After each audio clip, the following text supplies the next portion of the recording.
Wow! Mấy con Indomieកំប៉ុង ចង់មែន ចង់ ទិញទៅ ស្រួយឆុងស្រួយញ៉ាំ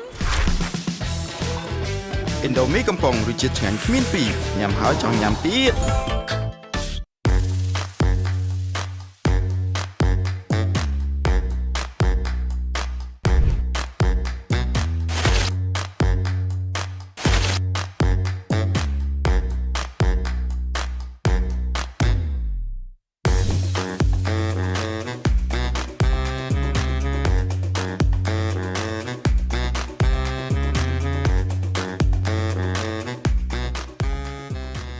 ណានាក៏ទៅលេចិនដែរ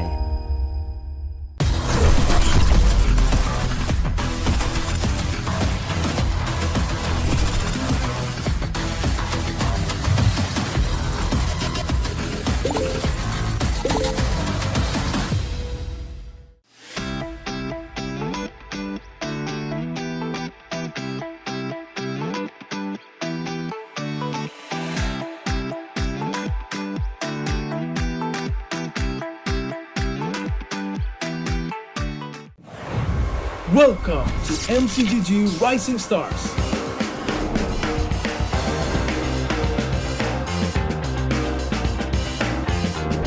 From September 12th to October 19th, take part in the regional contest, open to all players. Step up and prove your strength. Division finals will run from October 24 to November 2. The top 16 players in each division may advance to the next stage of MRS. Check your in-game mail for information.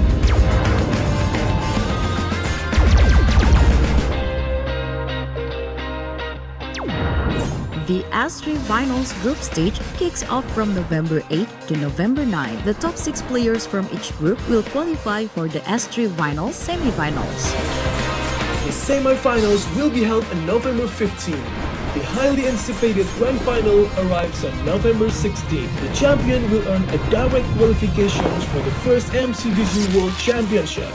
The battle is on and the world is watching.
Wow! Mấy con Indomieកំប៉ុង ចង់មែន ចង់ ទិញទៅ ស្រួយឆុងស្រួយញ៉ាំ Indomie កំប៉ុងរសជាតិឆ្ងាញ់គ្មានពីរញ៉ាំហើយចង់ញ៉ាំទៀត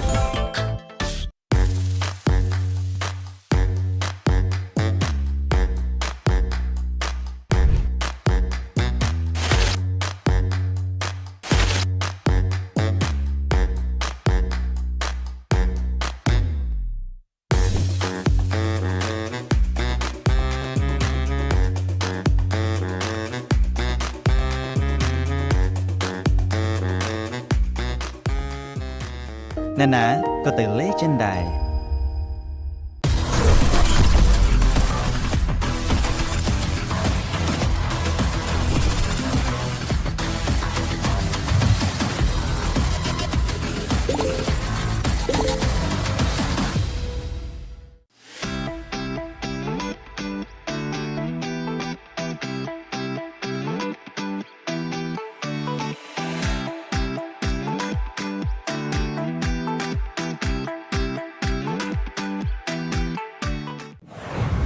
Welcome to MCGG Rising Stars.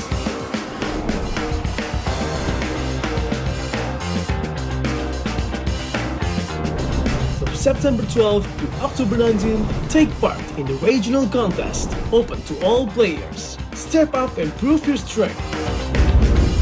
Division finals will run from October 24 to November 2. The top 16 players in each division may advance to the next stage of MRS. Check your in-game mail for information.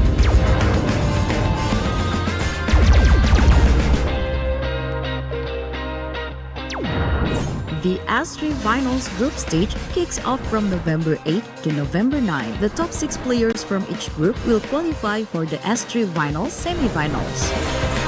The semi-finals will be held on November 15. The highly anticipated grand final arrives on November 16. The champion will earn a direct qualification for the first MCDG World Championship. The battle is on and the world is watching.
Wow, mi con Indomieកំប៉ុង ចង់មែន ចង់ តែញ៉ើ ស្រួយឆុងស្រួយញ៉ាំ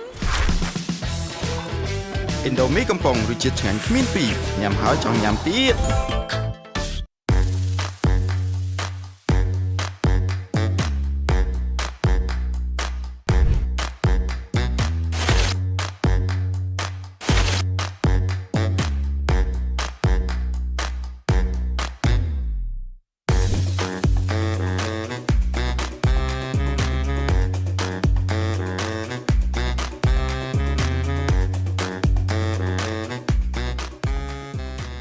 ណានាក៏ទៅលេចិនដែរ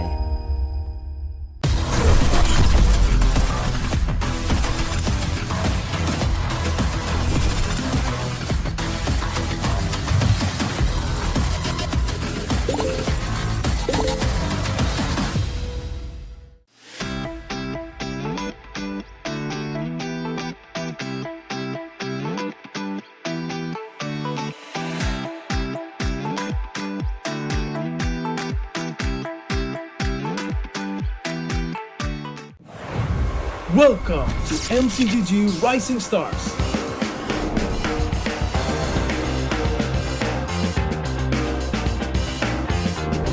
From September 12th to October 19th, take part in the regional contest, open to all players. Step up and prove your strength. Division finals will run from October 24 to November 2. The top 16 players in each division may advance to the next stage of MRS. Check your in-game mail for information.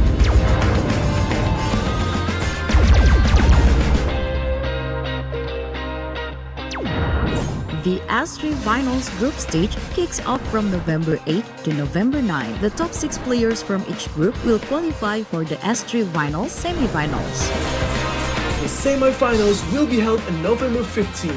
The highly anticipated grand final arrives on November 16. The champion will earn a direct qualification for the first MCDG World Championship. The battle is on and the world is watching.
Indomieកំប៉ុង ចង់មែន ចង់ ទិញហើយ ស្រួយឆុងស្រួយញ៉ាំ Indomie កំប៉ុងរសជាតិឆ្ងាញ់គ្មានពីរញ៉ាំហើយចង់ញ៉ាំទៀត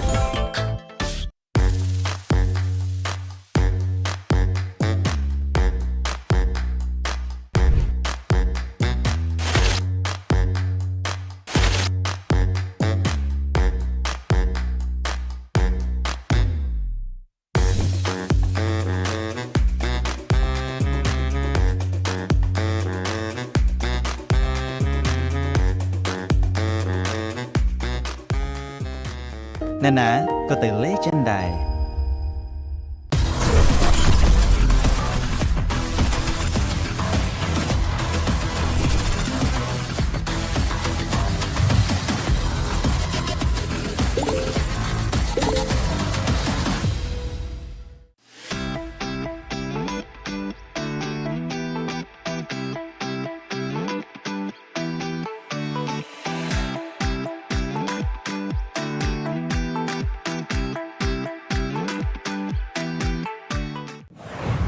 Welcome to MCGG Rising Stars.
នេះរៀបចំដោយ Moonton Infinite Note 50 Series MPL Edition សម្រាប់ gamer គ្រប់គ្នាសាកថ្មល្បឿន90 W និងសាកថ្មឥតខ្សែ30 W បំពាក់អេក្រង់ AMOLED ល្បឿន 144Hz អាចលេង Mobile Legends Bang Bang ដោយរលូនដំណើរការកម្មវិធីលឿនជាមួយនឹង RAM សរុប 24GB អមជាមួយនឹងការរចនាពោរពេញដោយអានុភាពផ្លាស់មកប្រើកញ្ចប់គម្រោង Secret AO Gamer ថ្មីទទួលបានអ៊ីនធឺណិត 8GB និងពេជ្រ35ត្រឹមតែ$1.5 កាក់ក្នុងមួយសប្តាហ៍ទស្សនាភាពយន្តល្បីៗញ៉ាំអាហារឆ្ងាញ់ៗសារចាក់បញ្ចាំងនិងកៅអីធំទូលាយទស្សនានៅរោងភាពយន្តខ្មែររោងភាពយន្ត Legend យើងក៏មិនភ្លេចផងដែរជាមួយ Esports Partner Indomie សូមអរគុណដល់សហព័ន្ធកីឡាអេឡិចត្រូនិកដែលតែងតែគាំទ្រនៅក្នុងការប្រកួត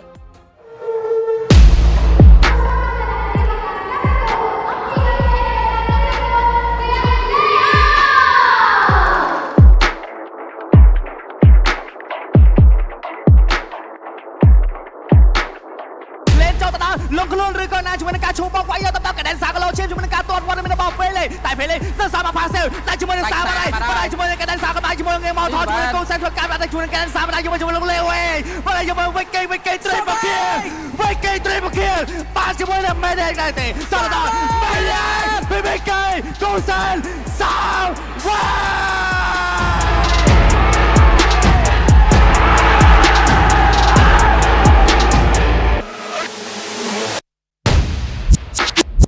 ចាប់ ultimate គេជាប់ក៏ប៉ុណ្ណឹងគេមិនចោលក៏ប៉ុណ្ណឹងបាត់បង់ carry បើនេះទៅបន្តទៀតចប់លើនេះមិនមានចោលកមិនមានចោលកនោះទេបាទดูមិនចេះវ៉ាំខ្សែបាទចូលមក find stake បាយយន្តដល់ sing double kill sing some trap បងkia ជាមួយនឹងការបាយរបស់ sing free នេះមកយន្តដល់ trap បងkia មីឌី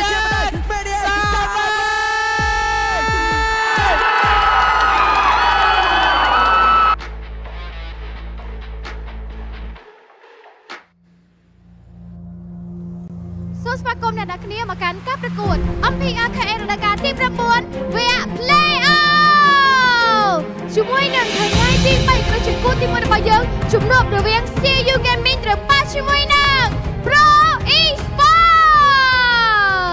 វ៉ាវបន្ទាប់ពីការប្រកួតពីម្សិលមិញឃើញថាស្វិតស្វាញខ្លាំងមែនទែនតែម្ដងហើយយើងក៏បានរកឃើញជាមួយនឹងក្រុម MLBB KH ដែលមកប៉ះគ្នានៅក្នុងថ្ងៃនេះដើម្បីដណ្ដើមជាមួយនឹងកៅអីទៅកាន់វគ្គ Grand Final នៅថ្ងៃស្អែកដូចគ្នាផងដែរចាំមើលថាតើ CU Gaming ឬមួយក៏ Pro Esports ដែលគាត់អាចឡើងទៅវគ្គប្រកួតរបស់យើងនៅថ្ងៃស្អែកបន្តទៀតដូចគ្នាផងដែរសម្រាប់ថ្ងៃនេះគឺយើងមានជាមួយនឹង3ប្រកួតដែលយើងរកឃើញជាមួយនឹងការប្រកួតរបស់យើងដូចគ្នាដែលភ្លាមៗឥឡូវនេះគឺយើងកំពុងតែស្វែងរកដូចគ្នាថាតើពីក្រុមរឿងណាដែលគាត់អាចទៅវគ្គ Grand Final នៅថ្ងៃស្អែកហើយថាតើពីក្រុមណាដែលអាចបន្តជាមួយនឹងការប្រកួតរបស់យើងនៅក្នុងថ្ងៃស្អែកដូចគ្នាអញ្ចឹងជាមួយអ្នកនរគ្នាដែលគាត់ទស្សនាទៅនេះក៏ដូចជាតាមគេថាកុំភ្លេចធ្វើការ like share ក៏ដូចជា comment លើកទឹកចិត្តឲ្យដល់របស់គ្នាថាតើថ្ងៃនេះ CU Gaming ឬមួយក៏ Pro Esports ដែលគាត់ធ្វើបានល្អដូចគ្នាផងដែរជាពិសេសនៅវគ្គ Grand Final ថ្ងៃស្អែកអ្នកនរគ្នានឹងបានដឹងជាមួយនឹងការប្រកួតរបស់យើងក៏ដូចជាមានកម្មវិធីពិសេសចែកជូនដល់អ្នកនរគ្នាកុំភ្លេចតាមដានទស្សនាឬមកក៏ចូលទស្សនាបានច្រើនហើយអ្នកនរគ្នាក៏អាចធ្វើការទិញសម្បត្តិតាមរយៈ Vana App ដូចគ្នាផងដែរគឺងាយស្រួលខ្លាំងមែនទែនតែម្ដងអញ្ចឹងសម្រាប់ថ្ងៃនេះគឺជាគូបាក់ឆាតរបស់យើងដែលនៅ MLBB KH ចាំមើលថាតើ Pro Esports អាចធ្វើការយកជ័យជំនះទៅលើ CU Gaming បានដែរឬទេជាពិសេស CU Gaming គឺគាត់មានទូរនីតិខ្លាំងមែនទែនដើម្បីចាគេហៅការពារតំណែងជើងឯករបស់គាត់ដូចគ្នាអញ្ចឹងសម្រាប់ការប្រកួតនៅក្នុងថ្ងៃនេះគឺខ្ញុំគិតថាអ្នកនរគ្នាបង្កើតជាចង់ដឹងថាតើក្រុមមួយនេះក្រុមមួយណាដែលអាចឡើងទៅវគ្គ Grand Final នៅថ្ងៃស្អែកដូចគ្នាផងដែរអញ្ចឹងក៏បាច់ខាប់ពេលយូរក៏សូមផ្ដល់ទូរទស្សន៍នេះជូនដល់ caster របស់យើងទាំងអស់គ្នា Alright, ladies and gentlemen, a very good afternoon to everyone from all around the world, whether you are in Cambodia, Singapore, Malaysia, Philippines, Indonesia, whatever it is. Welcome. My name is Abstract, hailing all the way from MPL Singapore, and you are watching MPL Cambodia Season 9 Playoff Day number 3. We've had a long day yesterday where we have watched all 10 games of that 2 series. And you might be surprised because I still have my voice. I'm surprised myself because, let's be honest here, yesterday's games, absolute cinema, right? We've got double savages, or rather 2 savages in that one single day, if I recall correctly. And all in all, we just have underdogs that is actually putting a very good fight against, you know, some of the amazing players out there. Now, speaking of the underdogs, one of the underdogs made their way over to the upper bracket finals, and that is Pro Esports, We never really would have thought that Pro Esports would be able to take a 3-game against Galaxy Legends and dropping Galaxy Legends down to the lower bracket semifinals. That is absolutely amazing. Well, in the meantime, CFU versus Team Max, they were just this close to actually making their way to the upper bracket finals, but unfortunately, they will be dropped down to the lower brackets. As such, we will have Pro Esports going up against CFU Gaming, the very first game of the day, and then we'll move on to the lower brackets from that point onwards with Galaxy Legends versus Team Max, and then to end the day at 7 p.m. onwards, we are going to be looking at more teams, 2 other teams to go in. But without further ado, ladies and gentlemen, we are going to bring up on stage the one and only underdog that defied all odds, Pro Esports!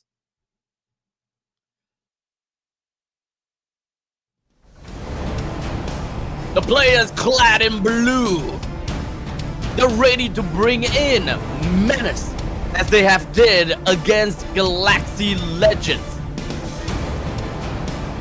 Not only are they gonna be blue, but their competitor is gonna be the same as well.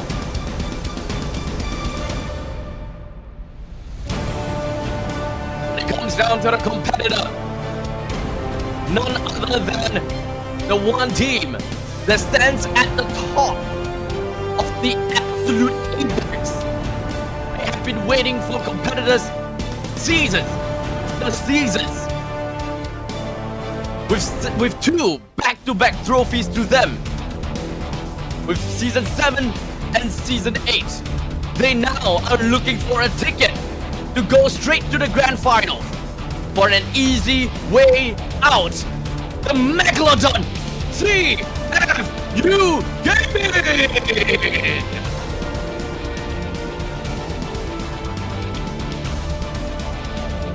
The tyranny of the blue shark is here to absolutely put a menace and a stop to what Team Pro Esports have, as we invite once again the staff, the coaches on stage with CFU Gaming Team Ego and Hansi, and Pro Esports Cat God and Rexa, as we initiate the fist bump.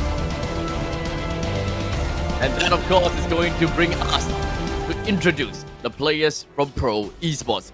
We have Kozen, Sorian Felix, D7, Azu, and Sa. Kozen is the one that we gotta have to keep an eye out for. He constantly is able to pull up amazing plays. He's got great positioning. He's got great timing as well.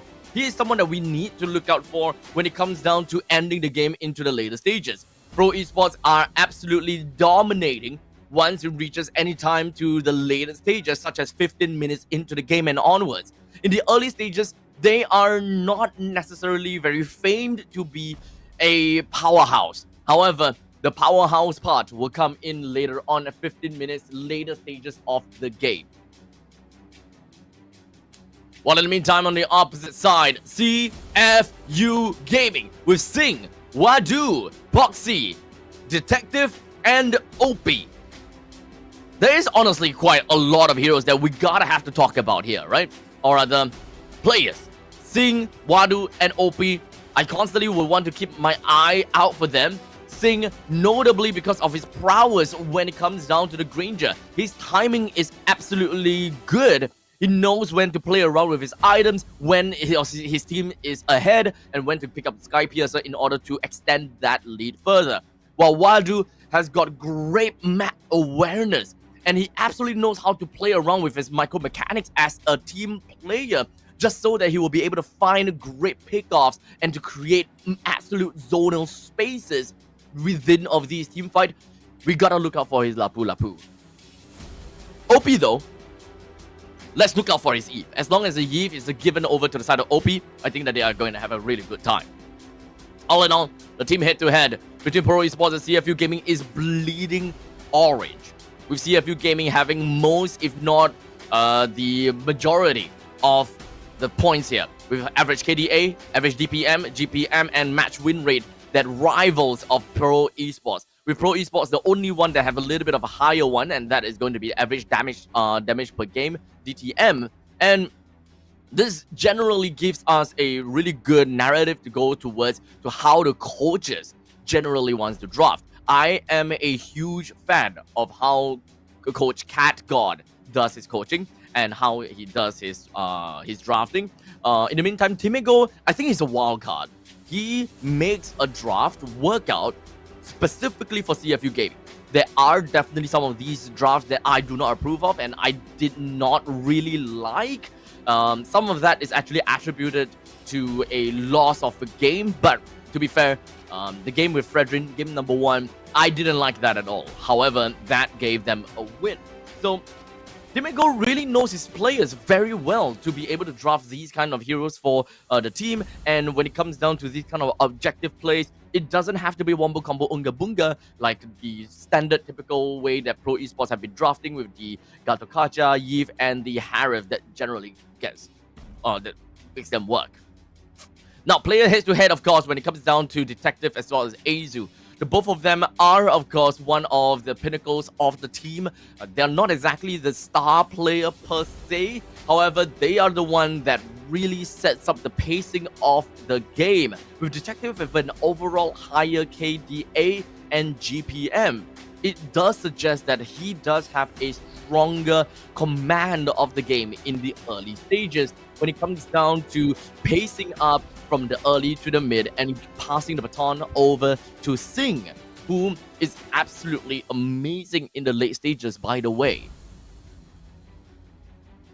And let's not forget, of course, when it comes down to MPL Cambodia Season 9, we gotta have to take this opportunity to give a huge shout out to every single one of the players out there that have came in here to play. And of course, all of the viewers that, you know, have been watching from yesterday, the day before yesterday, you know, with me this entire day today. And of course, let's not forget about all of our sponsors as well as our partners, right? As MPL Cambodia Season 9 is powered by Moonton. And of course, I'm gonna have to say that with the official tournament phone, Infinix, with our digital telco partner, Cellcard, our official sponsor, Legend Cinema, and let's not forget our esports partner, Indomie. Now, the talent's prediction. I've always been looking at Shan Nang. I hope that I'm pronouncing it correctly, right? Shan Nang Gaming. I heard her saying herself as Shan Nang Gaming. So now I dare to say her name, right? She's always been the one that kind of have been throwing a very interesting twist in her predictions and has always been, you know, rooting for the underdogs. And those underdog predictions have been actually working pretty well, right? Some of these underdog games really does not undermine her ability of the predictions. Well, in the meantime, all across the board, we are looking at a lot of wins that is predicted for CFU Gaming. However, I think because of yesterday, most of us talents have learned our mistake and not give a 3-1 scoreline anymore. We are all expecting a 3-2 right now. In fact, for the entirety of today, I'm gonna say it. I'm gonna say it. It's likely gonna be a 3-2. It is very likely gonna be a 3-2. 5 games for 3 series. That might be the case, huh? That might be actually be the case. I don't know, but you know what? That's it. That is what it is.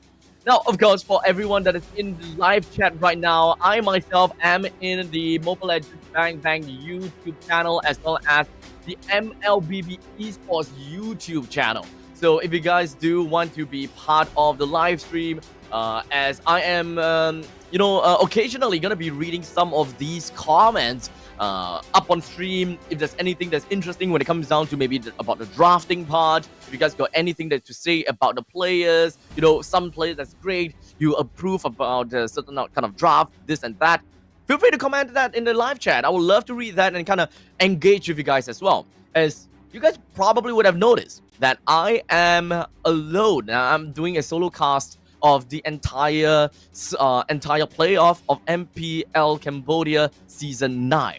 So I do not have a partner, but in this case, you guys are going to be my partner.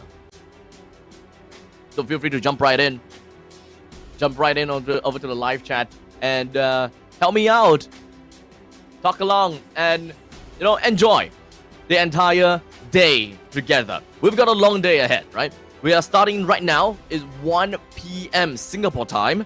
It should be 12 p.m. in Cambodia time. But it's going to be a rolling schedule all the way through, and that was going to be, if it's all 5 games, then expect that this series to be done at around 4:30, and then the next game will end at roughly about 7:30, 8 o'clock, and then 8 o'clock should last all the way until 11, 12 o'clock, which is an absolute nightmare, if you ask me. It is an absolute nightmare. But, well, whatever it is, right? Whatever it is, let's take a look, ladies and gentlemen, with the very first series, very first game of playoff day number 3. We're going into the draft, and that is a competition between Team Mego and Cat God, with Esmeralda, Fatty, Gatokacha, Baxia, Hilda, that has been banned along with the Juicin. Now, Juicin haven't seen the light of the day, even though she hasn't been banned for a long time, right? So I'm actually kind of surprised that they went straight out for that ban. Now, Pro Esports, they absolutely love being in second picks, so they don't mind being here. And Azu has been playing some mean Hayabusa, which I'm not too surprised if they were to go for that in an R3 pick. The Lancelot is picked up from the side of Team Megos, which is CFU Gaming, while Cat God focuses onto the Grok and the Lapu Lapu. Both of them are absolutely essential for team fight purposes. While CFU Gaming right now, they would probably want to look out. Oh wait, Grok. Oh, Cat God is looking for something a little bit different this time. Oh right, because Gatokacha has been banned. Okay, that's absolutely fine. D7 is like an ambassador for Gatokacha. So at this point in time, it is no surprises that anyone would want to ban the Gatokacha against D7.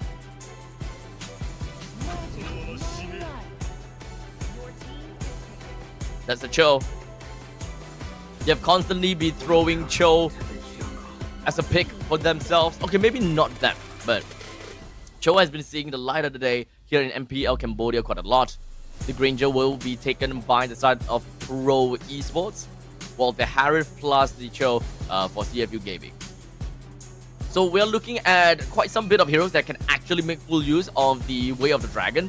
Harith as well as Lancelot, both of them can make full use of Way of the Dragon. I don't mind these starting 3 picks. This is still a very team fight oriented draft from Pro Esports. However, the Granger is a lot more front to back. So there is a slight probability that Cat God might actually lead towards a possible Fredrin pick in the event that CFU Gaming does go for the Hayabusa ban later on. They also prioritize onto the Granger, which actually I'm kind of surprised, right? Because what I would expect from them, what I have expected from them, is to prioritize onto the Hayabusa instead of the Granger.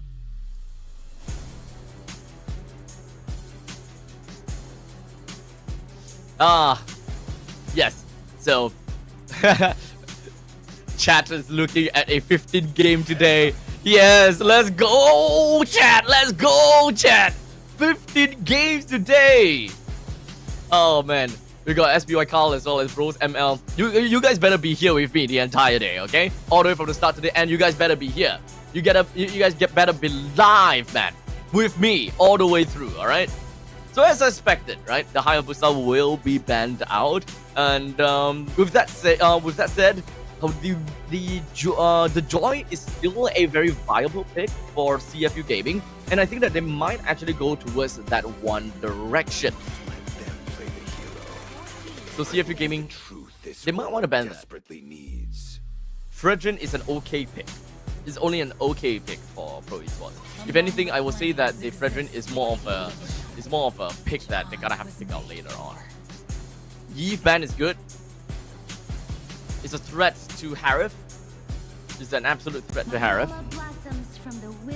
So the focus is onto the Lunox, which is one of the heroes that Sa loves to play as well. This deals with the any tanky heroes that CFU Gaming might have. They already have a Cho for roams. Terizla! Oh, wait, what? Absolute team fight machine?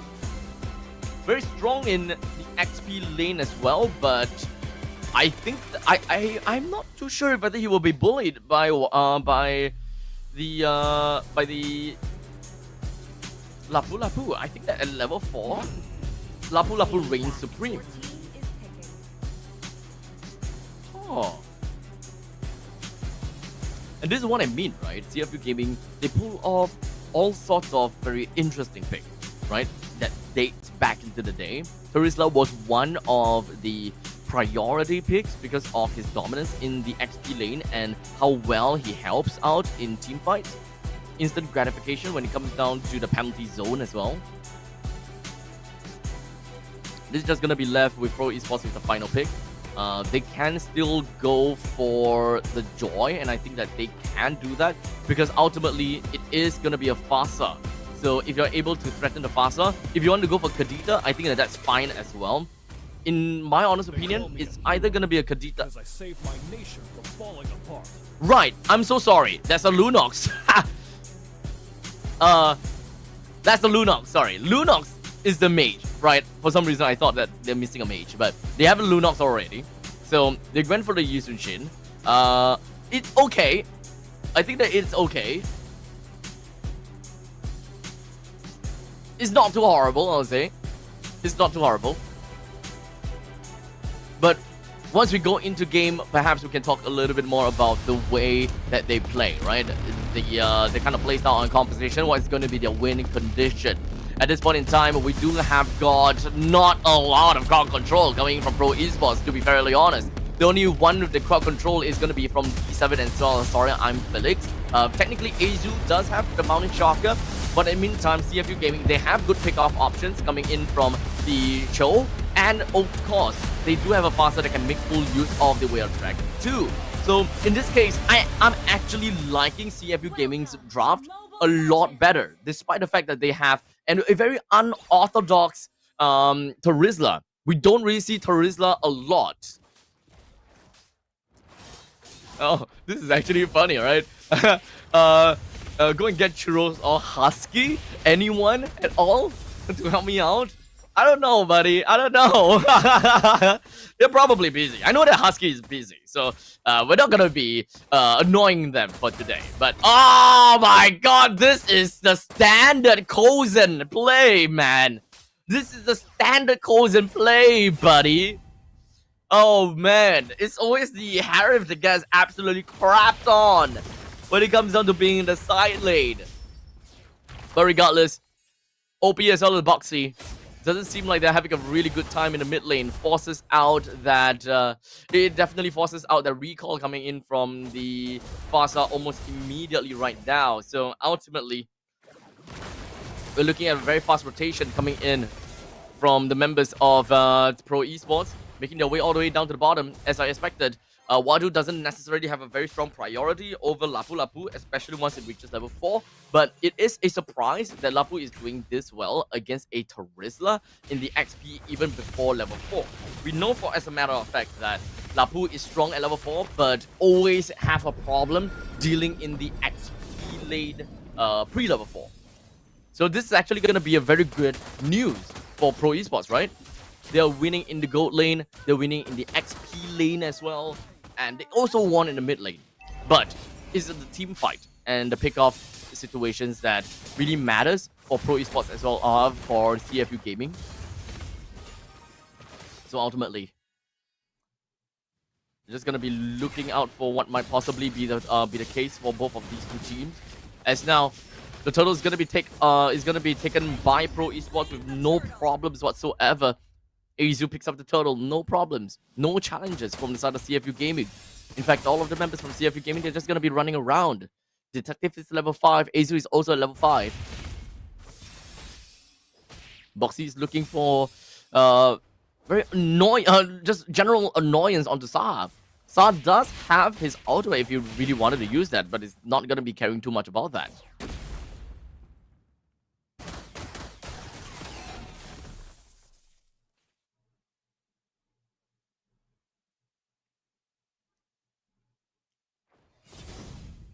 With 3 minutes into the game, it's a much slower game, I would say. But now the Boxy is at level 4. This is going to give a lot more advantage for CFU Gaming now. They would be able to travel around and really look out for kills either onto Sa or onto Kozen. In fact, I'm kind of surprised that Kozen have decided to pick up the Flicker instead of the Purify. So Kozen might be very, I'll say very, what's the word? Confident. He must be very confident with his timing as well as his Flicker timing. As long as he's able to pull off the Flicker right before the Way of Dragon, it should be fine. But Sorian Felix now is gonna be dead. Oh! The basic attack! Ah! Oh, big mistake. But that is going to be a pretty nice amount of shocker. But not quite enough to get a kill down onto Wadu. So many near misses from both teams.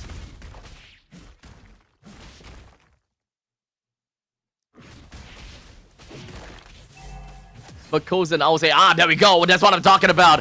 If you ever purify, this might not happen, but never mind, as there's gonna be a tectonic charge that lands right down on the Boxy. Kozen picks up a kill. That is 2 kills for himself already. He should be more or less done when it comes down to his Hunter Strike. Didn't really quite see his very first item. I don't think that he went first item. I don't think he went first item. What's that called? Sky Pierce. I don't think so. If Azu have just gotten his Hunter Strike, I think that Kozen should have gotten soon. And now it's gonna be 4v1. The Zaman Force already been used from the side of Sing, and they focused him down to death over the side of Sing already. Kozen may not have managed to pick up a kill for himself, but hey, an assist is an assist. A kill for the team is a kill for the team. OP is forced to flicker out of the game.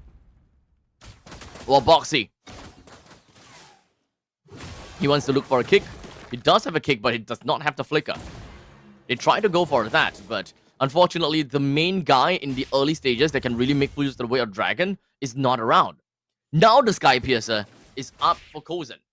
So at this point in time, we gotta have to really look out for Kozen. Any kills from 2 kills onwards is going to amount to a lot.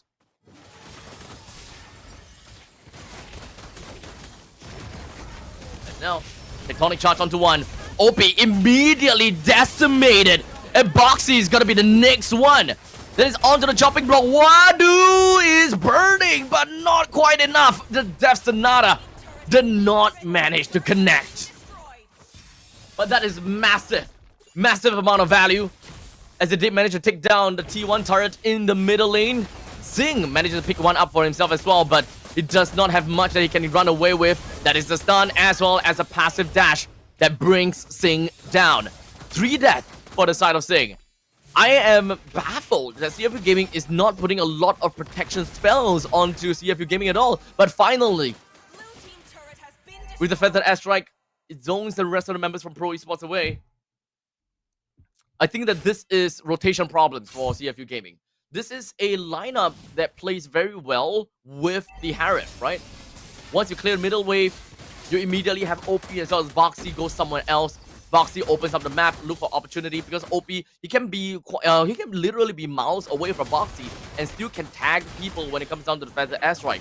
And I think that is the main problem here. OP relocates himself, not looking for any opportunity just yet. However, Detective manages to take down the turtle while the Feather Airstrike looks to stun. However, Sorian Felix will stop that. As such, Sorian Felix will go down just for the fact that he's a little bit close. As now CFU Gaming picks up 2 kills for themselves. Sing with 2 kills for himself, and they are happy with what they have gotten.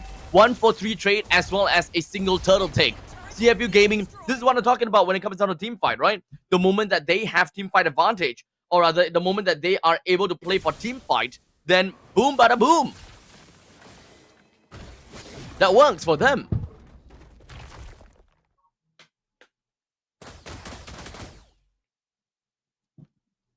CFU Gaming just need to wait for team fight. It's not exactly drafting diff. Both teams have very different ways of playing and different times that they will be able to pop off. CFU Gaming will excel in team fight a lot. This is more of a team fight oriented basis where they start team fight with a pickoff. You pick off and then you do have a team fight oriented team that can really play around with. You look at the penalty zone. Penalty zone is an amazing initiator. Is an amazing initiating tool, and it's also very good for counter engage. And that is the perfect time for when D7 goes in for Tectonic Charge and looks for, Felix to eventually do something. But Felix is not going to be the main person that we're going to have to look out for. It's mostly going to be Kozin.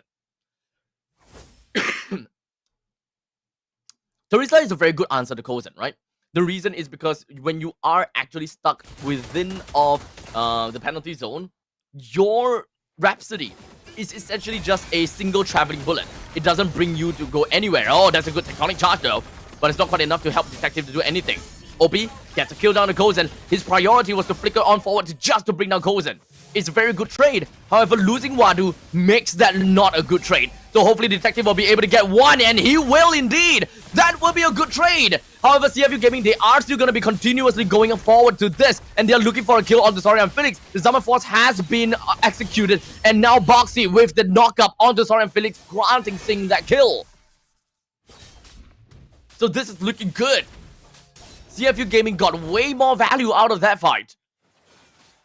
And that is also a very good payoff into the upcoming Lords fight too. They do have Detective at level 14, while Azu only at level 12. They can't contest for this Lord at all. As such, Detective takes the Lord down, no problems. And now the penalty zone is what we're talking about. Kozin had to flicker right out. But Singh will still pick up the kill with a mega kill spree on his head.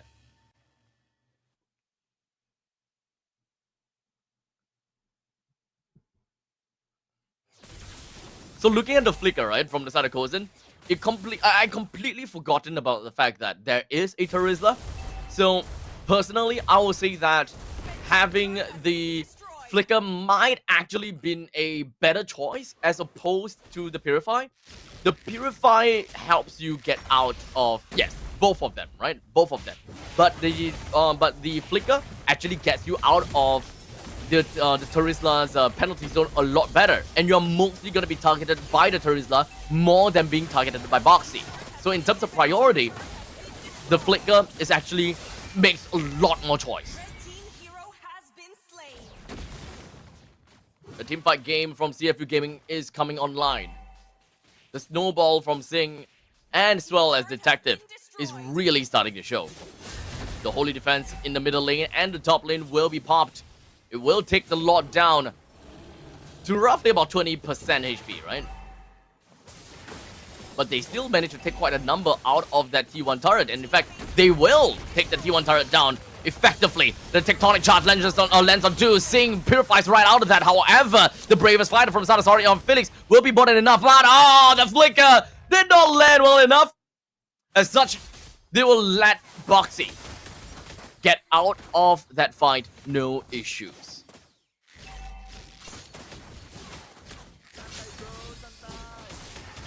$2,400 gold in favor for CFU Gaming.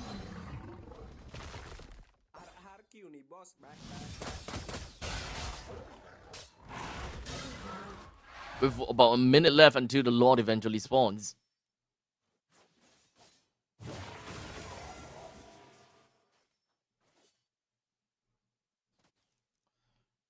I would say that Pro Esports, the main thing that they are looking for, this is purely just front to back, right? They're purely looking at front to back.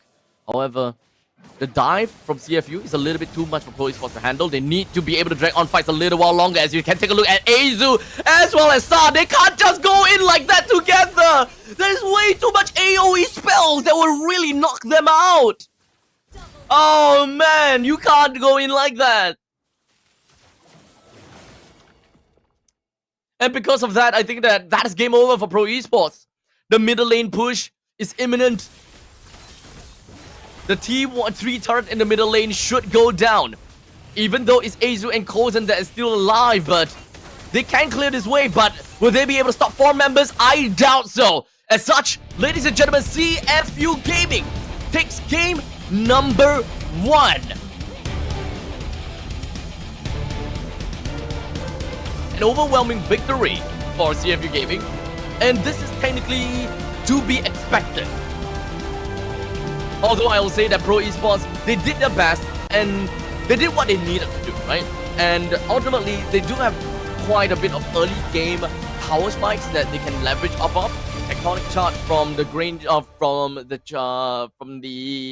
drop And when it comes down to mobility, Azu as the Liu Chin is not too bad either. The damage to tank ratio is actually relatively high.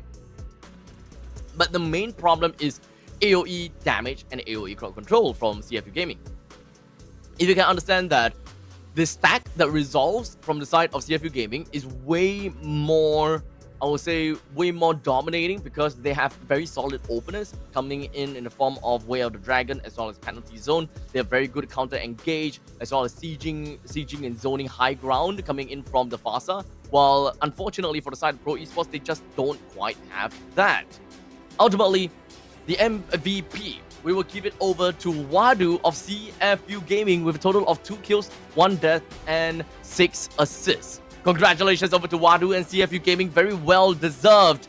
Well, of course, I'm gonna let this highlights as well as the post-game statistics play out, as I'll be back with you guys in a short jiffy right before game number 2 commences. So, ladies and gentlemen, for those people that are on the chat, please don't go anywhere too far. I'll be right back with you.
And alright, ladies and gentlemen, we are back once again, and it is with game number 2 between Pro Esports and CFU Gaming.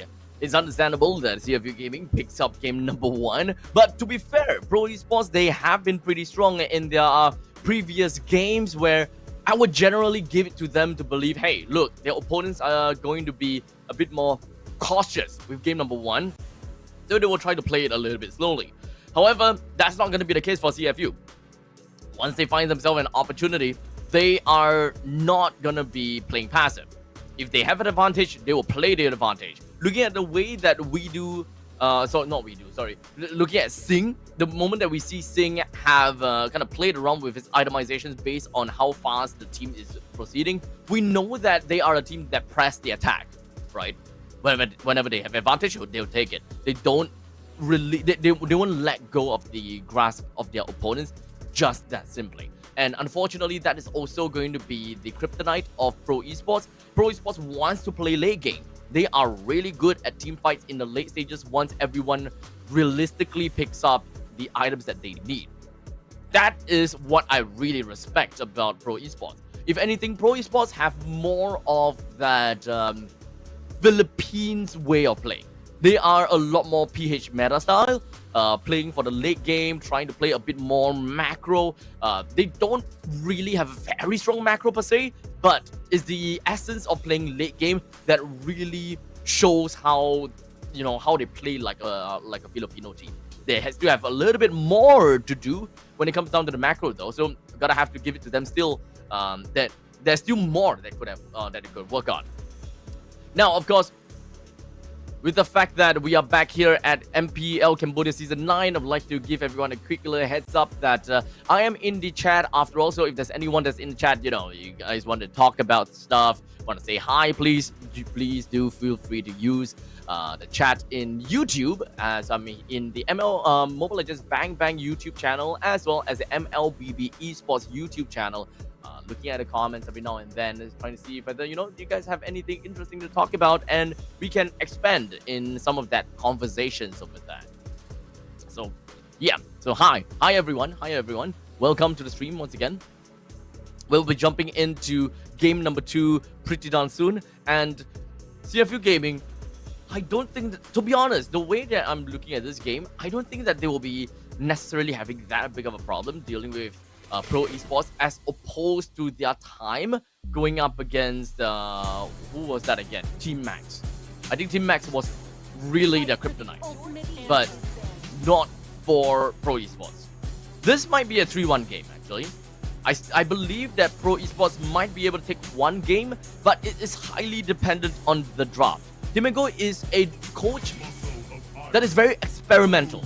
And I think that at this point in time, Timego can still experiment a bit, and the time might be now.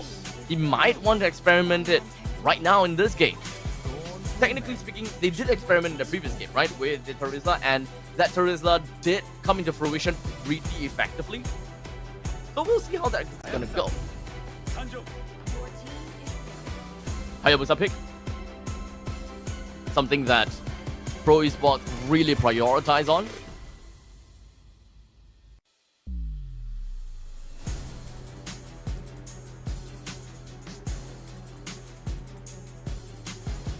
The Grok is still available, so CFU might actually want to go for that Grok. Granger is available as well. They can go for that pick. There we go. Wow, I'm on form today. Wow. I don't need analysts. I'm an analyst. I'm the analyst. Whew. So, Pro Esports, right now, Gato Kacha is banned. So they definitely need to look out for some other tank. And at this point in time, Hylos can still work out. Since whenever you look at a Granger, you know that it's kind of front to back. So if they are going to play from front to back, you want a very tanky front line. And generally, I would say that Hylos comes into the addition for Pro Esports very effectively. And then come in with another mage such as a Kimi. I think Kimi is fine. Okay, they have decided to go for Yu Zhong first.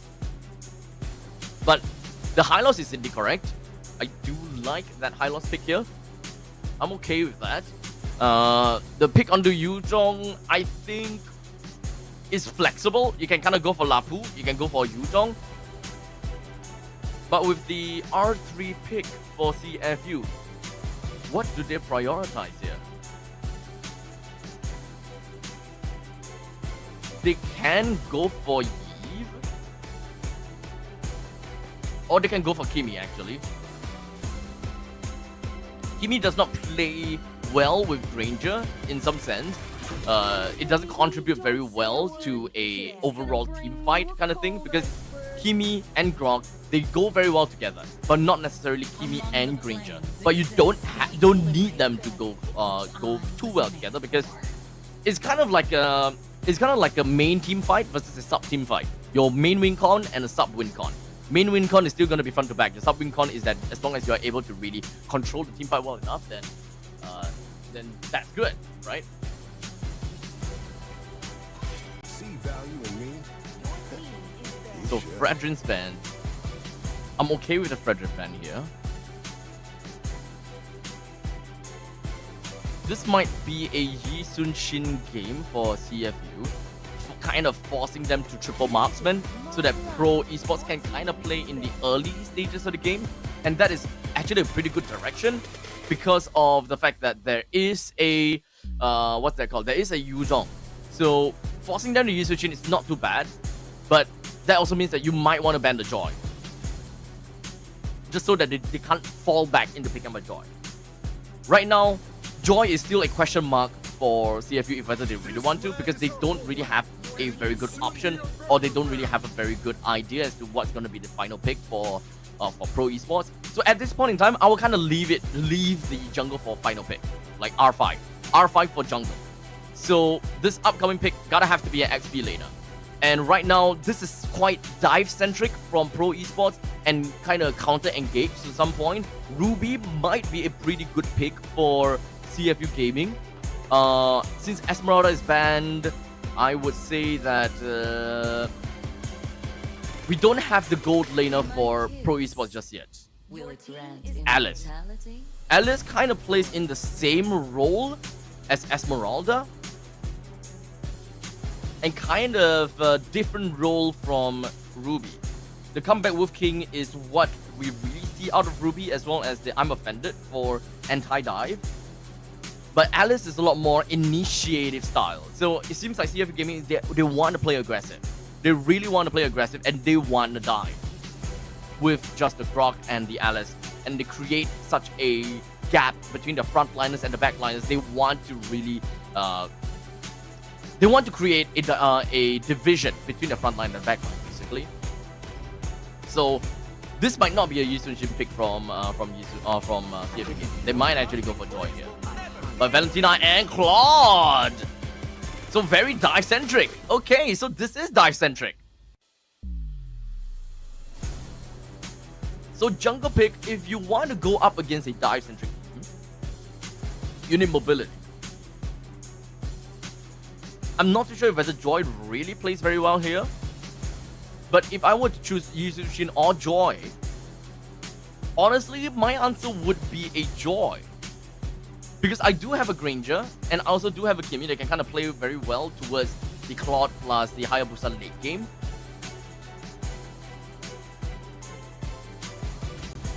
Joy should be able to catch up to Claude pretty effectively as well. You don't really want to give Yi Sun Shin, don't really want to give Valentina. Huh?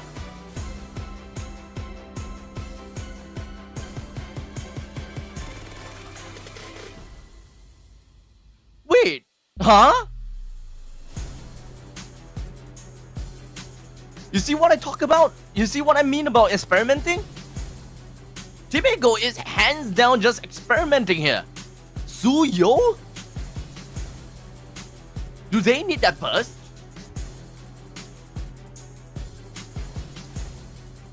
It's technically a shred as well. That caught me off guard.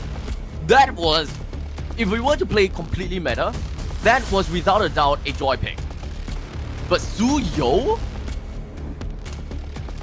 I really want to see how this plays out, gentlemen.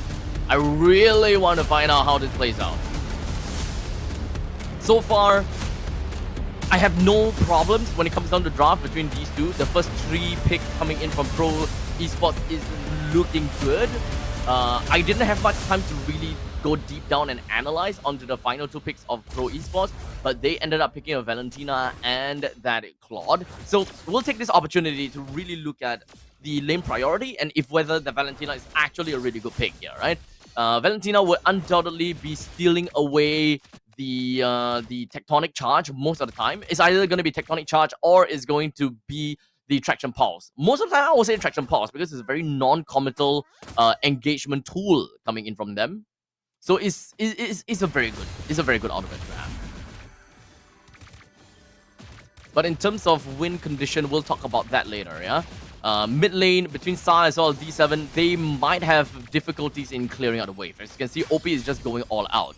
Wadu up in the top lane going up against Sorry, I'm Felix. He does have a bit of spell vamp that he can kind of play around with. But unfortunately, the longer that Wadu stays in team fight, the tougher it is for Wadu because of the Shah residue that can build up on it. The Furious Dive from Sorry, I'm Felix hopes to be able to create a division between him and the CFU Gaming, but that did not work out at all. The rotation coming in from CFU Gaming ultimately will take Sorry, I'm Felix out. That is probably a lot more of a miscommunication issue, if you ask me. That is a lot more of a miscom.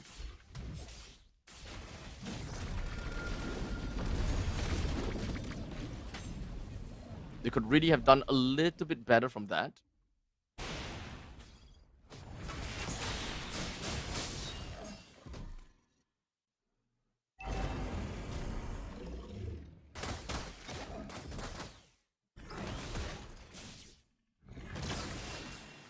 But hence, regardless, we're going into the turtle fight.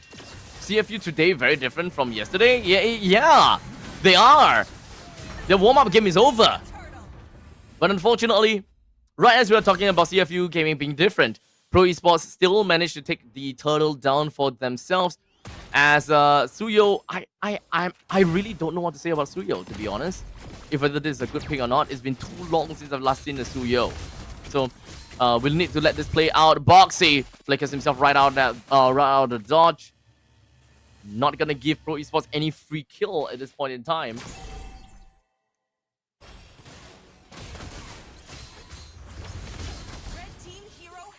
And Azu picks up the kill on Sing again. Looks like Sing is constantly gonna be a target from the side of Pro Esports.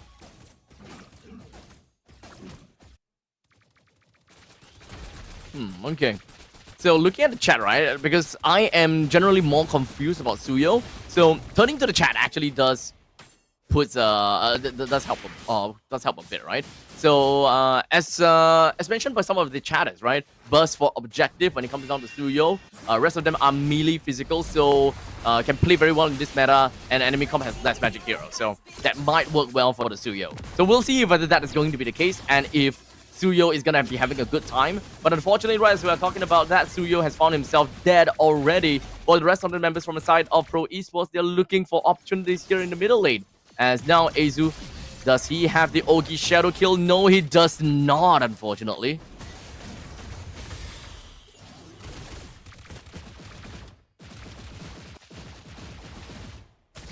As it's currently 4 minutes into this game.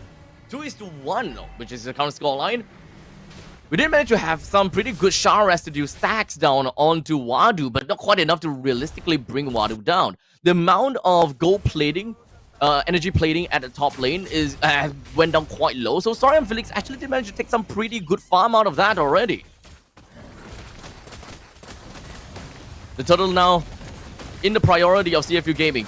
Traction Pulse lands along with the immobilized D7 opens up the glorious pathway right down, but unfortunately no one's really making full use of that. But there's a 3-man tectonic charge lands on the OP Sing as well as Boxy, but no follow-up from that point onwards. Sorry, I'm Felix looks to Furious Dive himself away, but somehow that amount of Shah residue is still stacked up on the detective and will take him down. The fight continues as now Azu found the Ogi shadow kill down over to Sing, but that is not going to transfer over to the rest of the members. That would have been great if he managed to transfer over to OP, granting himself a little bit more kills. Hey, Ziffers. Hey, I'm from MPL KH, okay? Don't say that in front of me.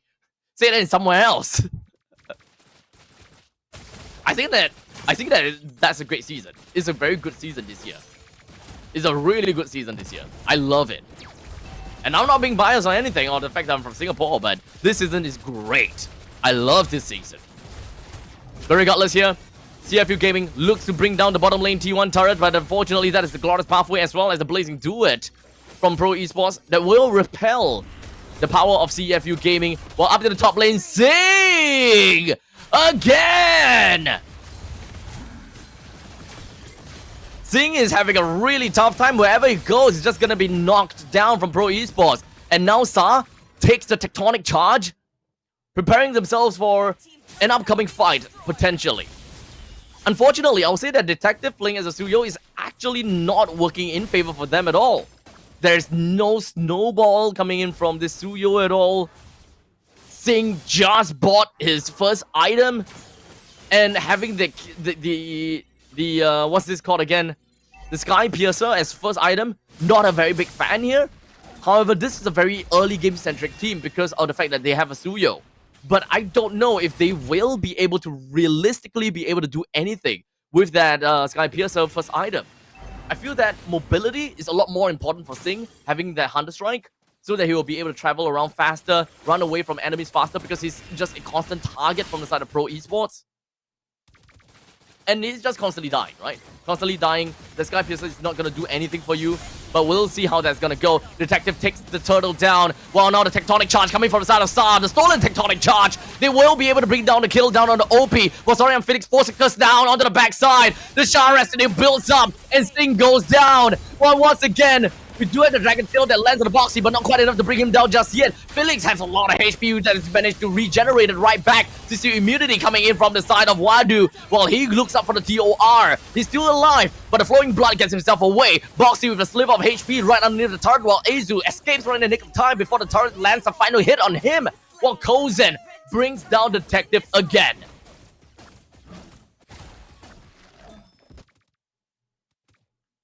Zippers, I do look at chat, man. In fact, even in MPLSG, we look at chat just that because, you know, we have a partner. Just because we have a partner, we don't talk about chat. But now I don't have a partner, I talk about chat. I look at both chats. In fact, from Mobile Legends Bang Bang as well as MLBB Esports. Yes, 3 matches, just me. No, not 3 matches, 3 series. No, you're right. 3 matches, 5 games. Potentially, all 5 games. But I'm not too sure, because the way that we are looking at Pro Esports, we might be able to see a little bit longer, right? This is a team fight that really went all the way down, right? We have multiples of very important team fights from different players, and I will say that Sorry and Felix played a very crucial role in bringing Sing down again and making sure that he do not stay alive any more longer. But thinking about alive, Kozen is not gonna be alive. CFU gonna be mounting a comeback and a strike back right to the side of Pro Esports. Sa is gonna be the next one onto the chopping block with 3% down for the side of Pro Esports already. Well, Sorry and Felix and D7 manages to walk away scot-free. It's still relatively neck and neck. It's still relatively neck and neck, right? 8 minutes and 30 seconds with about 1,000 goal lead for the side of CFU Gaming for now.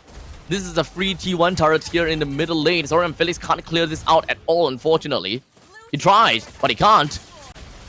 The Lord is already down to less than half HP. They want to go for the steal, but Azu is unable to. Uses the Cyclone Eye to get himself right out of that place, but D7 overextends that fight. Is this really something that they want to lane? As Storian Felix now finds himself in the top spot, goes and looks to go for the Blazing Duet on the boxy. Not quite enough to bring him down, but Storian Felix is gonna take the L right now as he goes down. While Azu hopes to get himself away. That is good amount of running away. That is all about the plays of his shadows, but he still goes down, unfortunately. And Pro Esports took a bad fight. Took a very, very bad fight. I think the D7 overextended there. They shouldn't have took that fight. They absolutely should not have taken that fight. The moment that Azu uses his shadow to get himself out of that fight, that's gone. That's gone. D7 had got no time, or rather no one to follow up. He tanked a solid 3-4 seconds with no one coming in. And I think that that's a communication breakdown from the side of D7 to the rest of the team. He's probably the one that's shouting, go, go, go, go, go. But by that point in time, Azu has already committed to running away.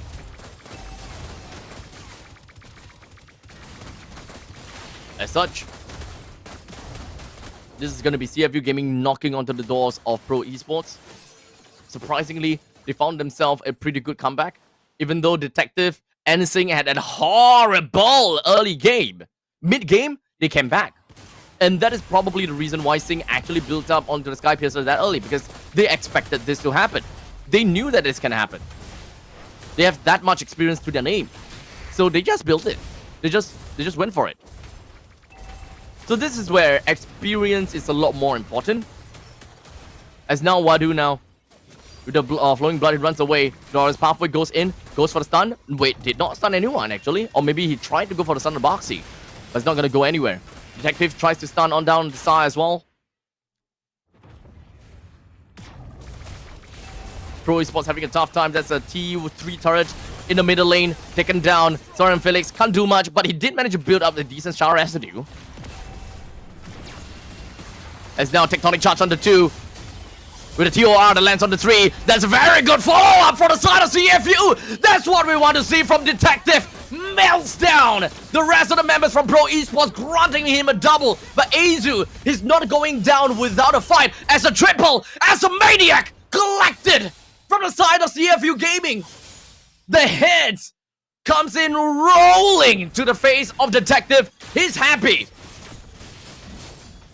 Sasuke with his eye bleeding right out, but it doesn't matter because he's finally gotten his revenge against his brother. Pro Esports, unfortunately, Pro Esports, unfortunately, another game loss, and CFU Gaming takes 2 games and put themselves right in match point.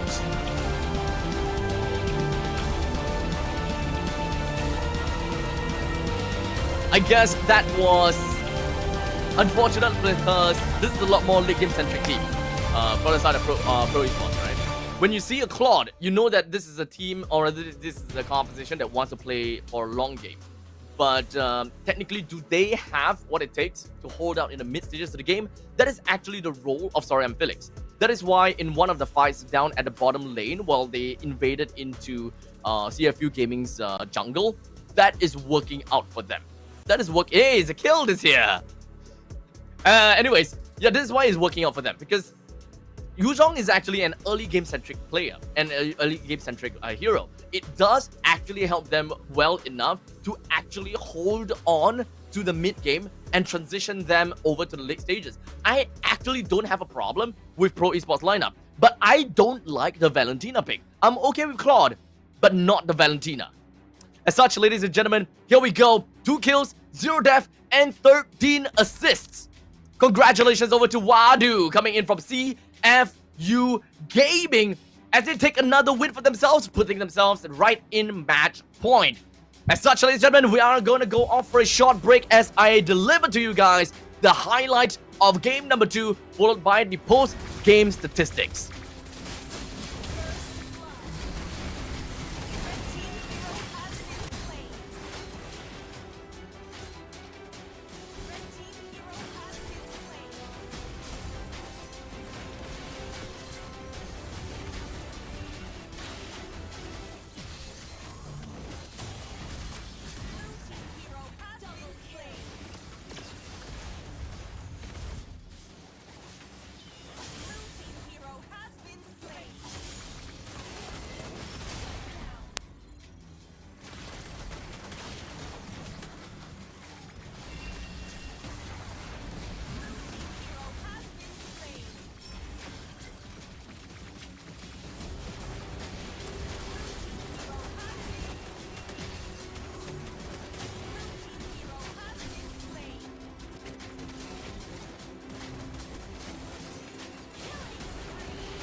ពីធីមខាងណា ខ្ញុំឈ្មោះមិញហាក់មកពី team CU Gaming CU Gaming តោះ ខ្ញុំឈ្មោះមួយទៀងមកពីខាង Pro Esports Pro Esports អូខេអញ្ចឹងយើងបានដឹងហើយណាជាមួយនឹងការប្រកួតតម្បាញមិញឃើញថាCU កំពុងតែនាំមុខជាមួយលទ្ធផល 2-0 ហើយតោះឥឡូវសម្រាប់យើងដែលជា fan របស់ខាង Pro Esports មានអីចង់និយាយសម្រាប់ការប្រកួតក្រោយអត់ មិនបាច់ការប្រកួតក្រោយទេការប្រកួតហ្នឹង reverse sweep 3-2 grand final auto វ៉ាវតោះសម្រាប់យើងវិញ សម្រាប់ខ្ញុំសាប់ប្រសើរលឺតែ 3-0 លឺតែ 3-0 លើតែ 3-0 ទេ បាទ 3-0 3-0ឥឡូវនិយាយដាក់គ្នាហ្មងតោះបងសុំឈរថយក្រោយតិច 3-0 ស្រួលៗមើល grand final ហ្នឹងដឹងឡើងទៅមុនហើយ ហ្គេមក្រោយបិទហ្គេមដេក ប្រវត្តិសាស្ត្រវាអាចច្រំតែបានទេ season ហ្នឹងត្រូវតែលើកពៀនទៀតដើម្បីទៅកាន់អ៊ំសវែន តើអឹម7មិនអត់លឺទេនេះលឺថាទៅ pro ទៅអឹម7 ចាំមើលថ្ងៃលើកពៀនស្អែកទេ ចាំមើលស្អែកជួបគ្នាម្ដងទៀតលើកពៀនឲ្យមើលមក មែន មែនទេហ្នឹងហើយ គេក្រោយចប់វិញវាយ 3-0 យកទៅផ្ទះហ្មង 3-0 មិន reverse sweep 3-2ឲ្យមើល អត់ទេដូចជា logo pro ដូចជាអោប្រាក់ខែអញ្ចឹងយើង 3-0 ណា logo ប្រាក់ខែហ្នឹងតំណាងឲ្យលេខ0មែនអញ្ចឹងខ្ញុំវាយ 3-0 ទៅផ្ទះវិញអញ្ចឹង 3-0 ស្រួលៗមកតែ reverse sweep ហើយចាំមើលយប់ហ្នឹងហូបសុបឆ្លាមឲ្យមើល អត់ដែរណាអូខេចាប់ដៃគ្នាមួយអូខេតាចាប់ដៃគ្នាមួយអូខេអញ្ចឹងឥឡូវនេះឃើញថាជាមួយនឹងការប្រកួតរបស់យើងយ៉ាងបានហើយឃើញថាជាមួយនឹង fan ក៏មកគ្រប់គ្រងច្រើនដែរតោះសម្រាប់យើងដែលជា fan របស់ Pro Esports មានអីចង់និយាយទៅកាន់ fan របស់ CU ចង់ក្រោយនឹងអត់អត់មាននិយាយច្រើនទេបងដឹងថាតិចទៀត reverse sweep 3-2ឲ្យមើលវ៉ាវ 3-2 មានដល់ Pro Esports បើមិនហៅឲ្យមកតោះសម្រាប់យើងជា fan របស់ CU Gaming មានអីចង់និយាយទៅកាន់ fan របស់ Pro Esports អត់ ទីទៀតចាំមើល 3-0 នេះ 3-0 យកទៅផ្ទះពងទាមន់ញ៉ៅពងទាមន់ អូពងទាមន់គាត់ថា CU អញនឹងឈ្នះអត់បើឈ្នះហៅឲ្យមកចឹងចាជូនពរជាមួយនឹងធីមទាំងពីរធ្វើបានល្អដូចគ្នាសម្រាប់ថ្ងៃនេះណាហើយក៏យើងក៏ចង់ដឹងថាជាមួយនឹងការប្រកួតរបស់យើងគឺកាន់តែអស្ចារ្យជាងមុនហើយយើងក៏ល្អមកដូចគ្នាផងដែរអូខេអរគុណច្រើនសម្រាប់អ្នកទាំងពីរចាក៏ដល់ពេលវេលាដូចគ្នាផងដែរក៏សូមដល់ទូទីជូនដល់ caster របស់យើងទាំងអស់គ្នា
All right, ladies and gentlemen, we are back once again over to game number 3 between Pro Esports and CFU Gaming here at MPL Cambodia Season 9. My name is Abstract from MPL Singapore, here as your lone caster of the day. We've got the first series that is about to conclude.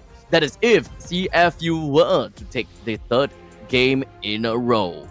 So far, we've got the audience prediction that is really heavily going to the side of CFU with 66% for them, and Pro Esports with 34% that is working towards their corner. Now, of course, so far, CFU has been giving us quite a surprise with 2 consecutive games of, I would say, non-meta heroes, right? With game number 1, they pulled off the Terizla, and game number 2, they pulled off the Suyo, and both of which were a surprise. There could be a very high probability as well. The fact that Pro Esports, they are kind of taken aback about what CFU Gaming is able to do with all these heroes, because they just probably did not prepare or practice against some of these heroes, because they just don't see that in ranked or scrims all that much. So what's the point, right? So you guys gonna have to expect, right, when it comes down to the X factor of CFU Gaming, the R5 pick, or perhaps even B1, B2 pick, that is something that, B4, B5 pick, it might be possible that we'll see something completely different. And if I'm not wrong, Pro Esports, they are going to be starting at the blue side. So they will have first pick, first ban, while in the meantime, now CFU Gaming will have second pick, second ban, leaving them with the last R5 pick. We might still be able to see some of these really nice little unexpected X factor play, and I'm looking forward to it, and I hope that everyone in the chat is looking forward to that as well.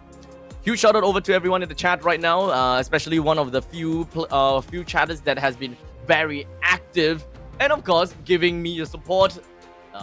Really appreciate every single one of you guys out there. If you guys do have anything that you guys want to say about the game, the draft, or perhaps even if there's something that I may not know of, such as, you know, the reason why that Suyo might be picked out here, what's it good for, you guys can always theorize about the usage of the Suyo, and I can learn a couple of stuff here and there, right? So make full use of the live chat. I'm here. As such, we're jumping in. Game number 3. Match point between Pro Esports and CFU Gaming. Understandably, it's gonna be a really tough game for both of these two teams, as normally when it comes to match point, you will find yourself at Choke City. While for the side of Pro Esports, they want to start to turn things around. And if whether they will be able to turn things around, that is going to be the question. When it comes down to the bans, we have Hilda. Oh, Baxia leaked out. Oh boy. Okay, we'll talk about the bans first, right? Hilda, Jusin, Hayabusa, Esmeralda, Gatokacha, and the Lancelot. And that is going to allow Pro Esports to pick out that Baxia for themselves. Very fast games that we can expect coming in from the junglers. They picked out a Harif as well as the Grok for themselves. Granger, prioritized from Pro Esports. Go for fast games, I would say. Probably go for fast games.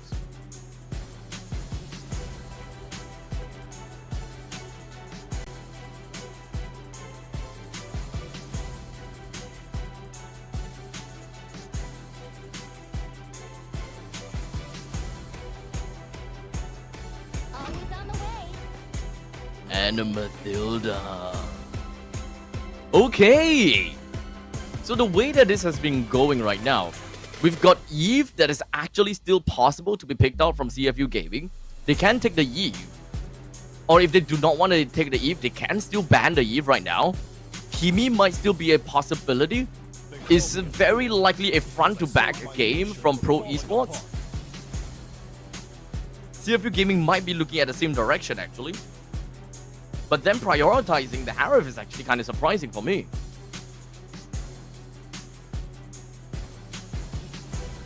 I am not the only one bound by these chains. We're looking at the phobias. Let them play the hero. I will be the Yuzhong ban. desperately needs. Not too sure whether Yuzhong is that important in this game, but it does help them in the mid-game phase to kind of move towards that certain direction pretty effectively.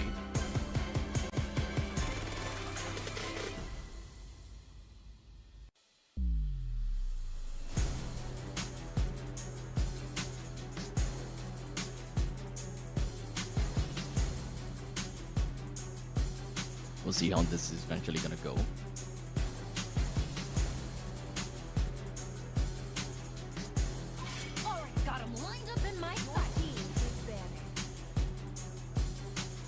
Vakimi ban as well.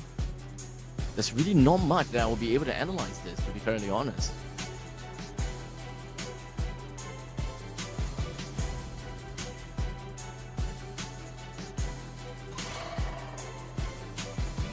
And the Terizla. Oh, very interesting fact that they banned the Terizla here. But okay, they are expecting CFU Gaming to come up with an X factor here. Lapu Lapu is still gonna work very well against a team that has the box here. I think that that's completely fine.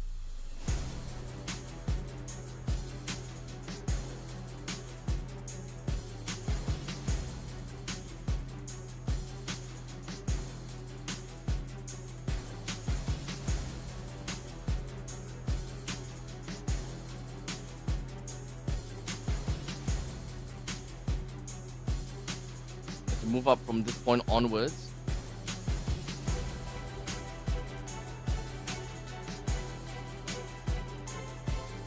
We're just looking at the final two picks for Pro Esports with only 5 seconds remaining.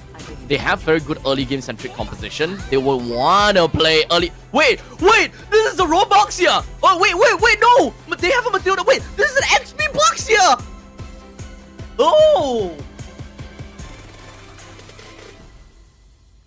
Oh man, that's an XP box here. They're putting the box here against the Lapu Lapu.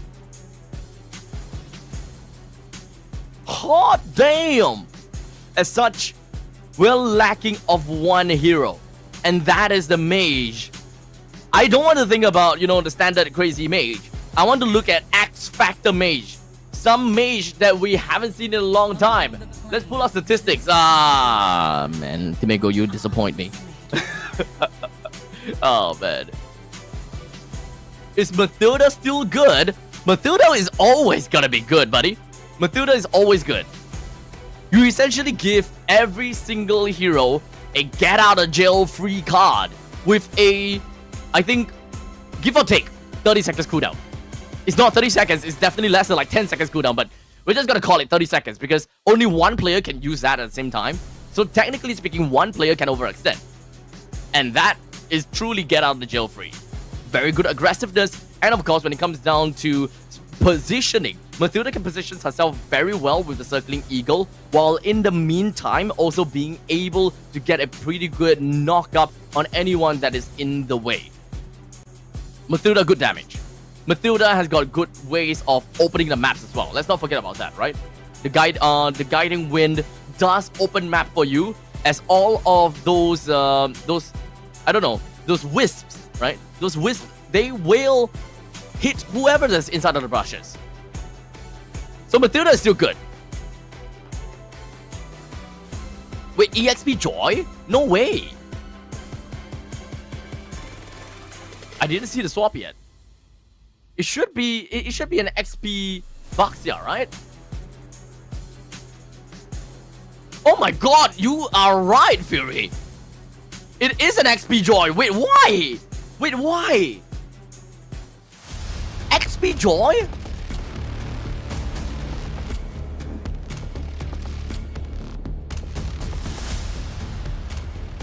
Huh. Okay, at least it still works. I still like the Boxer in the jungle instead of XP Boxer.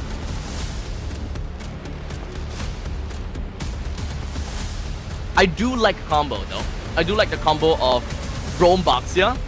That Roam Boxer plus the mid lane Selena. That is a combo that would never get out of my mind.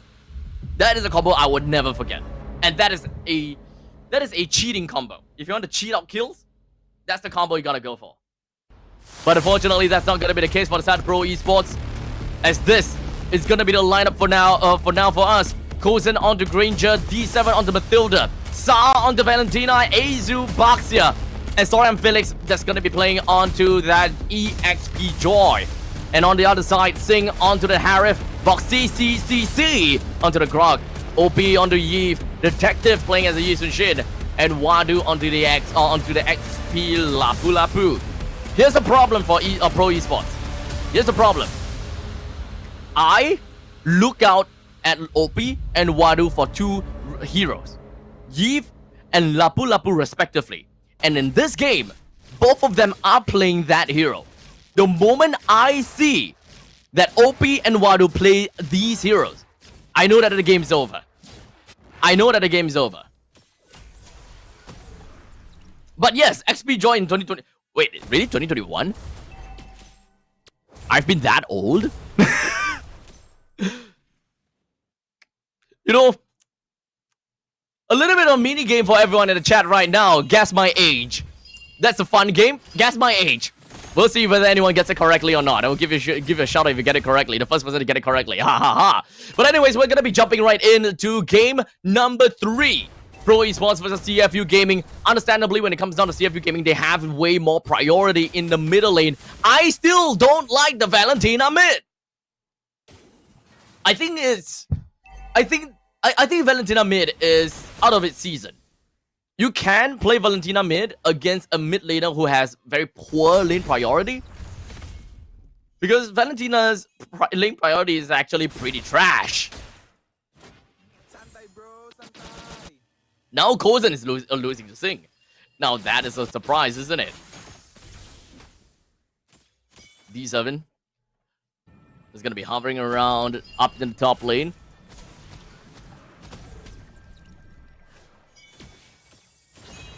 Coming out to see a little bit more information. Sa is not in a good spot, but at least he can double dash away.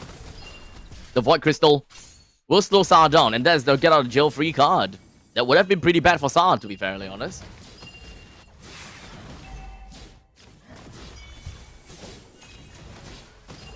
But I really want to see Pro Esports being able to do this. But in the meantime, D7 flickers right out of that fight. CFU Gaming takes a free turtle. No contest from Pro Esports at all. While Sing is currently at level 4 and Kozen is at level 3.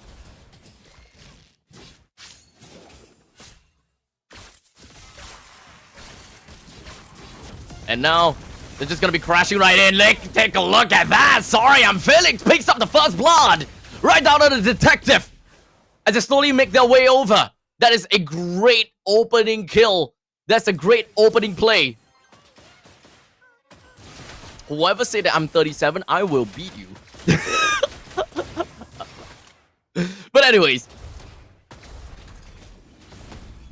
Someone 667. Oh, that's just a meme. That's just a meme. I'm not gonna care about that. But 3 minutes and 13 seconds in, it does seem as though we do have CFU Gaming that is technically, they look like they are leading. Because if you look at that, right, in terms of XP, Boxy is clearly leading. CFU Gaming has gotten the turtle for themselves. Detective is at level 6, while Azu is also at level 6. I think that the goal disparity is between the two junglers. While in the meantime, gold lane, we clearly have Sing that wins. But in the meantime, OP opens up the RWM, clears out the wave. Azu right in the face of OP, and Azu takes a very free kill. Boxy knocks Azu in. That is not a very good trade for Pro Esports at all. Not a good trade at all. Not at all. So far, no one has gotten my age right as of yet. No shoutouts yet. No one got it right just yet. This is game number 3. This is game number 3. So if CFU Gaming were to win this game, they move on to the grand finals. And they're just waiting for that one person. CFU Gaming had a tough game yesterday. And I think that they want to reward themselves with a very good game today. Another free, unchallenged turtle. And as a Baxiao from the side of Pro Esports, he's kind of slow. I think I'll probably keep an eye out for this Baxiao a little bit more and really understand what's going on here. But in the meantime, RWM is just going to be opening up. But unfortunately, D7 and Kozen, they got right out of the RWM, no problems. We still have a single gold siege turret that is just right there. So he can take a little bit more HP off of that turret's gold plating. But for now, Wadu finds himself taken down. And CFU Gaming is forced to run back. And a pause. Unfortunately. But it's okay. But it's okay. will make sure that the players are playing with the best foot forward. They're playing all the way through and ensuring that there is no technical problems at all. So we're going to go back to the chat and take a look at what the chat has been saying so far, right? Some people are saying 3-0. Some people are saying not a 3-0. Some people are saying I'm 27 now. I am not 27 years old this year. Close though, but no. 31 is close, but I'm not 31. Thank you, Banana Man, but I'm not that young. I wish I am. Gone are the days of my youthfulness. Gone are the days. But, guys, this game might eventually be the very first game that I see a complete sweep. All the way from day number 1 in the play-ins until day number 2 and up until now, we have never had a 3-0 sweep. And we have watched all best of 5 games so far. We have casted all best of 5 games. Oh, we got a winner! We got a winner already. So while the game is still currently on stalemate, we'll talk about that in a short bit as the tectonic charge lands onto Kozen. That's a kill, credited over to Boxy. And that's a win for sure for CFU, as they do have got a goal advantage. Not only did Boxy win, we do have Bon Mark Lanugon that won as well. He got the right answer. He got my age right. So congratulations. Huge shout out to you. But shout out over to CFU Gaming as well. They managed to bring down the T1 turret up in the top lane. We are just about to reach 6 minutes right now. Pro Esports, they do have a kill lead as of now.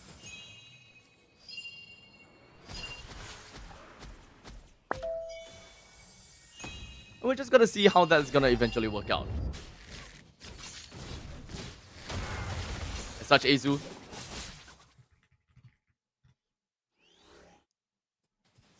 Six minutes and 20 seconds. CFU Gaming, they have control of the river. There is a turtle that is going to be popping out right at the top side. And CFU Gaming, understandably, they might want to take this. Oh, wait, sorry, Phoenix is currently at level 10. Oh, wait, hold on a second. Why is he at level 10? Why is he so high? But he's gotta go down to the hands of Wadu. The entire team of CFU Gaming, they're still gonna be fine. As of now, Sarge is gonna go straight for the bravest warrior, and he manages to get a cleave down onto Singh. 1-for-2 trade at this point in time. Kozet pick up a kill. I'm not too sure if whether that is before or after the Sky Piercer got picked up. I would like to believe that the Sky Piercer was picked up first, and then he got a... No. He killed first, then he got a Sky Piercer.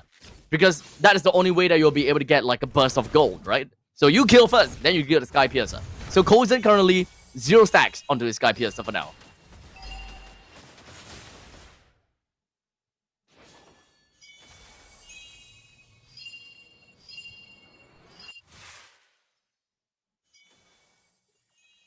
Five is a 4 with a 2,000 gold lead for CFU Gaming. The way that they are playing right now is actually pretty darn good, right?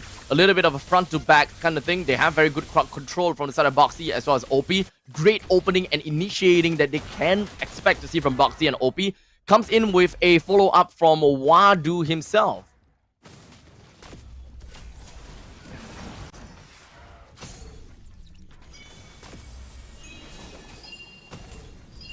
The Pro Esports, they kind of want to fight for this. Circling Eagle, tags on the 2, tectonic charge, tags on the 1, but Boxy retaliates, and of course Detective as well as Wadu. They fight back immensely, and Pro Esports, they are crumbling one after another, leaving Kozen as the Lone Ranger, alone, defending the lanes.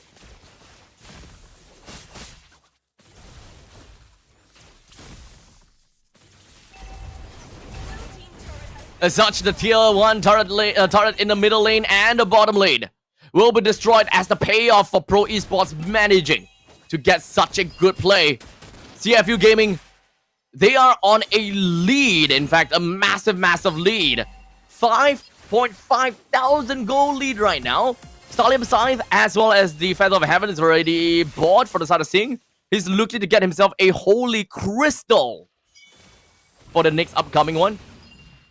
With the Hunter Strike as well as the Sky Piercer already picked up from the side of Kozen. I think that mostly I'm just going to be looking out from Sorian Felix, right? If whether he's able to carry the team. Because an XP damage joy is something that I don't particularly expect. But that also means that the team is lacking in frontliners. Pro Esports lack in that frontliner. They can't really do very well in terms of really holding up in fights. As such, Sorian Felix, he went in for the electrifying beats, but he can't do anything. They got a quick dash. Carry right out. Running right out.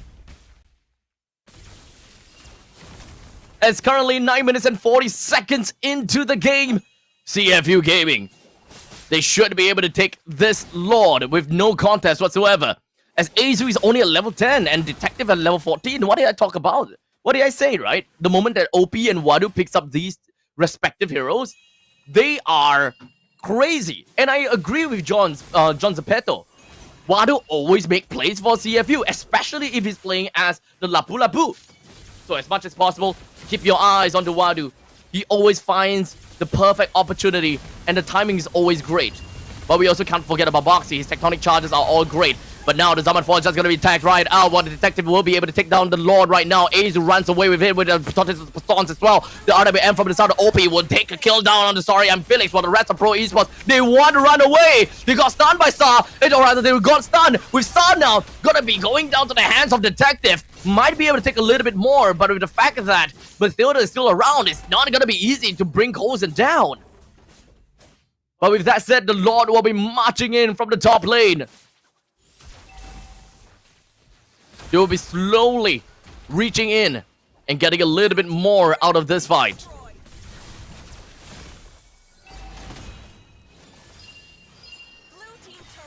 With the Holy Defense that got knocked out in the bottom and the middle, there is still an opportunity for CFU Gaming to try to end this. As you can see, the Mounted Shocker zones. Sorian Felix clears the wave. Electrifying beats right onto 4 members, but that is probably not going to help him a lot. Unfortunately, D-Sap will go down to the hand of course, Detective, but he himself will go down to the hands of Kozen. OP retaliates, gets a kill down over to the side of Kozen, and they are just going to be going back and forth in terms of trade. It's a 1-for-3 trade. CFU Gaming got a massive win out of that. With only Azu and Sorian Felix left for the team, there's no way that they will be able to defend against this upcoming push down in the bottom lane. The Lord goes down, but there are still a couple of siege minions up to the top lane. For Sorian Felix, it does not have damage anymore. It's still 1v4. Detective is coming back soon. D7 and Azu, they're looking for opportunity now. Sorian Felix, he don't have damage. He can't kill. So Pro Esports, they are sorely behind. Sorely behind. That's right, 3-level gap. We have quite a bit of gap between these two teams.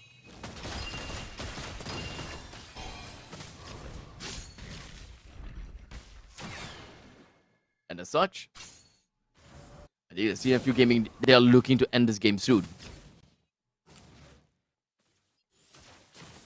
The Mountain Shocker is going to crash down soon because it's going to expire soon. There we go. Crashes down. Immobilized onto D7 as well. With the RWM, they look out for more. Tectonic charge lands on the one. Sorian Felix still alive from all of that. But that's a very good circling Eagle that will be able to knock up onto the Boxy, but not quite enough to bring them down just yet. Sing, though, picks up one on the Azu. With the middle lane and the bottom lane, inhibitor turret down. CFU Gaming, they look forward to end the game through the Lord. They do not want to throw the game at this point. Pro Esports, they are a little bit too far behind to want to fight back by 15 minutes. I think that they can't do that as of yet. As much as I really want to think that they can take a very good fight from 15 minutes onwards, I think that that might have been lengthened because of the fact that there is, what, 8,000 goal lead from the start of CFU Gaming. This is probably a 18 minutes comeback from Pro Esports if they really want to. As now Sorian Felix jumps over to the back, dealt a decent damage on the side of the OP as well. Detective pops up the Vengeance, runs away with the Guiding Wind. That managed to tag them pretty effectively, but not going to do quite much. In the meantime, a little bit of macro play in the middle lane that's going to be slightly pushing, but unfortunately, the side of CFU Gaming, they're just going to be flooring it, and of course, tapping onto the gas pedal. So Phoenix doesn't have the HP to survive this. As such, he goes down to Zing. RWM opens up Kozen as the last hurrah. Hail Mary play. Puts himself in the face of CFU. The Guardian's Barrier erects. Star can't do anything. And CFU goes to the grand finals of MPL Cambodia Season 9.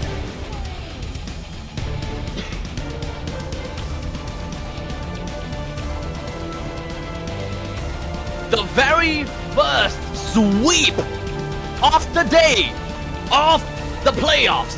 The very first 3-0 sweep. And that comes from the hands of CFU Gaming. Congratulations to them once again. And unfortunately for Pro Esports, they were not to be able to get themselves a fast ticket to grand finals. But they are not out of the competition just yet. They still have one more chance to vie for the crown at the lower bracket, where they will face off against the losers of Galaxy Legends versus Team Max. If I remember correctly, it was Team Max. Yes, Team Max.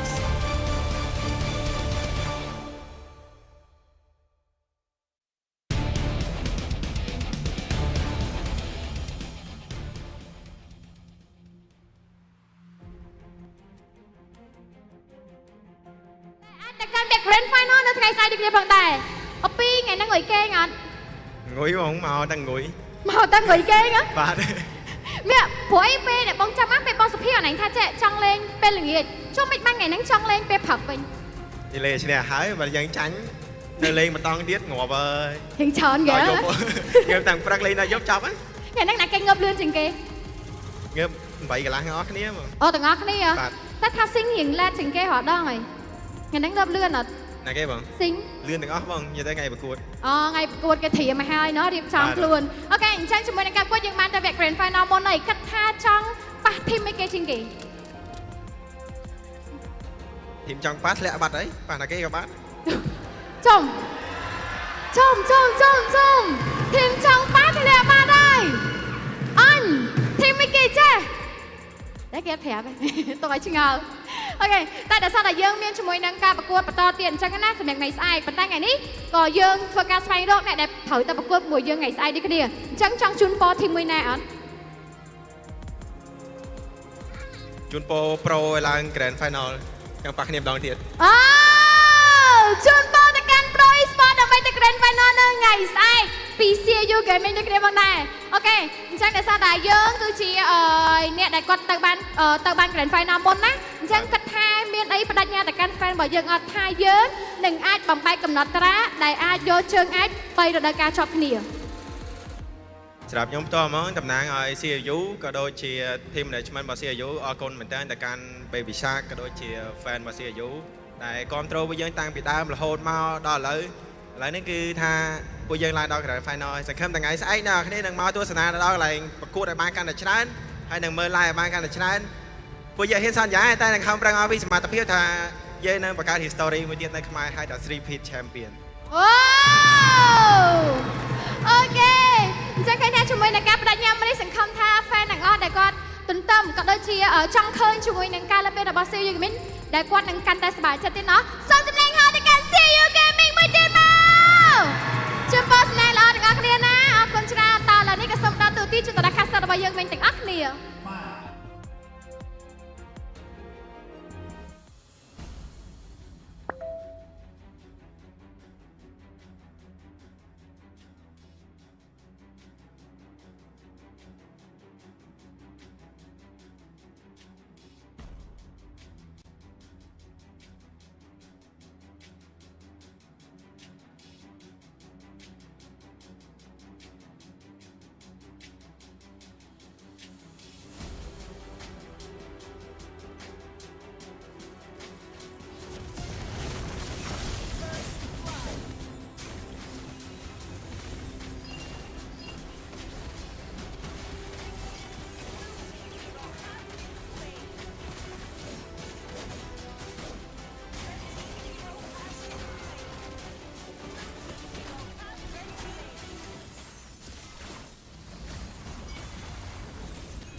September 12th to October 19th, take part in the regional contest, open to all players. Step up and prove your strength.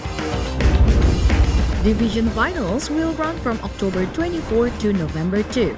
The top 16 players in each division may advance to the next stage of MRS. Check your in-game mail for information.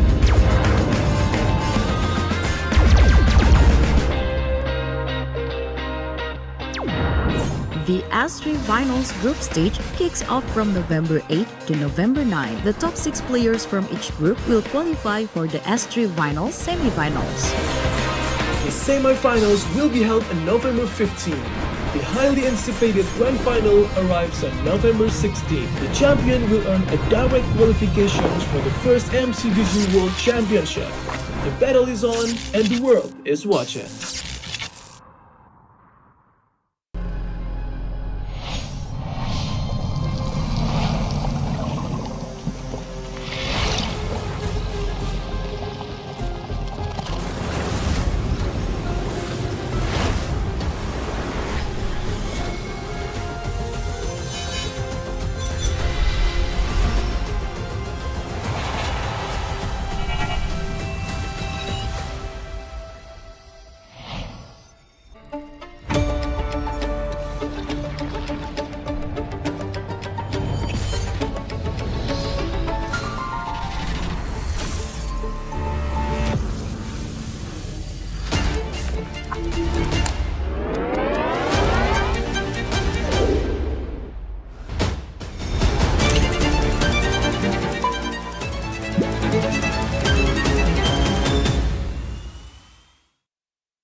Wow, មីកុំអ៊ីណ្ឌូមីកំប៉ុង ចង់មែន ចង់ តែញ៉ៅ ស្រួយឆុងស្រួយញ៉ាំ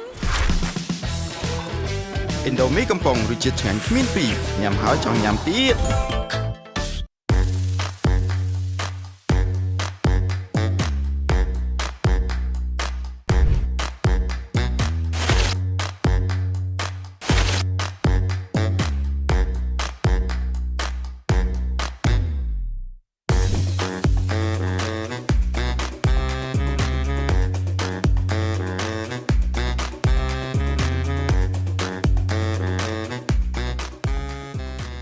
ណានាក៏ទៅលេចិនដែរ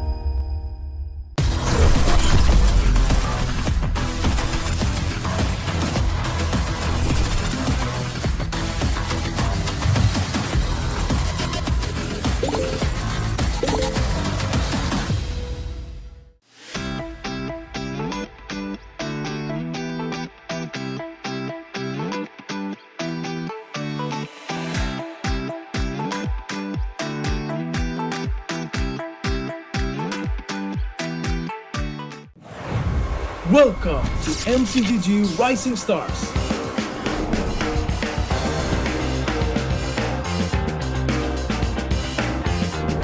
From September 12th to October 19th, take part in the regional contest, open to all players. Step up and prove your strength. Division finals will run from October 24 to November 2. The top 16 players in each division may advance to the next stage of MRS. Check your in-game mail for information.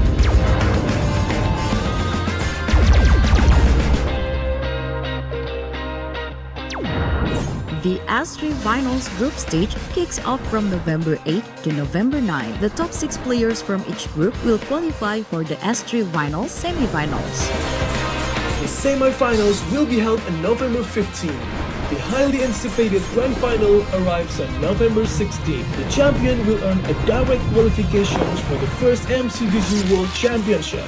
The battle is on and the world is watching.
មីកុងអ៊ីនដូមីកំប៉ុង ចង់មែន ចង់ ទៅញ៉ៅ ស្រួយឆុងស្រួយញ៉ាំ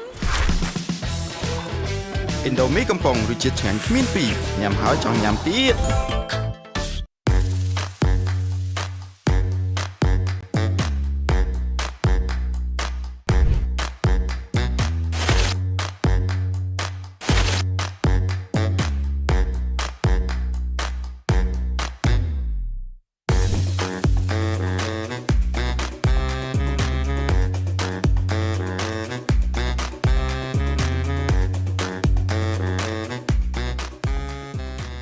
ណានាក៏ទៅលេចិនដែរ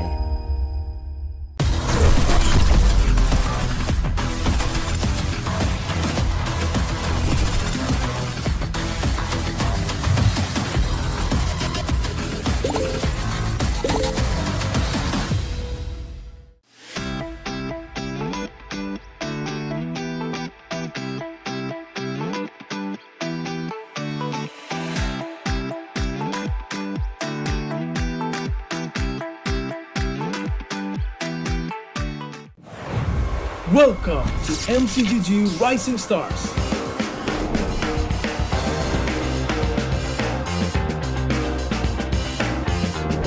From September 12th to October 19th, take part in the regional contest, open to all players. Step up and prove your strength. Division finals will run from October 24 to November 2. The top 16 players in each division may advance to the next stage of MRS. Check your in-game mail for information.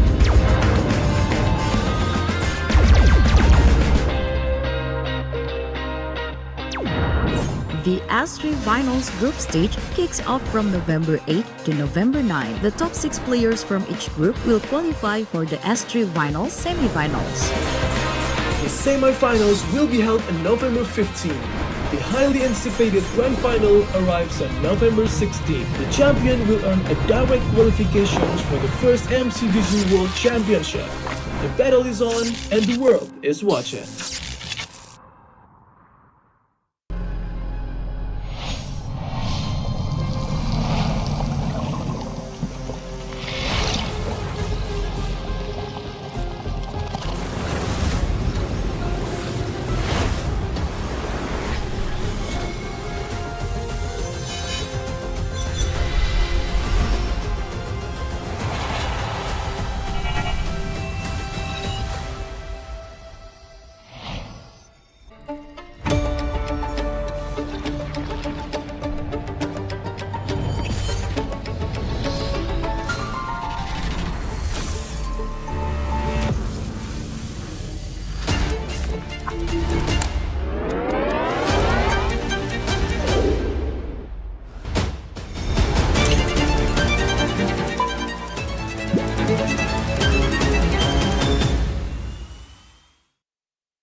Wow មីកុងអ៊ីនដូមីកំប៉ុង ចង់មែន ចង់ ទៅញ៉ៅ ស្រួយឆុងស្រួយញ៉ាំ ឥណ្ឌូមីកំប៉ុងរសជាតិឆ្ងាញ់គ្មានពីរញ៉ាំហើយចង់ញ៉ាំទៀត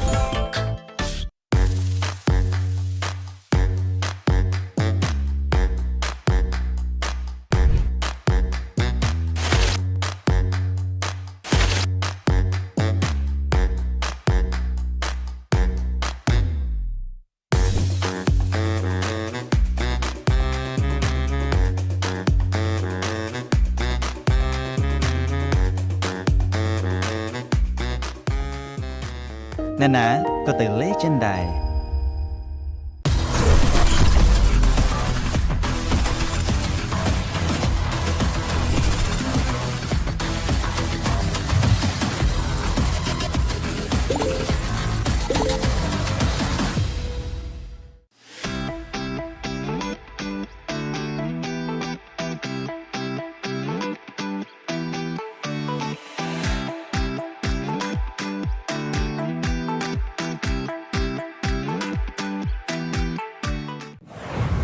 Welcome to MCGG Rising Stars.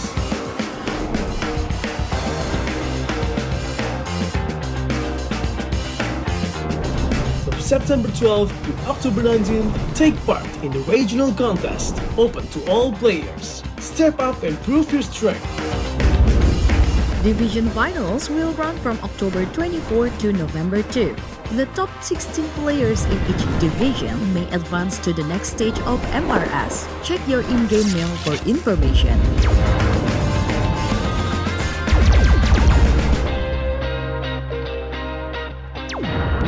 The S3 Finals group stage kicks off from November 8 to November 9. The top 6 players from each group will qualify for the S3 Finals semi-finals. The semi-finals will be held on November 15. The highly anticipated grand final arrives on November 16. The champion will earn a direct qualifications for the first MCDG World Championship. The battle is on and the world is watching.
Wow, mi con Indomieកំប៉ុង ចង់មែន ចង់ ទៅញ៉ៅ ស្រួយឆុងស្រួយញ៉ាំ Indomie កំប៉ុងរសជាតិឆ្ងាញ់គ្មានពីរញ៉ាំហើយចង់ញ៉ាំទៀត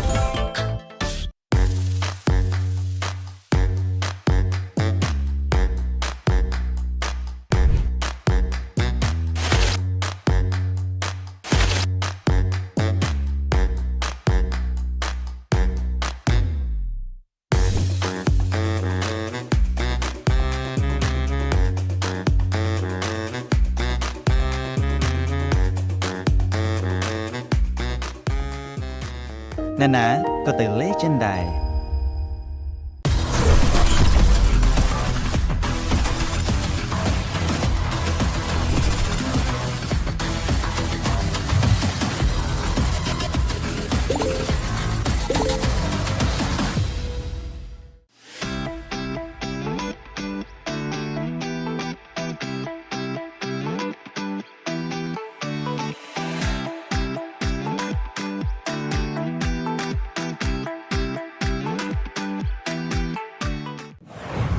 Welcome to MCDG Rising Stars.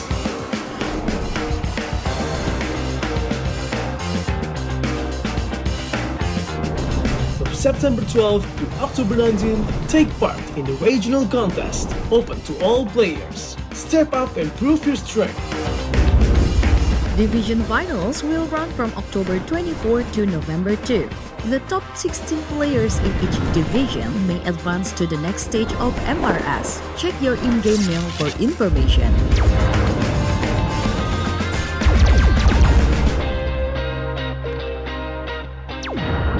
The S3 Finals group stage kicks off from November 8 to November 9. The top 6 players from each group will qualify for the S3 Finals semi-finals.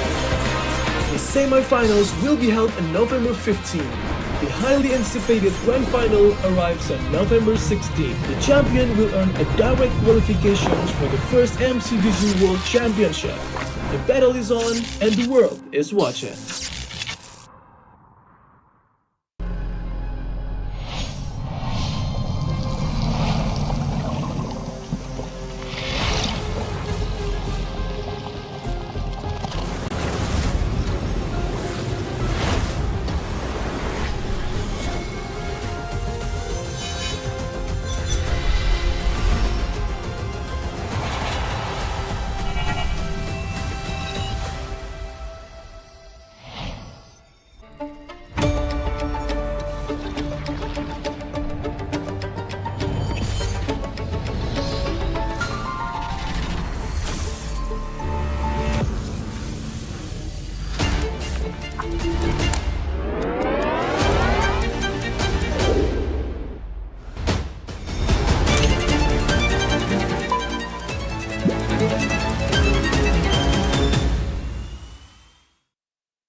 មីកំប៉ុង ចង់មែន ចង់ ទៅញើ ស្រួយឆុងស្រួយញ៉ាំ ឥណ្ឌូមីកំប៉ុងរសជាតិឆ្ងាញ់គ្មានពីរញ៉ាំហើយចង់ញ៉ាំទៀត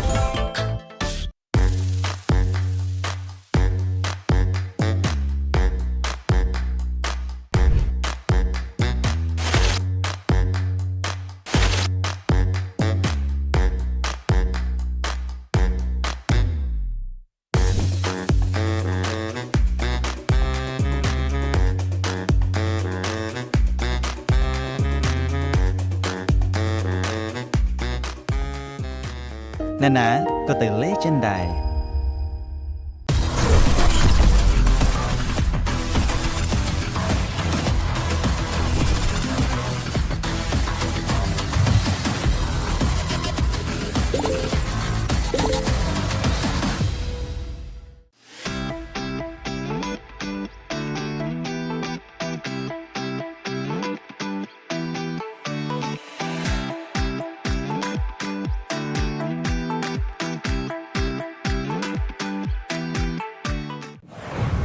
Welcome to MCGG Rising Stars.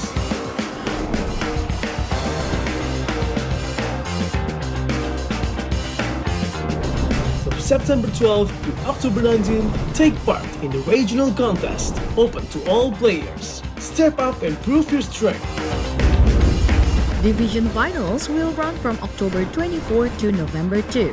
The top 16 players in each division may advance to the next stage of MRS. Check your in-game mail for information.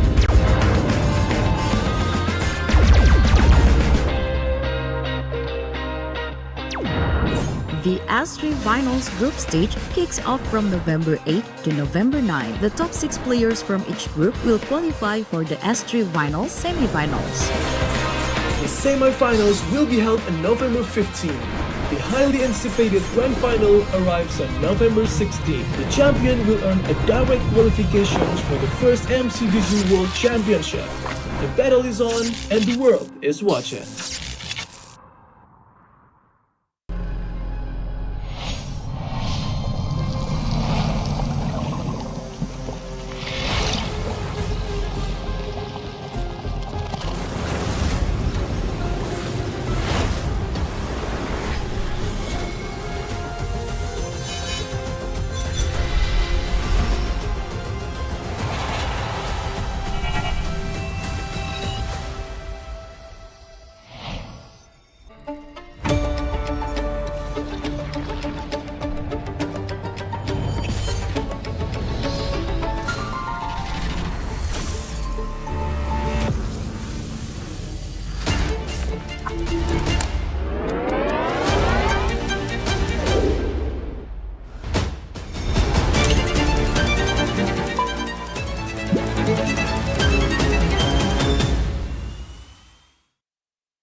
Wow មីកុងឥណ្ឌូមីកំប៉ុង ចង់មែន ចង់ ទៅញើ ស្រួយឆុងស្រួយញ៉ាំ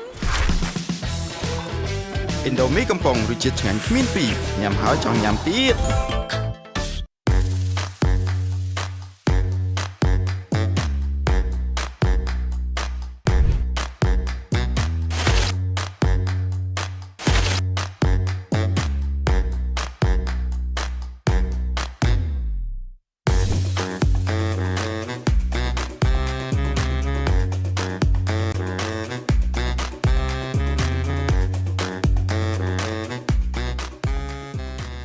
ណានាក៏ទៅលេចិនដែរ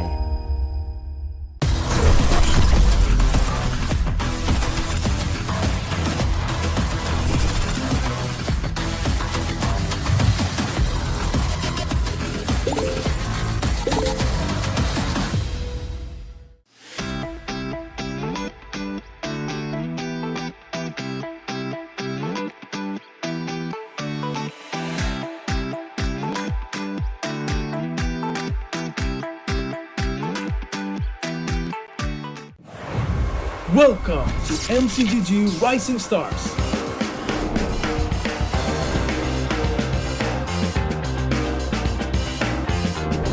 From September 12th to October 19th, take part in the regional contest, open to all players. Step up and prove your strength.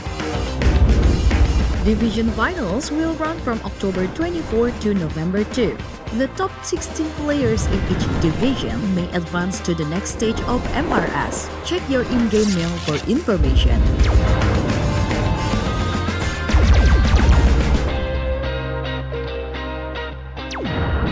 The S3 Finals group stage kicks off from November 8 to November 9. The top 6 players from each group will qualify for the S3 Finals semi-finals. The semi-finals will be held on November 15. The highly anticipated grand final arrives on November 16. The champion will earn a direct qualifications for the first MCDG World Championship. The battle is on and the world is watching.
Wow មានកងឥណ្ឌូមានកំប៉ុង ចឹងមែន ចឹង ទៅញ៉ៅ ស្រួយឆុងស្រួយញ៉ាំ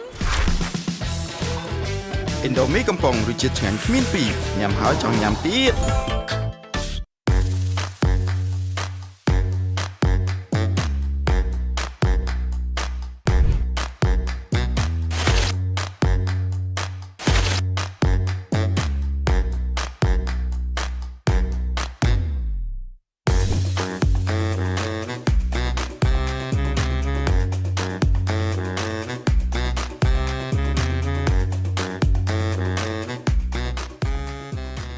ណានាក៏ទៅលេចិនដែរ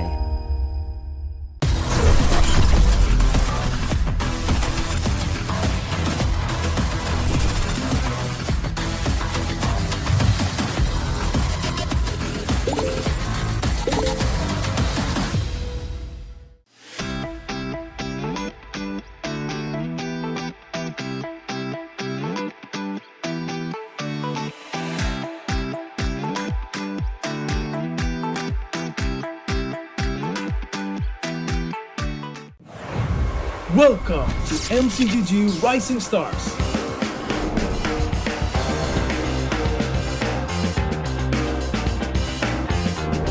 From September 12th to October 19th, take part in the regional contest, open to all players. Step up and prove your strength. Division finals will run from October 24 to November 2. The top 16 players in each division may advance to the next stage of MRS. Check your in-game mail for information.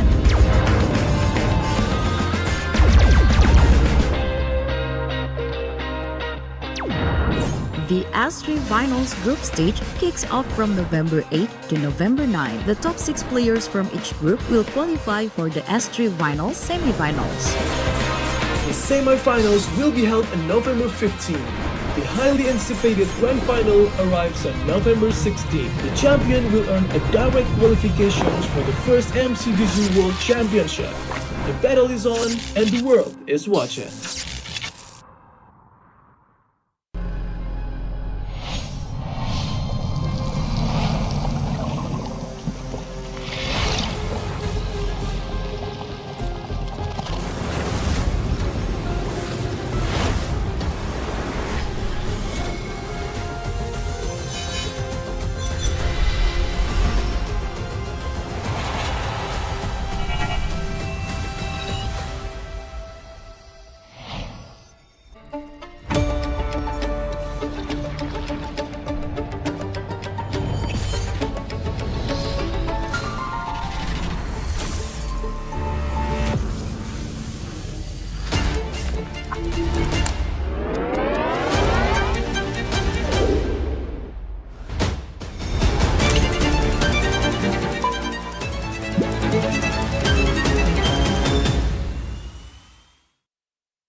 Wow,មានកងឥណ្ឌូមានកំប៉ុង ចង់មែន ចង់ ទៅញ៉ើ ស្រួយឆុងស្រួយញ៉ាំ ឥណ្ឌូមីកំប៉ុងរសជាតិឆ្ងាញ់គ្មានពីរញ៉ាំហើយចង់ញ៉ាំទៀត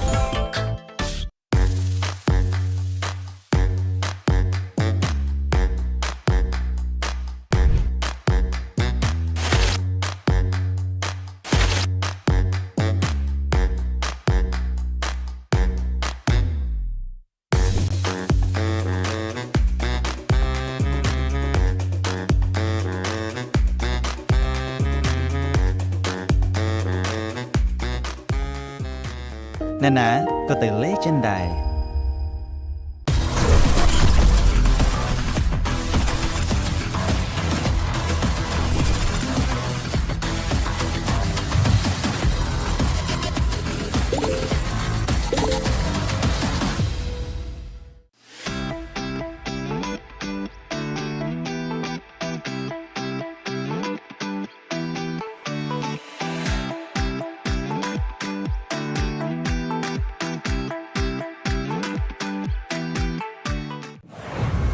Welcome to MCGG Rising Stars.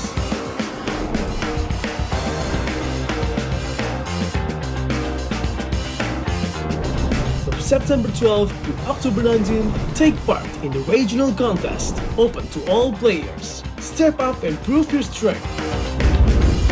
Division finals will run from October 24 to November 2. The top 16 players in each division may advance to the next stage of MRS. Check your in-game mail for information.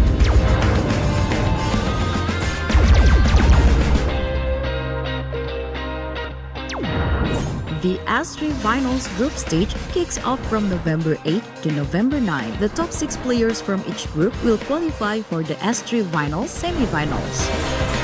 The semi-finals will be held on November 15. The highly anticipated grand final arrives on November 16. The champion will earn a direct qualifications for the first MCGG World Championship. The battle is on and the world is watching.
Wow, មានកងឥណ្ឌូមានកំប៉ុង ចង់មែន ចង់ ទៅញ៉ើ ស្រួយឆុងស្រួយញ៉ាំ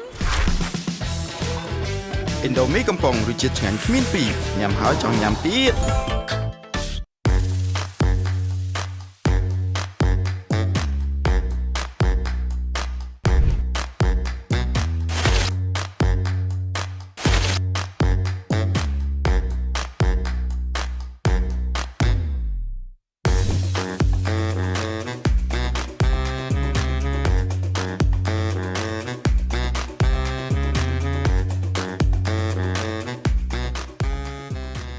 ណានាក៏ទៅលេចិនដែរ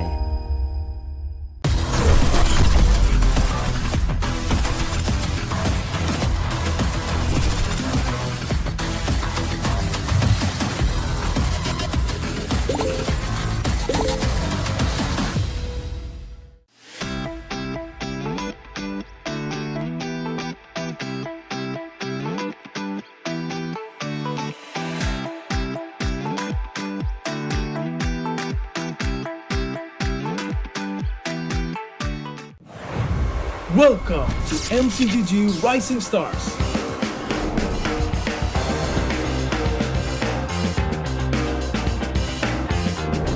From September 12th to October 19th, take part in the regional contest, open to all players. Step up and prove your strength. Division finals will run from October 24 to November 2. The top 16 players in each division may advance to the next stage of MRS. Check your in-game mail for information.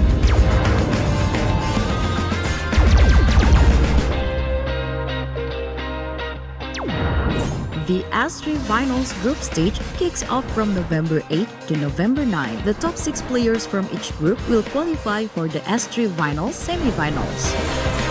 The semi-finals will be held on November 15. The highly anticipated grand final arrives on November 16. The champion will earn a direct qualifications for the first MCDG World Championship. The battle is on and the world is watching.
Wow មីកុងឥណ្ឌូមីកំប៉ុង ចង់មែន ចង់ ទៅញើ ស្រួយឆុងស្រួយញ៉ាំ ឥណ្ឌូមីកំប៉ុងរសជាតិឆ្ងាញ់គ្មានពីរញ៉ាំហើយចង់ញ៉ាំទៀត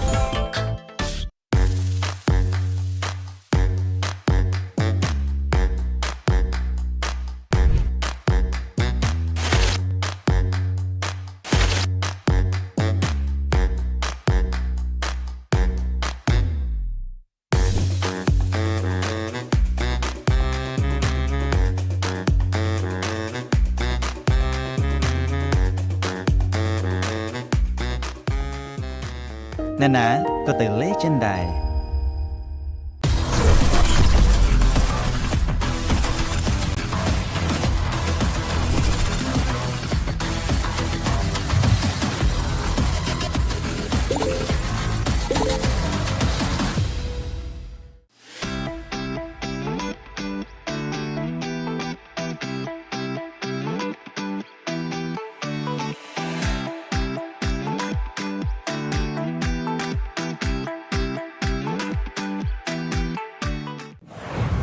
Welcome to MCGG Rising Stars.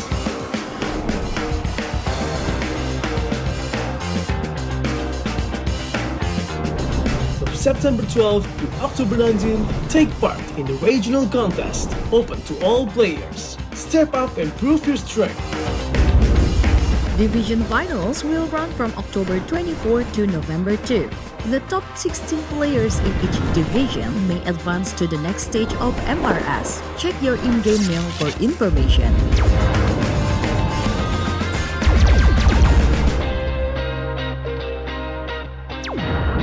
The S3 Finals group stage kicks off from November 8 to November 9. The top 6 players from each group will qualify for the S3 Finals semi-finals. The semi-finals will be held on November 15. The highly anticipated grand final arrives on November 16. The champion will earn a direct qualifications for the first MCDG World Championship. The battle is on and the world is watching.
Indomie កំប៉ុង ចង់មែន ចង់ ទិញទៅ ស្រួយឆុងស្រួយញ៉ាំ Indomie កំប៉ុងរសជាតិឆ្ងាញ់គ្មានពីរញ៉ាំហើយចង់ញ៉ាំទៀត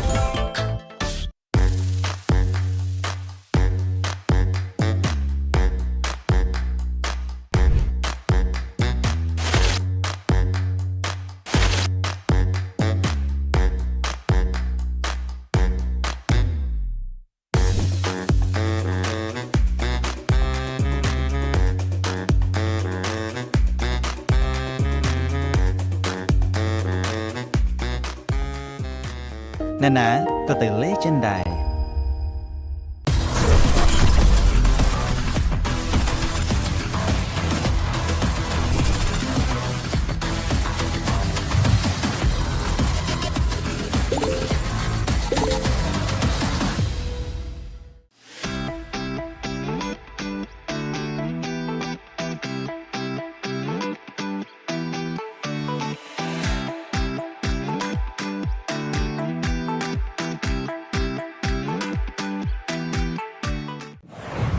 Welcome to MCGG Rising Stars.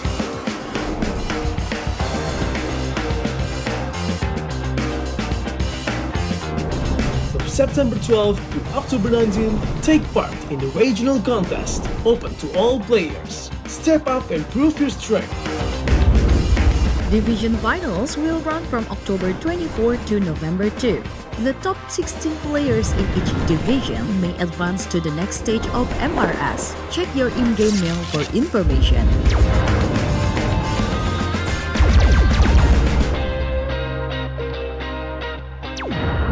The S3 Finals group stage kicks off from November 8 to November 9. The top 6 players from each group will qualify for the S3 Finals semi-finals. The semi-finals will be held on November 15. The highly anticipated grand final arrives on November 16. The champion will earn a direct qualification for the first MCGG World Championship. The battle is on and the world is watching.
Wow មីកុង Indomie កំប៉ុង ចង់មែន ចង់ ទិញទៅ ស្រួយឆុងស្រួយញ៉ាំ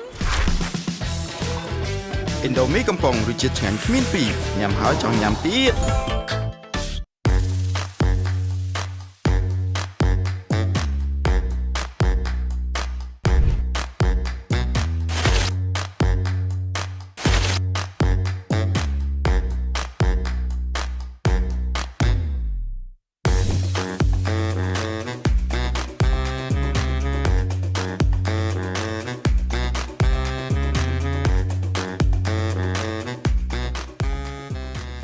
ណានាក៏ទៅលេចិនដែរ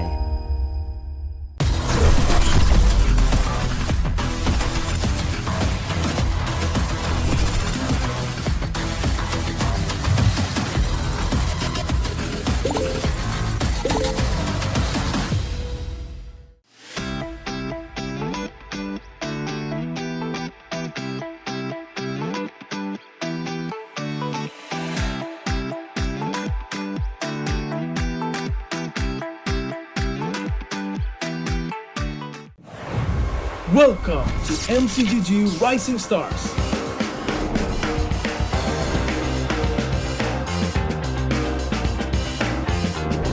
From September 12th to October 19th, take part in the regional contest, open to all players. Step up and prove your strength.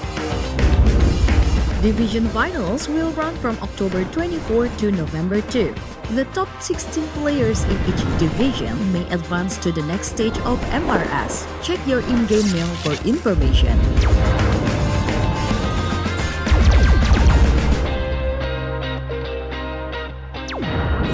The S3 Finals group stage kicks off from November 8 to November 9. The top 6 players from each group will qualify for the S3 Finals semi-finals. The semi-finals will be held on November 15. The highly anticipated grand final arrives on November 16. The champion will earn a direct qualifications for the first MCDG World Championship. The battle is on and the world is watching.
Wow, mi con Indomieកំប៉ុង ចង់មែន ចង់ ទៅញើ ស្រួយឆុងស្រួយញ៉ាំ Indomie កំប៉ុងរសជាតិឆ្ងាញ់គ្មានពីរញ៉ាំហើយចង់ញ៉ាំទៀត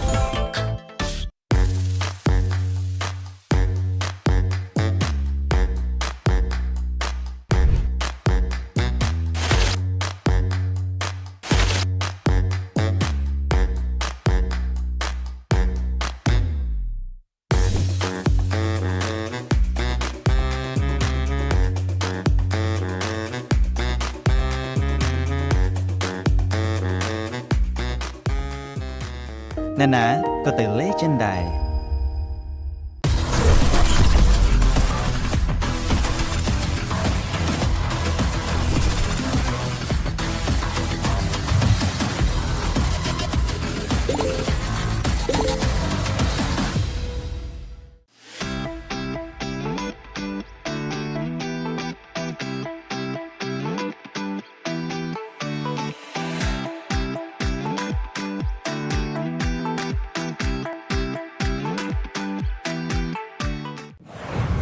Welcome to MCGG Rising Stars.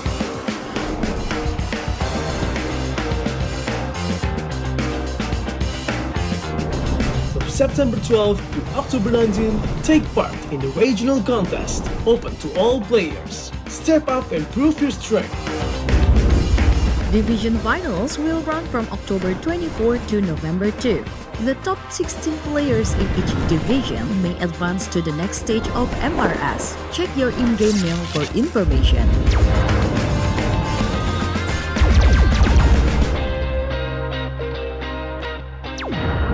The S3 Finals group stage kicks off from November 8 to November 9. The top 6 players from each group will qualify for the S3 Finals semi-finals. The semi-finals will be held on November 15. The highly anticipated grand final arrives on November 16. The champion will earn a direct qualifications for the first MCDG World Championship. The battle is on and the world is watching.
មីកំប៉ុង ចង់មែន ចង់ ទៅញើ ស្រួយឆុងស្រួយញ៉ាំ ឥណ្ឌូមីកំប៉ុងរសជាតិឆ្ងាញ់គ្មានពីរញ៉ាំហើយចង់ញ៉ាំទៀត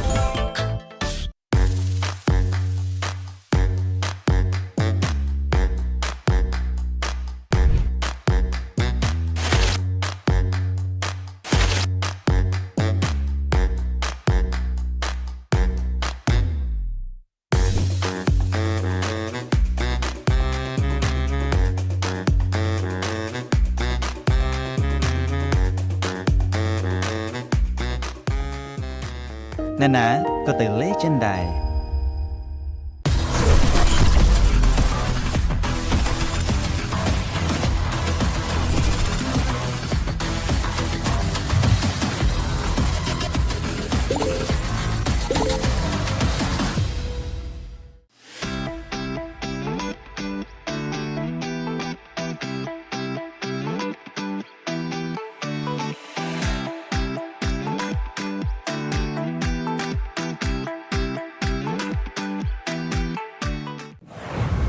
Welcome to MCGG Rising Stars.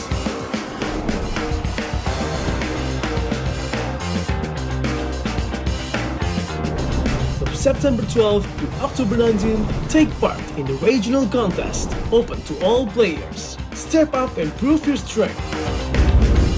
Division finals will run from October 24 to November 2. The top 16 players in each division may advance to the next stage of MRS. Check your in-game mail for information.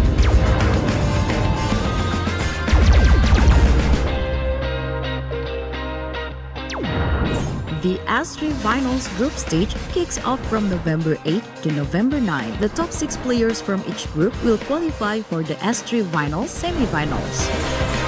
The semi-finals will be held on November 15. The highly anticipated grand final arrives on November 16. The champion will earn a direct qualifications for the first MCGG World Championship. The battle is on and the world is watching.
Wow មីកុងឥណ្ឌូមីកំប៉ុង ចង់មែន ចង់ ទៅញើ ស្រួយឆុងស្រួយញ៉ាំ ឥណ្ឌូមីកំប៉ុងរសជាតិឆ្ងាញ់គ្មានពីរញ៉ាំហើយចង់ញ៉ាំទៀត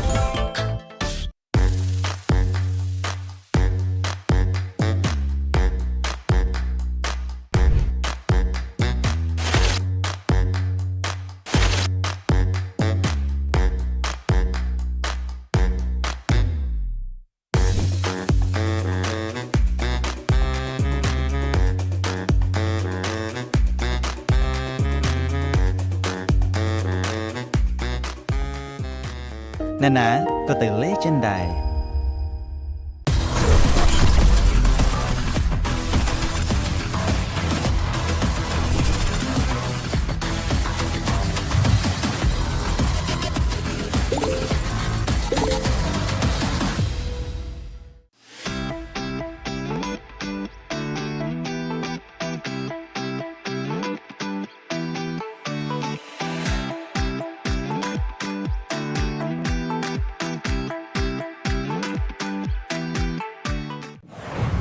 Welcome to MCGG Rising Stars.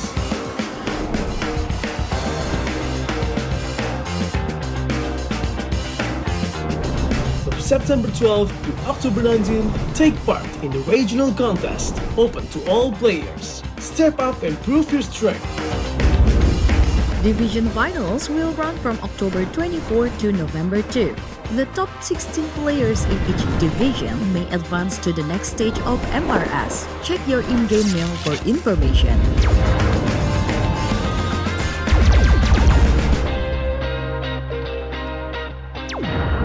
The S3 Finals group stage kicks off from November 8 to November 9. The top 6 players from each group will qualify for the S3 Finals semi-finals. The semi-finals will be held on November 15. The highly anticipated grand final arrives on November 16. The champion will earn a direct qualifications for the first MCDG World Championship. The battle is on and the world is watching.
Wow, mi con Indomieកំប៉ុង ចង់មែន ចឹង ទៅញើ ស្រួយឆុងស្រួយញ៉ាំ Indomie កំប៉ុងរសជាតិឆ្ងាញ់គ្មានពីរញ៉ាំហើយចង់ញ៉ាំទៀត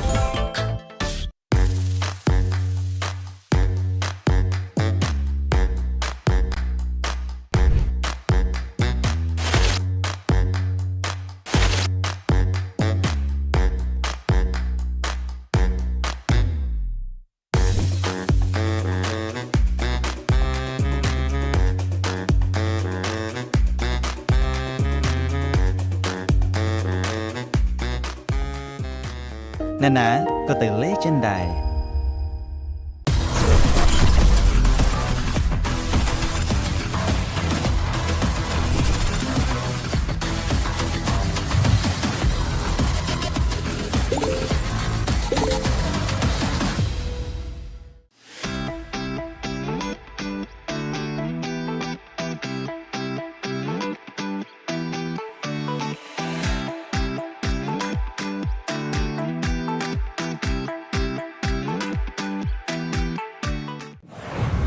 Welcome to MCGG Rising Stars.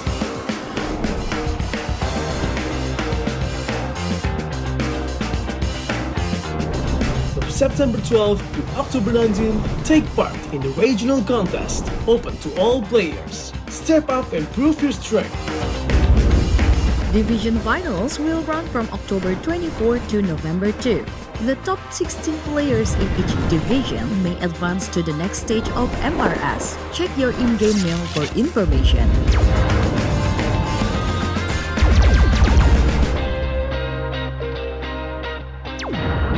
The S3 Finals group stage kicks off from November 8 to November 9. The top 6 players from each group will qualify for the S3 Finals semi-finals. The semi-finals will be held on November 15. The highly anticipated grand final arrives on November 16. The champion will earn a direct qualifications for the first MCDG World Championship. The battle is on and the world is watching.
Wow មីកុងឥណ្ឌូមីកំប៉ុង ចង់មែន ចង់ តែញ៉ើ ស្រួយឆុងស្រួយញ៉ាំ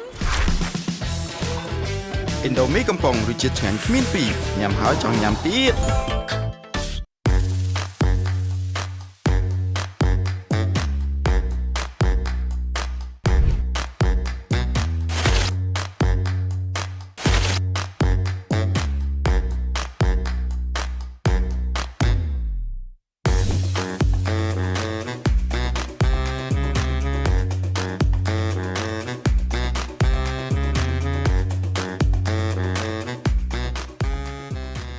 អ្នកណាក៏ទៅលេចិនដែរ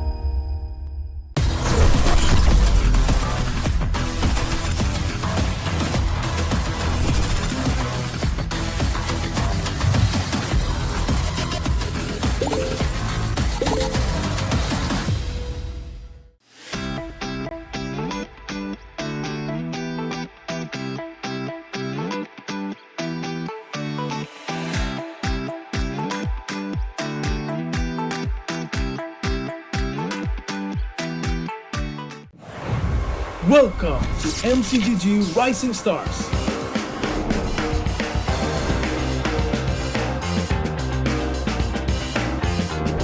From September 12th to October 19th, take part in the regional contest, open to all players. Step up and prove your strength.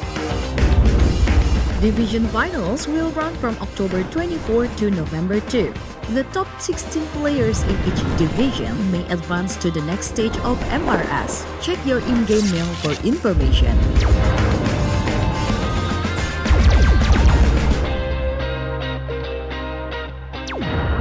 The S3 Finals group stage kicks off from November 8 to November 9. The top 6 players from each group will qualify for the S3 Finals semi-finals. The semi-finals will be held on November 15. The highly anticipated grand final arrives on November 16. The champion will earn a direct qualification for the first MCGG World Championship. The battle is on and the world is watching.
Wow មីកុងឥណ្ឌូមីកំប៉ុង ចង់មែន ចង់ តែញ៉ើ ស្រួយឆុងស្រួយញ៉ាំ ឥណ្ឌូមីកំប៉ុងរសជាតិឆ្ងាញ់គ្មានពីរញ៉ាំហើយចង់ញ៉ាំទៀត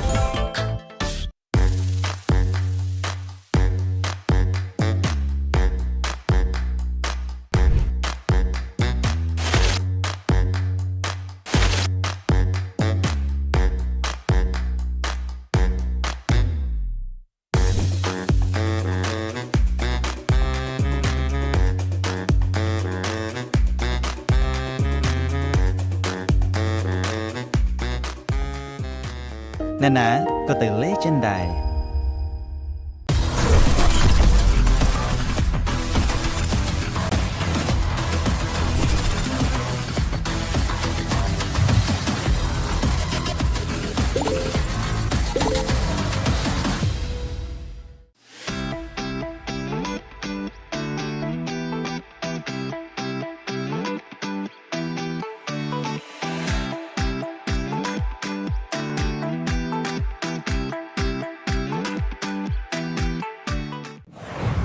Welcome to MCGG Rising Stars.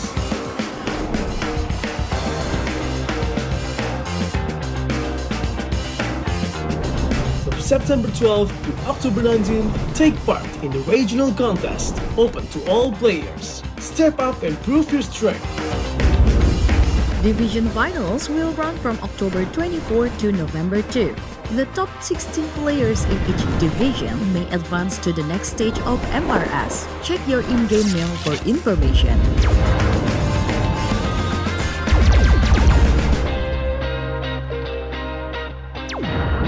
The S3 Finals group stage kicks off from November 8 to November 9. The top 6 players from each group will qualify for the S3 Finals semi-finals. The semi-finals will be held on November 15. The highly anticipated grand final arrives on November 16. The champion will earn a direct qualifications for the first MCDG World Championship. The battle is on and the world is watching.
Wow មីកុងអ៊ីនដូមីកំប៉ុង ចង់មែន ចង់ ទៅញើ ស្រួយឆុងស្រួយញ៉ាំ ឥណ្ឌូមីកំប៉ុងរសជាតិឆ្ងាញ់គ្មានពីរញ៉ាំហើយចង់ញ៉ាំទៀត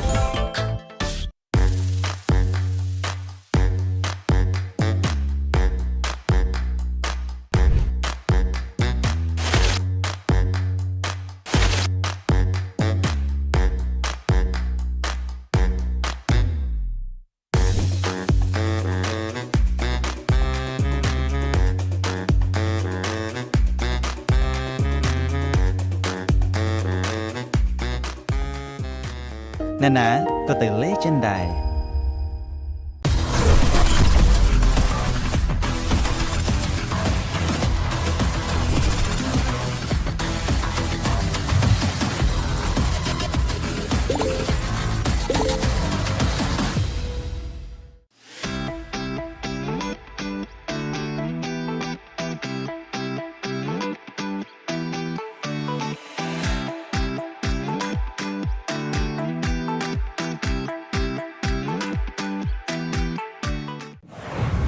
Welcome to MCGG Rising Stars.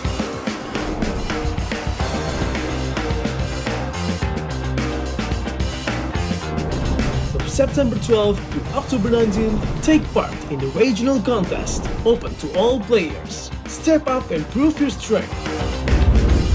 Division finals will run from October 24 to November 2. The top 16 players in each division may advance to the next stage of MRS. Check your in-game mail for information.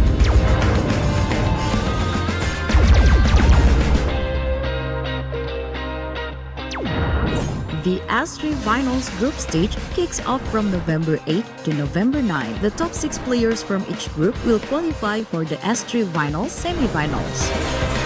The semi-finals will be held on November 15. The highly anticipated grand final arrives on November 16. The champion will earn a direct qualifications for the first MCDG World Championship. The battle is on and the world is watching.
con Indomie កំប៉ុង ចង់មែន ចង់ ទៅញើ ស្រួយឆុងស្រួយញ៉ាំ Indomie កំប៉ុងរសជាតិឆ្ងាញ់គ្មានពីរញ៉ាំហើយចង់ញ៉ាំទៀត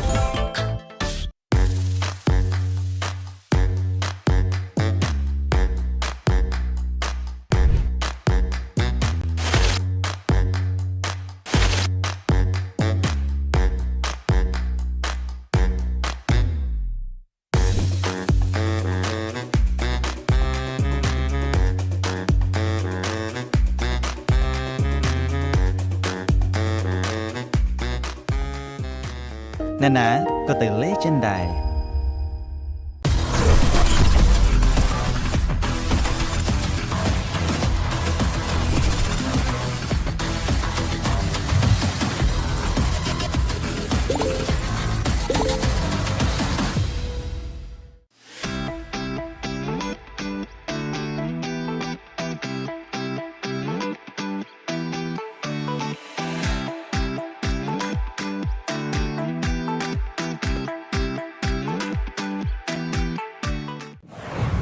Welcome to MCGG Rising Stars.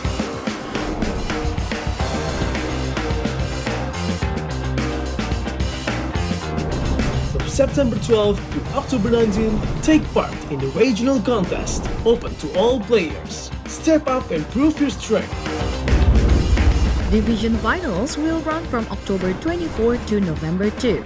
The top 16 players in each division may advance to the next stage of MRS. Check your in-game mail for information.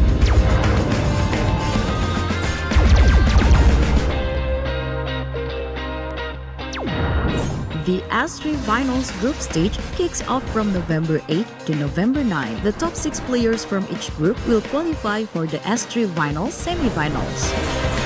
The semi-finals will be held on November 15. The highly anticipated grand final arrives on November 16. The champion will earn a direct qualification for the first MCGG World Championship. The battle is on and the world is watching.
Wow មានកង Indomie កំប៉ុង ចង់មែន ចង់ ទៅញើ ស្រួយឆុងស្រួយញ៉ាំ Indomie កំប៉ុងរសជាតិឆ្ងាញ់គ្មានពីរញ៉ាំហើយចង់ញ៉ាំទៀត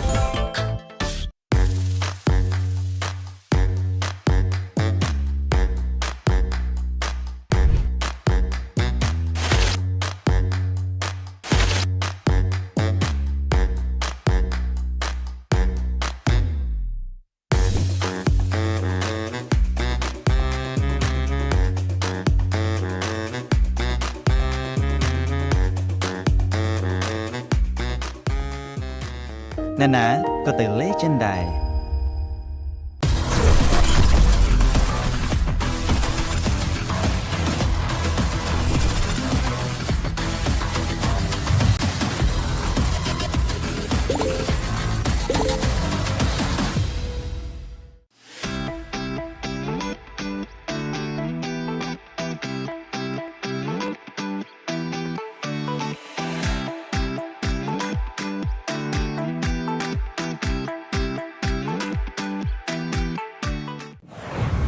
Welcome to MCGG Rising Stars.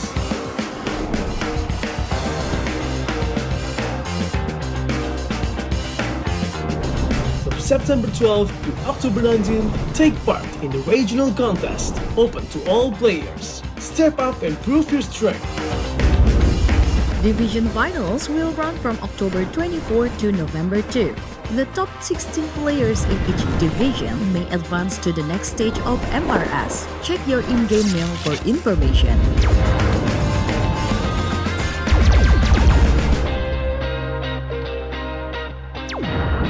The S3 Finals group stage kicks off from November 8 to November 9. The top 6 players from each group will qualify for the S3 Finals semi-finals. The semi-finals will be held on November 15. The highly anticipated grand final arrives on November 16. The champion will earn a direct qualifications for the first MCDG World Championship. The battle is on and the world is watching.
Wow មីកុងឥណ្ឌូមីកំប៉ុង ចង់មែន ចង់ ទៅញ៉ៅ ស្រួយឆុងស្រួយញ៉ាំ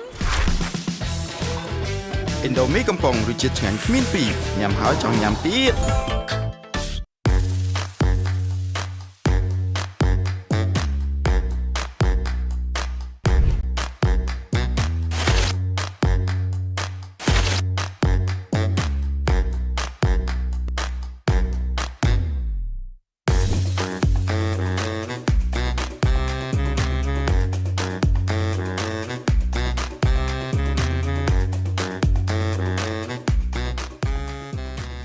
ណានាក៏ទៅលេចិនដែរ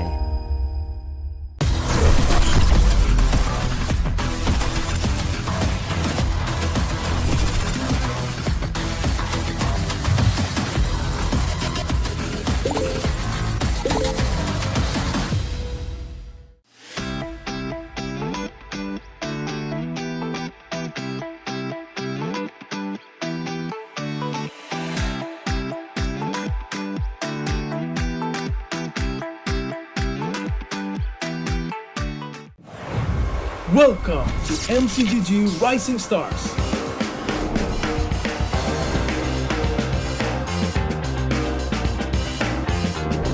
From September 12th to October 19th, take part in the regional contest, open to all players. Step up and prove your strength.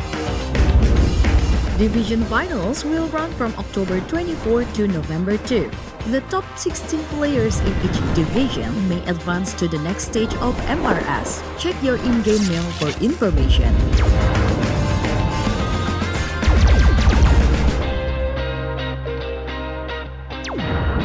The S3 Finals group stage kicks off from November 8 to November 9. The top 6 players from each group will qualify for the S3 Finals semi-finals. The semi-finals will be held on November 15.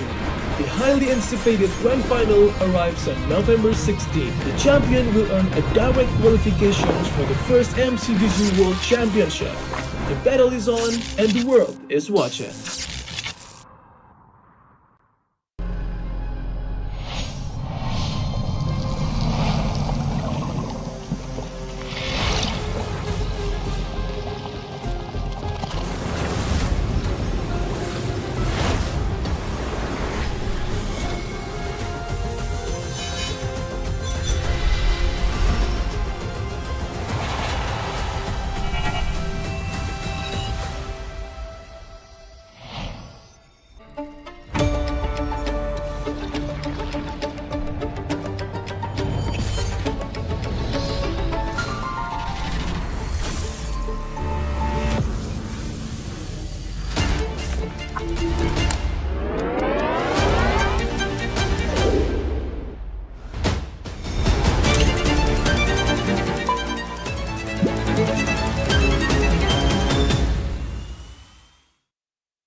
Indomie កំប៉ុង ចង់មែន ចង់ តែញ៉ៅ ស្រួយឆុងស្រួយញ៉ាំ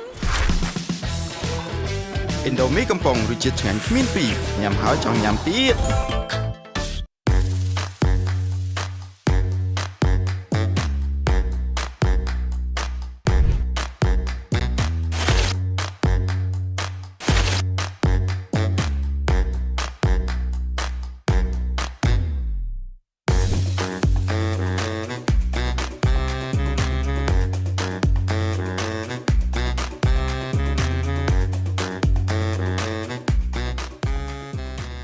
អ្នកណាក៏ទៅលេចិនដែរ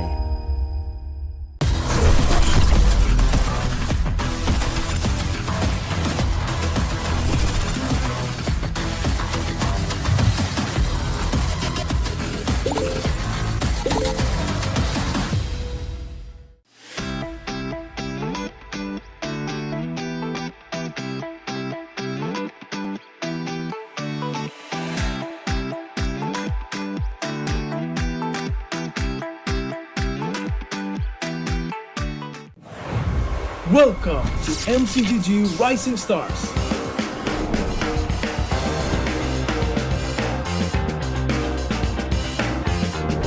From September 12th to October 19th, take part in the regional contest, open to all players. Step up and prove your strength.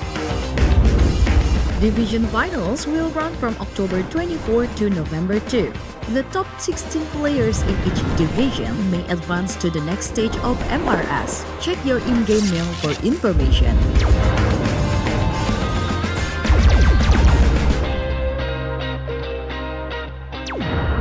The S3 Finals group stage kicks off from November 8 to November 9. The top 6 players from each group will qualify for the S3 Finals semi-finals. The semi-finals will be held on November 15. The highly anticipated grand final arrives on November 16. The champion will earn a direct qualification for the first MCGG World Championship. The battle is on and the world is watching.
Wow មីកុង Indomie កំប៉ុង ចង់មែន ចង់ តែញ៉ៅ ស្រួយឆុងស្រួយញ៉ាំ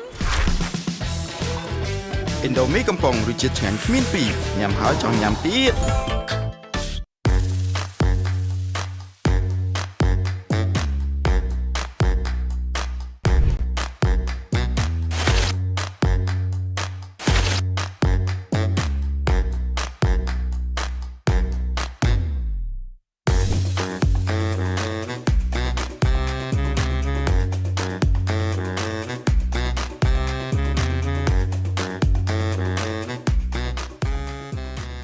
អ្នកណាក៏ទៅលេចិនដែរ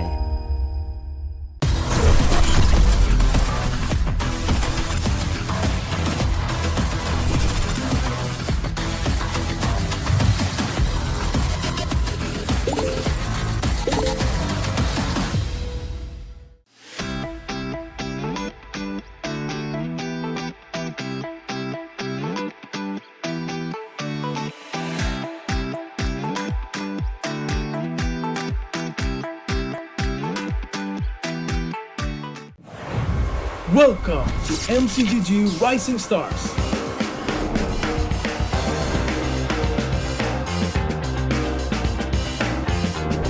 From September 12th to October 19th, take part in the regional contest, open to all players. Step up and prove your strength. Division finals will run from October 24 to November 2. The top 16 players in each division may advance to the next stage of MRS. Check your in-game mail for information.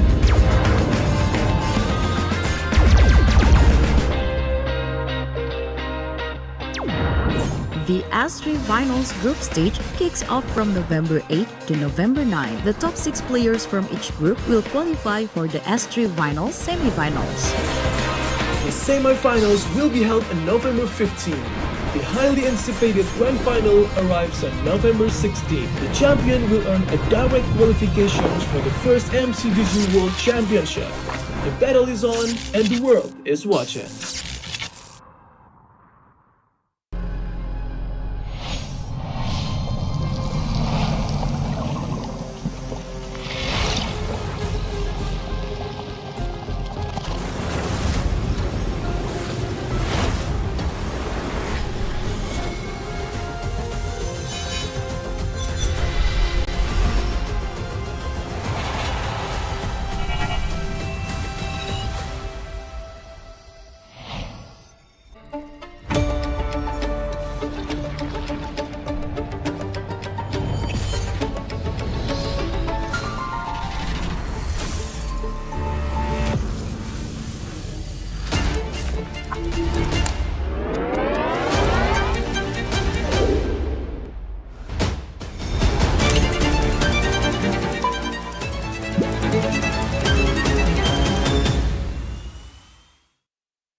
Wow, mi con Indomie កំប៉ុង ចង់មែន ចង់ ទៅញ៉ៅ ស្រួយឆុងស្រួយញ៉ាំ Indomie កំប៉ុងរសជាតិឆ្ងាញ់គ្មានពីរញ៉ាំហើយចង់ញ៉ាំទៀត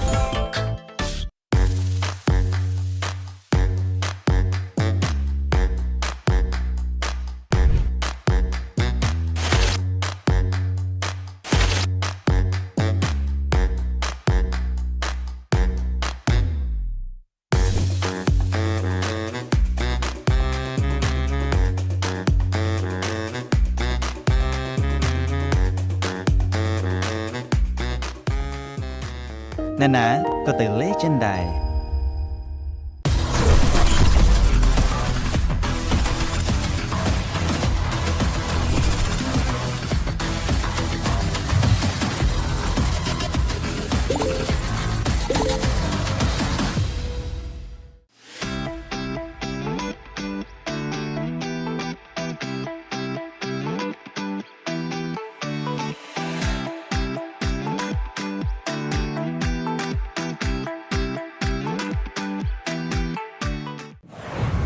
Welcome to MCGG Rising Stars.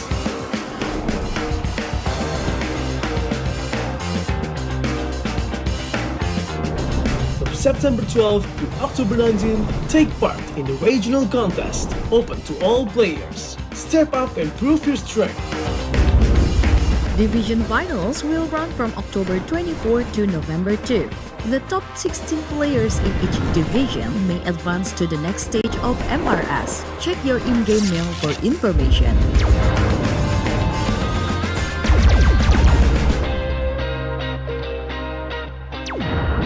The S3 Finals group stage kicks off from November 8 to November 9. The top 6 players from each group will qualify for the S3 Finals semi-finals. The semi-finals will be held on November 15. The highly anticipated grand final arrives on November 16. The champion will earn a direct qualification for the first MCDG World Championship. The battle is on and the world is watching.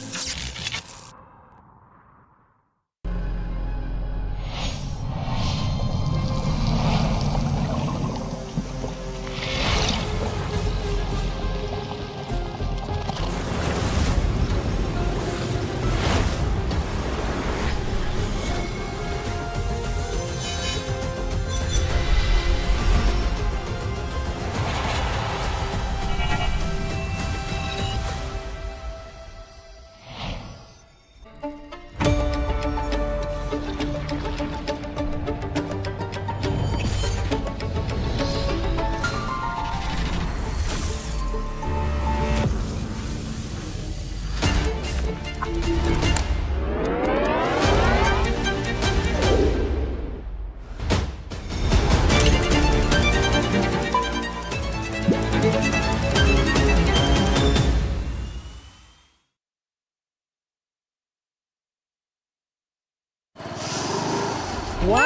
មីកុងអ៊ីណ្ឌូមីកំប៉ុង ចង់មែន ចង់ ឃើញហើយ ស្រួយឆុងស្រួយញ៉ាំ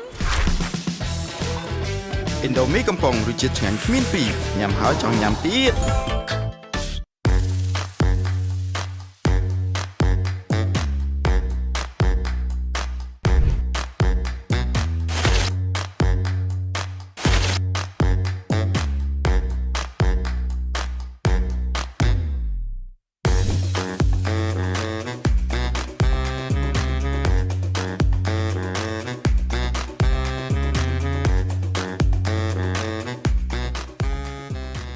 ណានាក៏ទៅលេចិនដែរ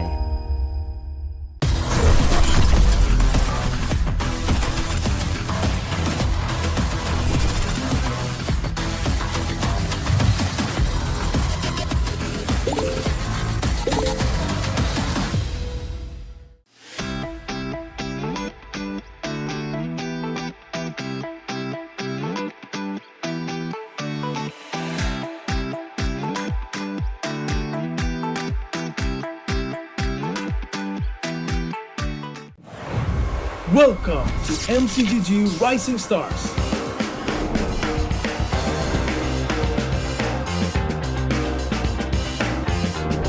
From September 12th to October 19th, take part in the regional contest open to all players. Step up and prove your strength. Division finals will run from October 24 to November 2. The top 16 players in each division may advance to the next stage of MRS. Check your in-game mail for information.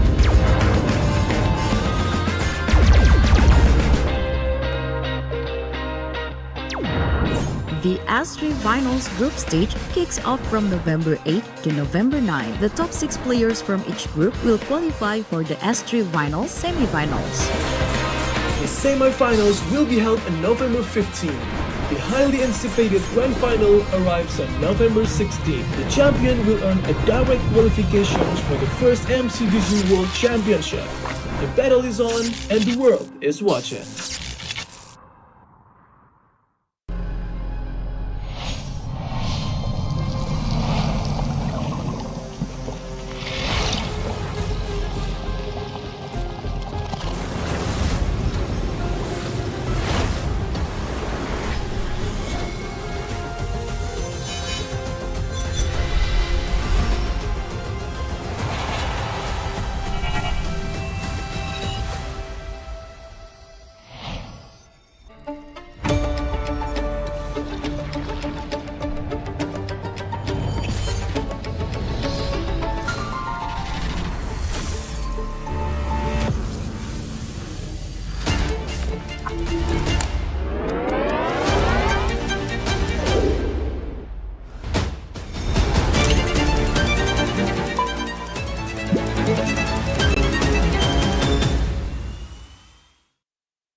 Wow មីកុងអ៊ីណ្ឌូមីកំប៉ុង ចង់មែន ចង់ ឃើញហើយ ស្រួយឆុងស្រួយញ៉ាំ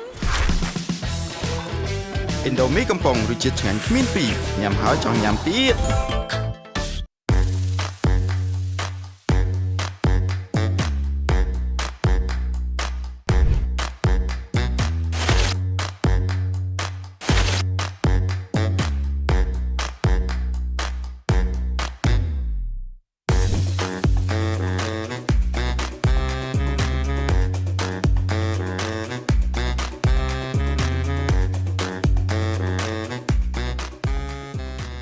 ណានាក៏ទៅលេចិនដែរ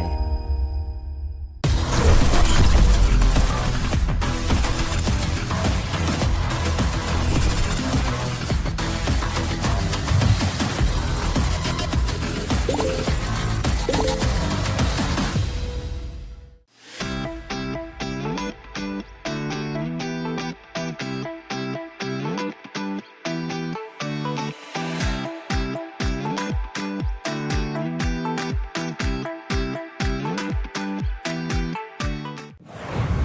Welcome to MCGG Rising Stars.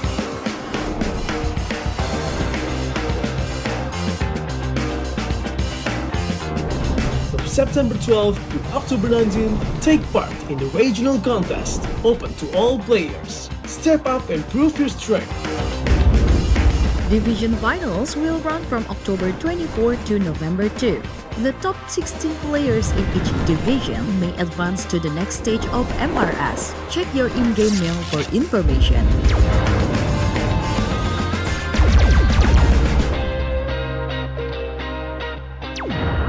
The S3 Finals group stage kicks off from November 8 to November 9. The top 6 players from each group will qualify for the S3 Finals semi-finals. The semi-finals will be held on November 15. The highly anticipated grand final arrives on November 16. The champion will earn a direct qualification for the first MCGG World Championship. The battle is on and the world is watching.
Wow មីកុំអ៊ីណ្ឌូមីកំប៉ុង ចង់មែន ចង់ តែញើ ស្រួយឆុងស្រួយញ៉ាំ ឥណ្ឌូមីកំប៉ុងរសជាតិឆ្ងាញ់គ្មានពីរញ៉ាំហើយចង់ញ៉ាំទៀត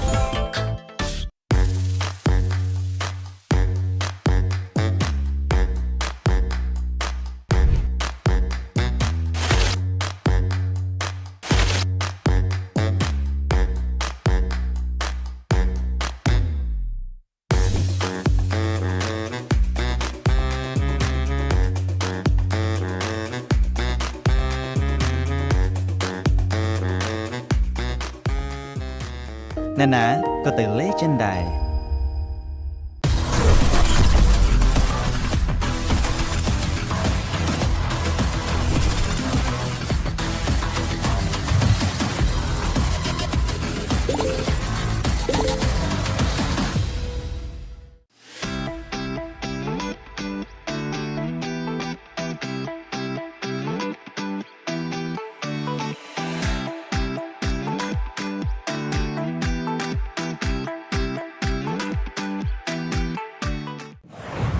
Welcome to MCGG Rising Stars.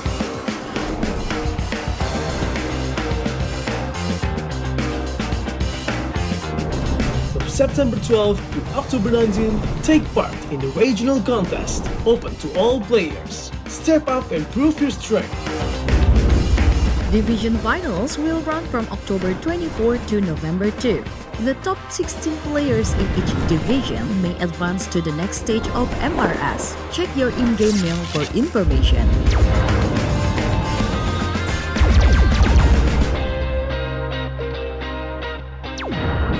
The S3 Finals group stage kicks off from November 8 to November 9. The top 6 players from each group will qualify for the S3 Finals semi-finals. The semi-finals will be held on November 15. The highly anticipated grand final arrives on November 16. The champion will earn a direct qualification for the first MCGG World Championship. The battle is on and the world is watching.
Indomie កំប៉ុង ចង់មែនចង់ទៅញើ ស្រួយឆុងស្រួយញ៉ាំ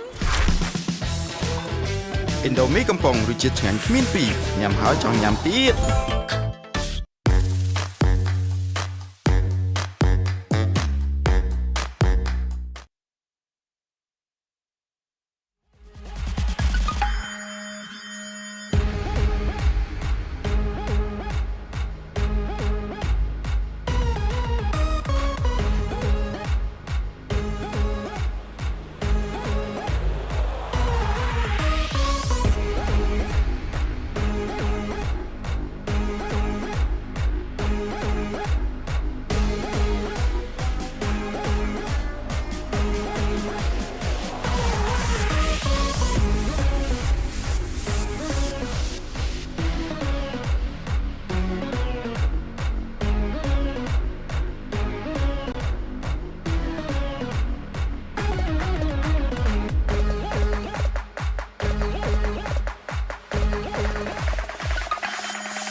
ប្រកួតនេះរៀបចំដោយ Monton Infinix Note 50 Series MPL Edition សម្រាប់ gamer គ្រប់គ្នាសាកថ្មល្បឿន90 W និងសាកថ្មអត់ខ្សែ30 W បំពាក់អេក្រង់ AMOLED ល្បឿន 144Hz អាចលេង Mobile Legends Bang Bang ដោយរលូនដំណើរការកម្មវិធីលឿនជាមួយនឹង RAM សរុប 24GB អមជាមួយនឹងការរចនាពោពេញដោយអានុភាពផ្លាស់មកប្រើកញ្ចប់គម្រោង Secret AO Gamer ថ្មីទទួលបានអ៊ីនធឺណិត 8GB និងពេជ្រ35ត្រឹមតែ$1.5កាក់ក្នុងមួយសប្តាហ៍ទស្សនាភាពយន្តល្បីៗញ៉ាំអាហារឆ្ងាញ់ៗសារចាក់បញ្ចាំងនិងកៅអីធំទូលាយទស្សនានៅរោងភាពយន្តខ្មែររោងភាពយន្ត Legend យើងក៏មិនភ្លេចផងដែរជាមួយ Esports Partner Indomie សូមអរគុណដល់សហព័ន្ធកីឡាអេឡិចត្រូនិកដែលតែងតែគាំទ្រនៅក្នុងការប្រកួតសូមស្វាគមន៍ដល់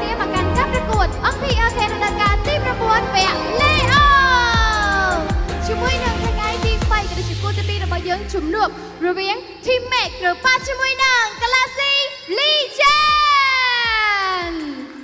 ចាអញ្ចឹងអ្នកនរគ្នាគឺបានដឹងហើយជាមួយនឹងការប្រកួតរបស់យើងនៅក្នុងគូទី1ឃើញថាជាមួយនឹង CU Gaming គឺគាត់មានជាមួយនឹងកៅអីដើម្បីទៅវគ្គ Grand Final ហើយចាំមកមើលថាតើ3 team ទៀតអ្នកណានឹងអាចចាទៅជួបជាមួយនឹង CU Gaming នៅថ្ងៃស្អែកដូចគ្នាផងដែរអញ្ចឹងនេះគឺជាការប្រកួត Team Make ក៏ដូចជាជាមួយនឹង Galaxy Legend ថាតើជាមួយនឹងចា team ទាំងពីរអ្នកណាដែលគាត់ធ្វើបានល្អជាមួយនឹងក្នុងការប្រកួតថ្ងៃនេះដើម្បីទៅជួបជាមួយនឹង Pro Esports បន្តទៀតជាមួយនឹងការប្រកួតដូចគ្នាជាពិសេសអ្នកដែលគាត់ឈ្នះគឺគាត់នឹងទៅជួប Pro Esports ហើយអ្នកដែលគាត់ចាញ់គឺគាត់នឹងមិនអាចចាបន្តនឹងក្តីស្មែរបស់គាត់នោះទេចាចាំមកមើលថាតើ Team Make ឬមួយក៏ Galaxy Legend ដែលគាត់អាចធ្វើបានល្អនៅក្នុងការប្រកួតចាគូទី2របស់យើងដូចគ្នាផងដែរអញ្ចឹងសម្រាប់អ្នកដែលគាត់ទស្សនានៅទីនេះក៏ដូចជាតាមគេហដ្ឋាន Complex Share Like ចាដើម្បី comment ទៅចិត្តឲ្យដល់អ្នកគ្នាថាតើជាមួយនឹងចាការប្រកួតរបស់យើង Team Make ឬមួយក៏ Galaxy Legend ដែលគាត់ធ្វើបានល្អចឹងដូចយើងបានដឹងចាជាមួយនឹងកាពីម្សិលមិញដូចគ្នាជាមួយនឹង Team Make ដែលគាត់ប៉ះជាមួយនឹង CU ឃើញថាល្អមើលខ្លាំងមែនតើតែម្ដងអញ្ចឹងថ្ងៃនេះចាំមើលថាតើជាមួយនឹងមួយគូនេះ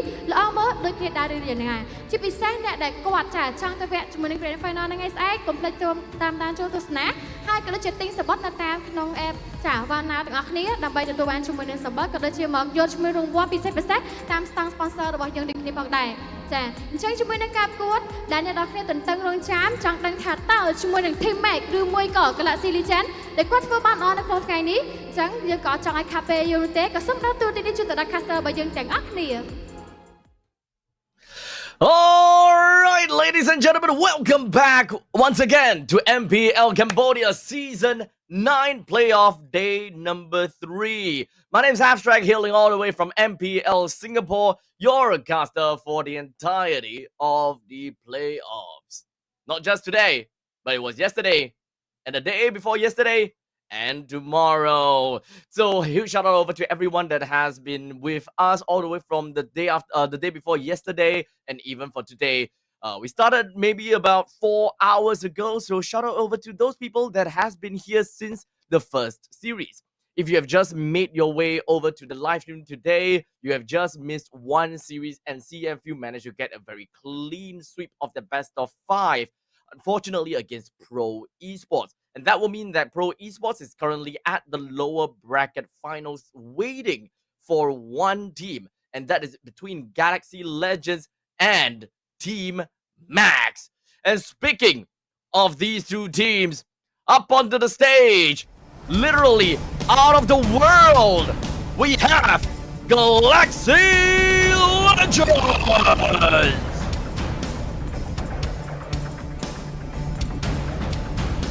Their out-of-the-world performance in the regular seasons have put them straight into the play-ins.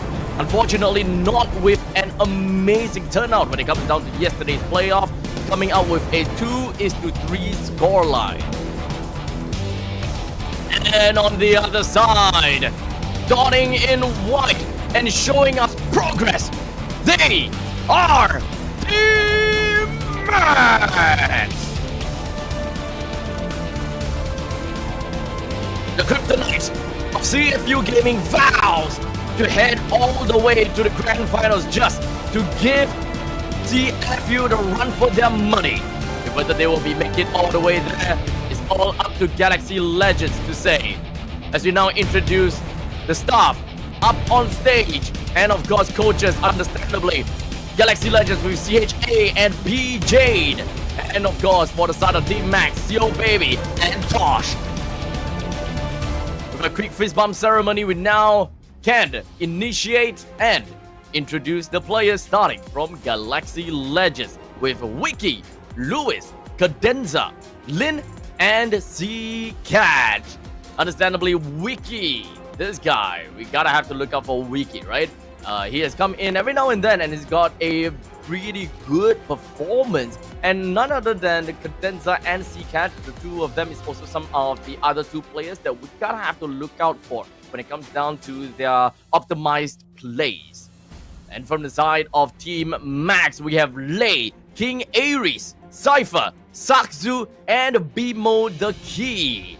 Understandably, we have been talking about Sakzu the entire the entire of the playoffs, and Sakzu has got all of these neutral objectives in play, and he is mean when it comes down to taking all of these regular seasons, or rather playoff neutral objectives. As much as possible, Sakzu will do their best and do his best to steal stuff away from Galaxy Legends. As they put a team up to the team head-to-head, Galaxy Legends and Team Max. Between the two of them, Galaxy Legends have got a higher on the KDA, DPM, GPM, and match win rate. And of course, when it comes to Team Max, they have a higher average DTM. And understandably, you know, whenever we are looking at a team that generally have got a better score, or rather a better standing, their DTM is always going to be onto the lower end. Damage taken per minute is always something that kind of shows how far back you are from behind, because the opponent is just constantly just attacking you. Now, between the coach, CHA, as well as Seal Baby, I gotta have to say that when it comes down to Seal Baby, as mentioned yesterday, right, I am not a massive fan of Seal Baby's drafting. However, it definitely showed that he have been able to do a pretty decent stuff, for his team. Actually, was it CHA? I'm trying to remember whether it was actually CHA or it was someone else. No, yeah, it is CHA. It is CHA. No, it's Seal Baby. Seal Baby is the one that I was like looking at the draft and like, that's kind of interesting. That's kind of weird. I wasn't expecting that. But the players head-to-head is something that we definitely got to look out for between Lin as well as Sakzu. I will say that when it comes down to the KDA and as well as Lock Secure, surprisingly, we do have got Lin that has the upper hand in most of these. And notably is because of the fact that Galaxy Legends have been leading in a lot, if not all, except for their game against CFU, right? They have led in almost every single game, which allowed Lin to be able to secure most of these neutral objectives. But coming into the regular seasons, the statistics is slightly different, because when it comes down to our boy here, and understandably, when it comes down to Team Max, Sakzu, he's pretty mean when it comes down to stealing some of these neutral objectives. And as per normal, whenever we are looking at the host, it's 2-3 again, putting quite a bit of her predictions onto Team Max, and not only her, one of the other casters is also looking at that. However, most of the teams, or rather most of the talents, is actually looking at Galaxy Legends to take the game away. Now, I wouldn't say that I am surprised. I wouldn't say that I'm surprised at all. When it comes down to between these two teams, Galaxy Legends and Team Max did CHA pronounced as chai. As in chai tea. Thank you. Okay. These are the things that I want to get out of the live chat. If I am pronouncing anyone's name wrongly, please tell me. Please tell me. Thank you so much, Savannah. Thank you. And I think I pronounced your name wrongly as well. Savannah, right? It's Chai. From now on, I'm calling him Chai, right? Chai. Thank you. But okay, moving on forward, right? Between these two teams, my predictions. Actually, it's kind of tough for me to kind of put up my predictions here. I kind of like Team Max though. I kind of do like Team Max. I am calling out for a 3-2 in favor of Team Max. Team Max, yeah. Whew. I don't know what it's gonna be like now. I honestly do not know how it's gonna be like, but the previous series, we're only looking at 3 games. It is nice. It is nice, so that I don't destroy my throat.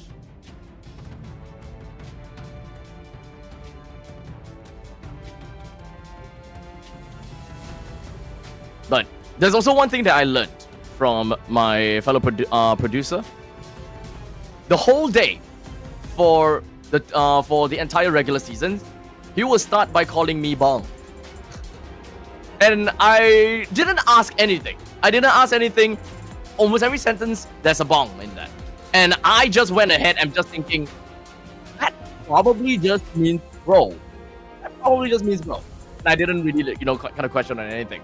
So previously, like literally just now, he just asked me like, "Oh, I forgot to ask you. Did you understand the word bong?" And I was like, "I assume it's like bro." He's like, "Yes, it means brother." And I was like, "Oh, Dave, I know my language. I know my language."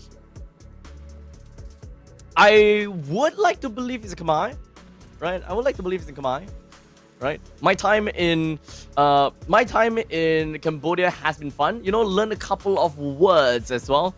Has some fun stuff, and there's also one of the heroes. One of the heroes in English, right? Is Joy.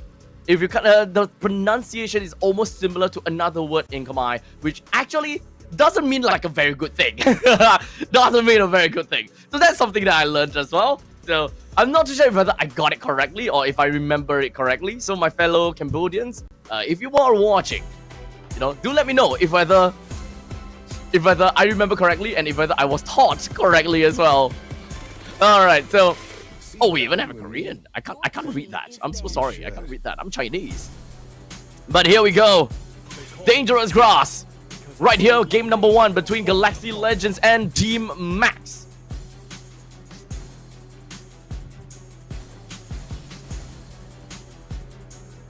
Probably gonna be a really tough game for both of these two teams, but we're gonna start things off with a Fanny, Hayabusa, Yisun Shin, Voxia, and the Fredrin Band.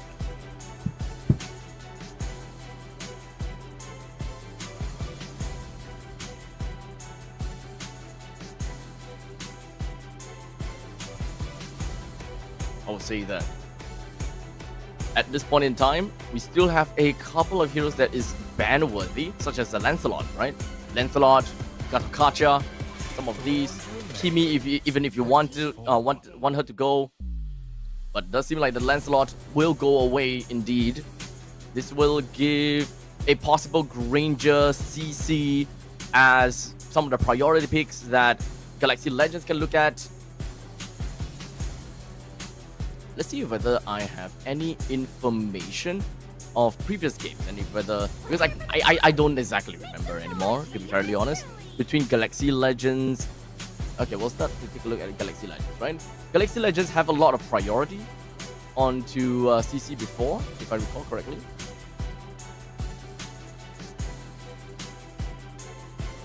So CC indeed is gonna go for the first pick. Well, in the meantime, for Team Max, we have seen Team Max quite a lot, right? They have always been playing a lot of Gatokacha, as a matter of fact.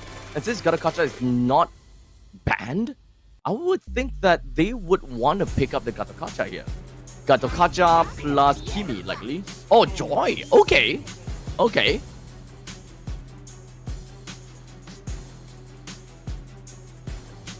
They're jumping onto the Joy pretty darn early. I mean, I can technically understand, considering the fact that the Yusunshin, Hayabusa, and the Lancelot is already gone.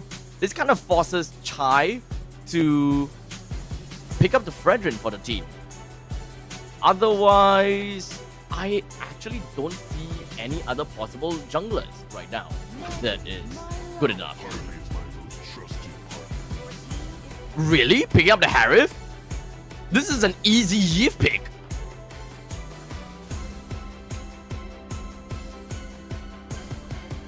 And I think the Team Max really love to play Yif as well. One of the other favorite heroes, aside from Kibi. So the fact that there is a Harif here, this early, they do not want to play towards that direction. They want to focus on picking up the Granger. As understandably, Granger is pretty annoying in lanes going up against the Harif. And we have seen that before. We have seen the Granger constantly just slapping the Harif.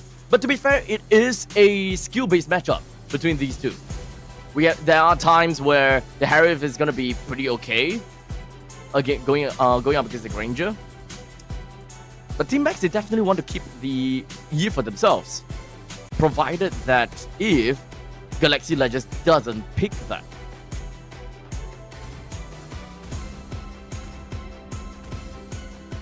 And because of the fact that Joy is actually pretty fast, they are not stuck with picking up the Eve. is mostly a high ground game for Team Max. So Galaxy Legends, I feel that they're kind of forced in a situation where they have to ban Yve and Farsa. Just kind of force Team Max to pick up the Kimi. Which honestly, Kimi is not a bad pick at all. Kimi is not a bad pick.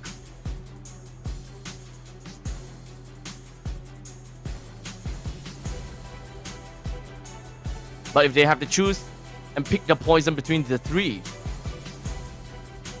I'm gonna say that just ban the high ground heroes. I didn't cure the pain. I hunted.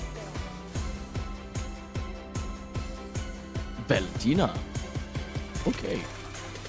This kind of suggests a Lapu Lapu for the side of Galaxy Legends. Lapu Lapu has always been a very good pick if your opponents have...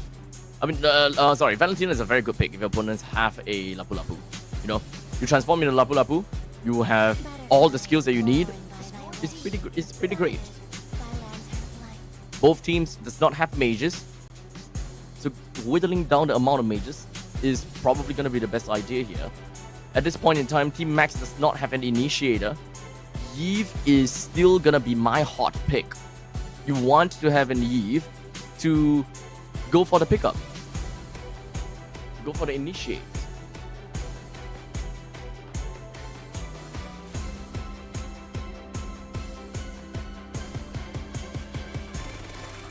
Among the planes exists There we go. equilibrium, which So that means that Seal Baby is kind of left with Kimi and Farsa. Personally, I will go for Farsa. If you want the high ground, you go for Farsa. If you want the initiating factor, you go for Kimi. If you're going to be picking up an XP laner who is not exactly amazing in initiation, and mostly comes well as a follow-up, such as the Lapu Lapu. Lapu Lapu is great for follow-ups. Then maybe go for the Kimi. I think Kimi will set things up pretty nicely for a Lapu Lapu. But if you want to pick up heroes such as a Terizla or a Khalid, you can go for a Farsa.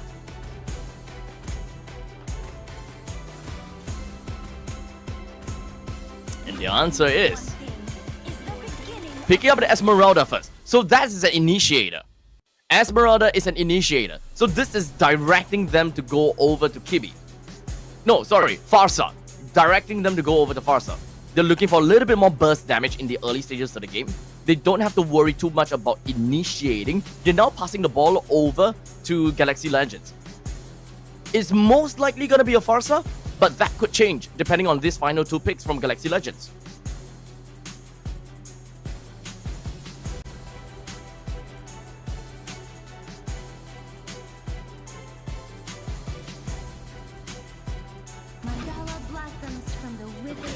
Lunox and Akai. Akai jungle. So a lot of control. It's a bit tough to kind of touch the Akai with the feathered strike.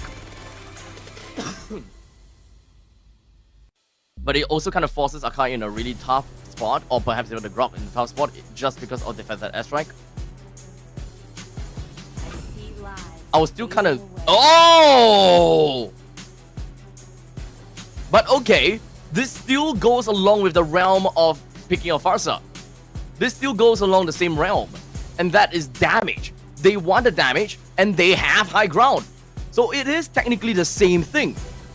So I like it. I like this switch up. However, do note that Selena is a skill shot hero. And their initiator comes in as an Esmeralda and a Gatokacha. Both of which is not too bad setting up for the Abyssal Arrow. It's not too bad. And it can be quite telegraphic as to what either Gatokacha or the Esmeralda wants to do, just so that the Selena can prepare her arrow in advance. And just perhaps just shoot it out, and then Gatokacha or Esmeralda would just release the button, release the crowd control, and immediately have the person eat that Abyssal Arrow. So this is actually a pretty decent lineup for Team Max. I kind of like this. On the other hand, for the side of Team Galaxy Legends, not a fan. Their lineup is kind of all across the place, right? You have a Harif that wants to go crazy in the zone. However, you don't exactly have the opportunity to play for this area denial. In fact, your area is most likely going to be denied instead. Now we have a 4v2. We do have the Abyssal Arrow that did land on the Condenser, drops his HP down low, but at this point in time, Team Max is a little bit slower when it comes down to the jungle rotation. They tried to go for a steal onto Ricky.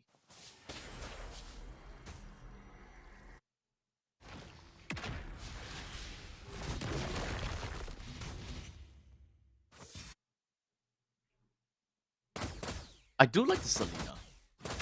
This is fun. This is a fun Selena. We don't see a Selena all the time. Oh, wait, Alfredo Pasta did mention something interesting. This is a 4 magic damage team from Team Max. Something that slipped out of our minds. Cypher does magical damage, Bimo the Key, Sakzu, and King Ares does magical damage as well. It doesn't affect King Ares all that much because she does deal hybrid. So a single spin actually deals both physical and magical damage.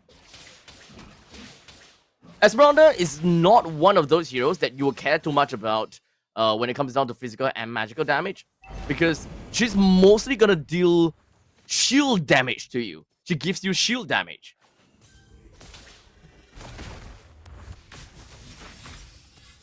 But it still counts as a physical slash magic, right?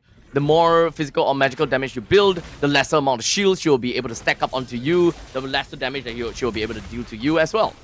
Well, regardless, now the Abyssal Arrow is gonna land. Seacat picks up a kill down the Cypher. Sakzu is looking for an opportunity with the electrifying beats, but it didn't really quite do much and activated a little bit late as well. Team Max already lost 2% right out of the bat, and that is Cypher and King Ares. So this gives Galaxy Legends a very good priority to take this turtle away.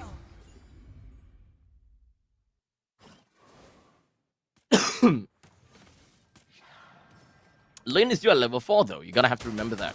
Sakzu has reached level 5, and in fact, now at level 6. So, Sakzu is a whole 1 level ahead.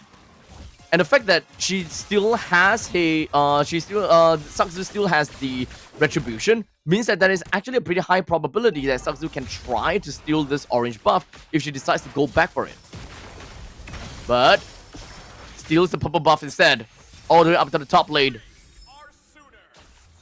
Team Max will do what they can to make things annoying, but now Wiki tries to flicker away, hopes that he will be able to stay alive, and indeed he will!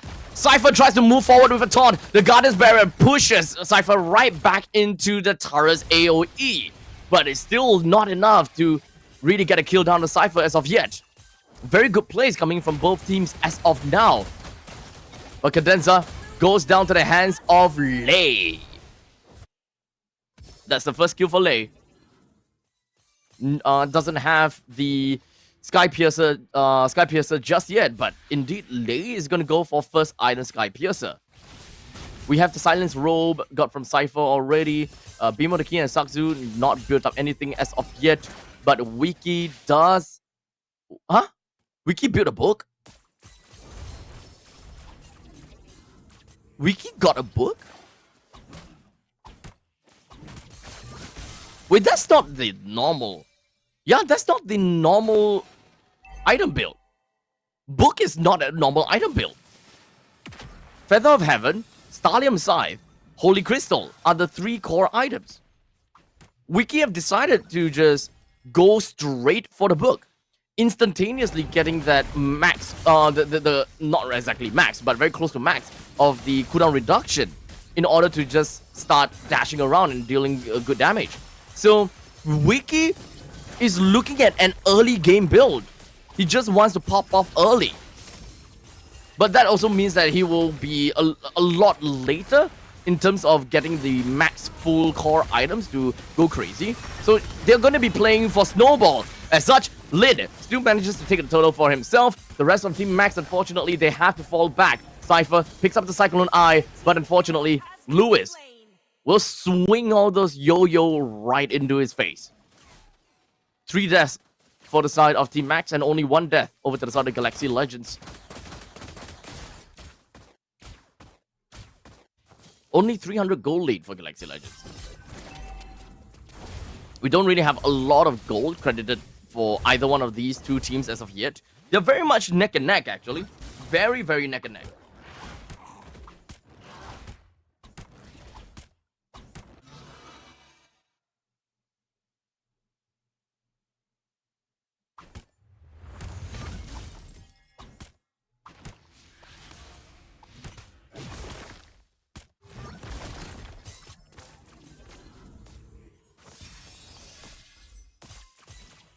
Just do a little bit more longer.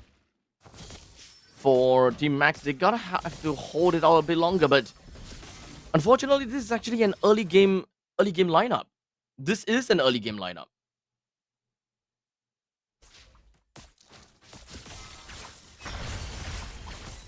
Not too sure whether they will be able to get too much out of this.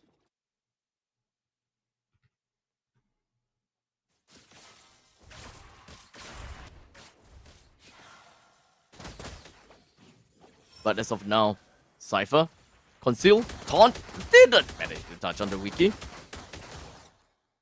Why I talked about the fact that it is a late game lineup for Galaxy Legends, solely because of the fact that they do have got CCAT and Wiki, right? The way that they... I don't see anyone called Hiki. Is Wiki! Wiki! I've been calling Wiki, not Hickey! I don't have that bad of an enunciation! Wiki! Okay, you know what? For you, I'm calling him Wiki. Just for you, buddy.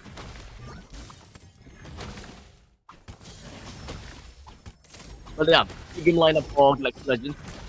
For the side of Max, I don't really have got a mage that feels very well in the late stages. Selena is actually pretty darn horrible in the late game.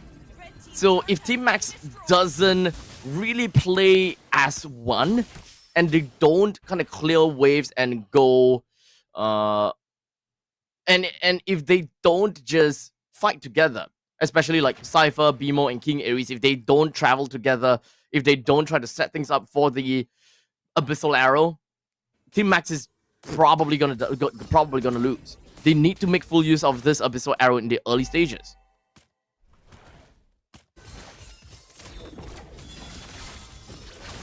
Lei is also pronounced as lie, like chai too. Okay, lie. Okay, thank you. Thank you. From now on, it's got lie.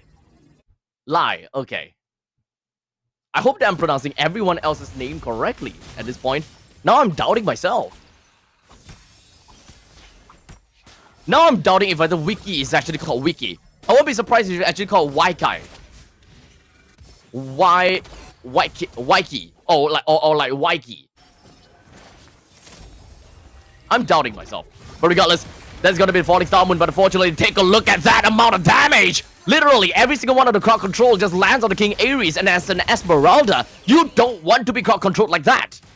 With 2 men down from the side of Team Max, Galaxy Legends is really happy with what they've gotten so far. Bimano Key is not really playing together with his team. And I think that's the unfortunate part, right? As the Selena is a really good hero if you can land all of your shots. And if you don't, she's just a standing... I don't know. She's just a walking abyss lady, right? She's just walking around and just be like, fear me. But there's nothing to really be feared of. But in the meantime, King Ares and Cypher, they can set things up to ensure that Bimo the Key is able to land some of this Abyssal Arrow. I hope to see you too, Joshua. I hope to see you too in the internationals. We'll see. But I will be there regardless. I'm gonna be watching. But speaking of watching, I'm gonna be watching King Ares go down as Wiki manages to get a kill down on the King Ares. The Abyssal Arrow is not gonna connect again. 1 man down from Team Max, and Galaxy Legends have more or less got a free reign. But you need to remember that Sakzu is currently at level 13. He's clearing up the middle lane, looking for the opportunity to steal, but he's a little bit too far because of Lin. has got the heavy spin. Tosses Sakzu, and Sakzu is now dead. The next one, Cypher, giving Lewis the double kill. Who is rage repeating a caster? Keep wiki as... Look, I have no idea what you guys are talking about at this point in time. But yes, my job today is not only just about commentary, but it's about irritating the chat as much as possible. Because why? I don't have a partner to irritate. If you guys watch MPL SG, I'm mostly the irritating guy. Comes out with dad jokes and all that kind of jazz. But because I don't have one, you guys are going to be the victim of my dad jokes and my irritating nuances. But now, Galaxy Legends, they're taking quite a heat down on Team Max as a two-man tectonic charge allows Lewis to pick up a mega kill. Once again, King Ares went down 4 times in a row. Not a great start. It is definitely not a great start and not something that you want to see 11 minutes into the game. It does seem as though Galaxy Legends lineup is actually working. Definitely gonna give Chai my respect. It is working very well, and this is the typical thing whereby you have the Harif and the Lunox in the mid stages of the game.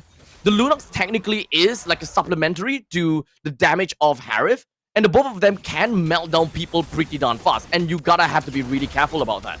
So you see CCAT, he's ready to dive. He goes in for the Darkening, dealt a couple of Chaos Assaults down onto Cypher, but he's pretty tanky. He's not gonna go down that easily.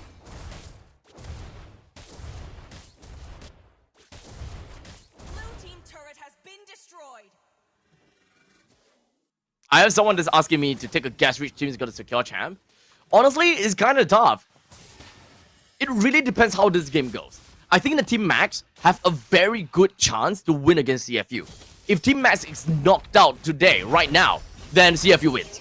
If Team Max moves on to the next stage, there's a high chance that Team Max can actually be the champions. Between Galaxy Legends and CFU, I still think the CFU is stronger. The only point in time where CFU starts to grow weak is only because they're going up against Team Max. Team Max is literally their kryptonite. So, Team Max, in some sense, championship point is quite on the line going up against Galaxy Legends. As now Galaxy Legends just gonna go straight in. They managed to take down the T1 or T3 turret in the middle lane. As such, Galaxy Legends will make their way up to the top lane. And the cosmic energy from CCAT will push the rest from Team Max away. It's not easy for Team Max, but this is a very good split push. Extremely good. But they don't have any information. So, it's gonna have to go back home. Proxy between the two turrets. It's gonna be found out by CCAT with the Darkening. Take a look at a massive amount of damage already. Sakzu have no choice but to just dash away. This is a loss for Team Max again. Give us your best joke. I'll do my best. But the heavy spin down to Cypher. He's trying to run away. Does he have AOG still? No, he doesn't. He actually AOG'd into the fight instead. Lewis with 5 kills and 7 assists. This guy's gonna be the MVP, man. As Lewis now jumps all the way to the back. Looks for a kill for people to key, but he can't. But Wiki, at least he managed to pick up a double kill. Galaxy Legends knocking on the door, preparing to crack open this core. King Ares, he stood no chance against this Zaman Force. Ladies and gentlemen, game number 1 now goes over to Galaxy Legends.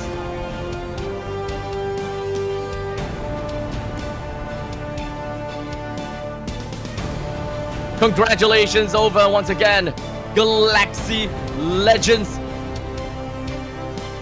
Getting the one win to themselves is definitely going to be a very good inch forward to the lower bracket finals. They are this close, right? Just need to win 2 more games in order to put themselves at that spot.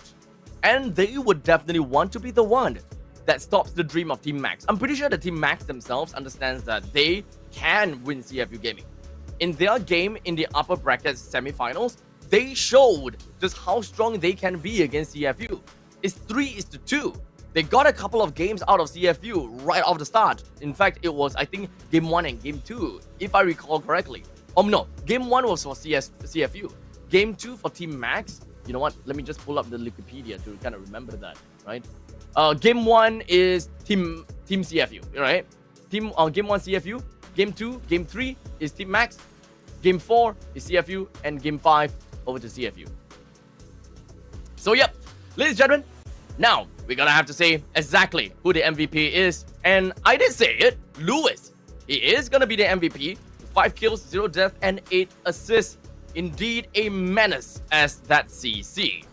We're gonna go on for a short little break now. And of course, I'm gonna leave you guys with the highlights as well as the post-game statistics. I'll be back with you guys once again before game number 2 starts.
ចាតែផ្ដល់តួនាទីនេះជួយមកដល់ខ្ញុំវិញអញ្ចឹងណាដោយសារតែអ្នកនរគ្នាគឺបានដឹងហើយជាមួយនឹងការបបយើងគឺ Galaxy Chain គឺគាត់នាំមុខមួយបន្ទុកឯណាចាអញ្ចឹងចាំមើលការប្រកួតក្រោយតែទៅជាយ៉ាងណាដូចគ្នាប៉ុន្តែឥឡូវនេះក៏សូមពេលអ្នកនរគ្នាមកសម្ភាសជាមួយនឹង Special Guest របស់យើងតែម្ដងអ្នកគ្នាមើលឃើញទេស្គាល់គាត់អត់ស្គាល់អត់អូអ្នកនេះស្គាល់ច្រើនសូមលើកដៃមកវិញស្គាល់គាត់អូសិតអ្នកស្គាល់គាត់អ្នកនរគ្នាគឺបានដឹងហើយជាមួយនឹងការ announcement ពិសេសហើយនៅក្នុង page ផ្លូវការរបស់យើងក៏មានការផុសដែរអញ្ចឹងគាត់គឺជាអីគឺជាអ្នកធ្វើ skin គូ skin ដ៏អស្ចារ្យគឺ skin Lady Dragon វ៉ាវជម្រាបសួរបងចាអាចណែនាំឈ្មោះមួយមកបងណែនាំឈ្មោះបាទសួស្តីអ្នកនរគ្នាខ្ញុំបាទឈ្មោះកងសុកចម្រើនជា designer skin Lady Dragon ចាអូយដល់ពិសេសមែនតើជួយនឹង skin ដែលបានចេញហើយអាន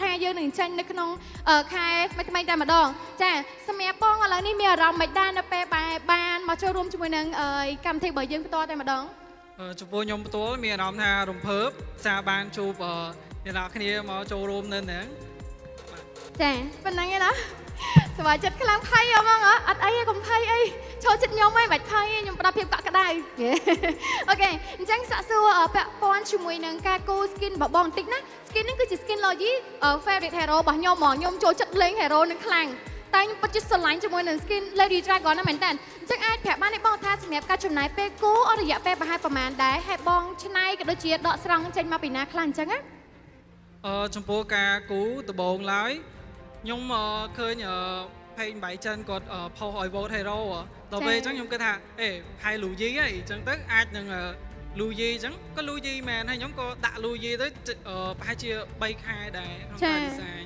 បាទហើយចំពោះការដកស្រង់ហ្នឹងគឺដកស្រង់ចេញពីក្បាច់ខ្មែររបស់យើងនិយាយទៅលើកដង្កើងក្បាច់ខ្មែររបស់យើងជាពិសេសក្បាច់ផ្កាច័ន្ទដូចជាផ្កាមណ្ឌួលហើយនឹងនាគរបស់ខ្មែរយើងហើយឈ្មោះរបស់ skin គឺ Lady Dragon ហើយអ្នកទាំងអស់គ្នាច្បាស់ជាស្គាល់ហើយ Lady Dragon ហ្នឹងគឺជាបុព្វបុរសរបស់យើងហ្នឹងហ្មងគឺជាព្រះនាងសោមាដែលជាព្រះនាងនាគអ្នកទាំងអស់គ្នា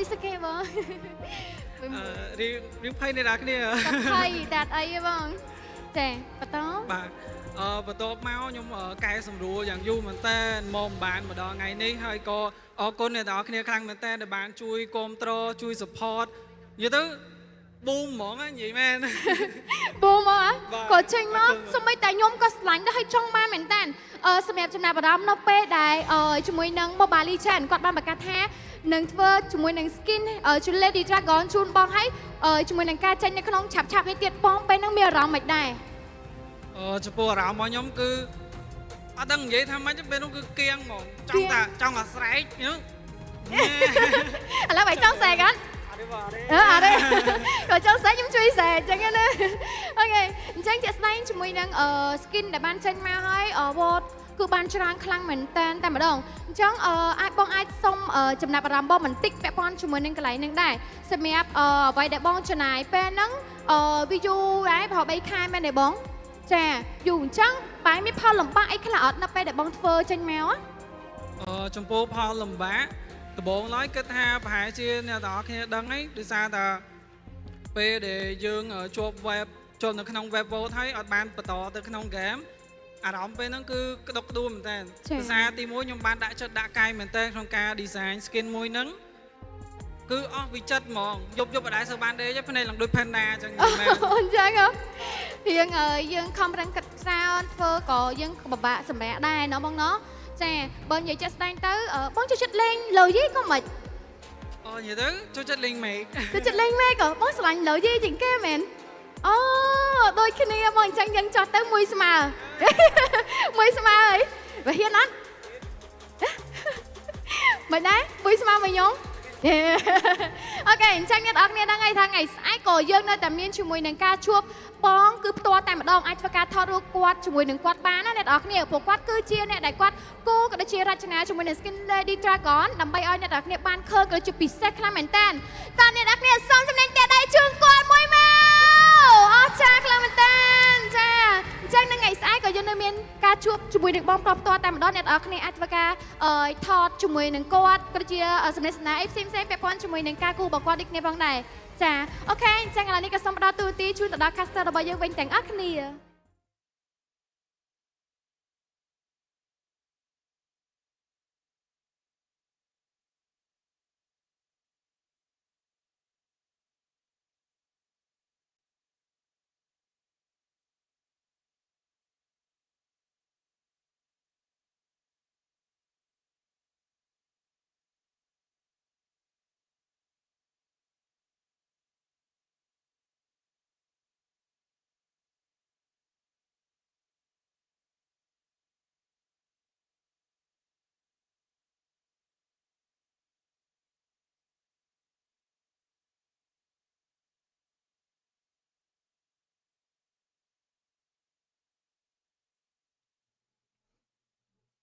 And here we go, ladies and gentlemen. We are gonna be jumping right into game number 2 here at MPL Cambodia Season 9. And understandably, we are now currently gonna be watching the lower bracket semi-finals between Galaxy Legends and Team Max.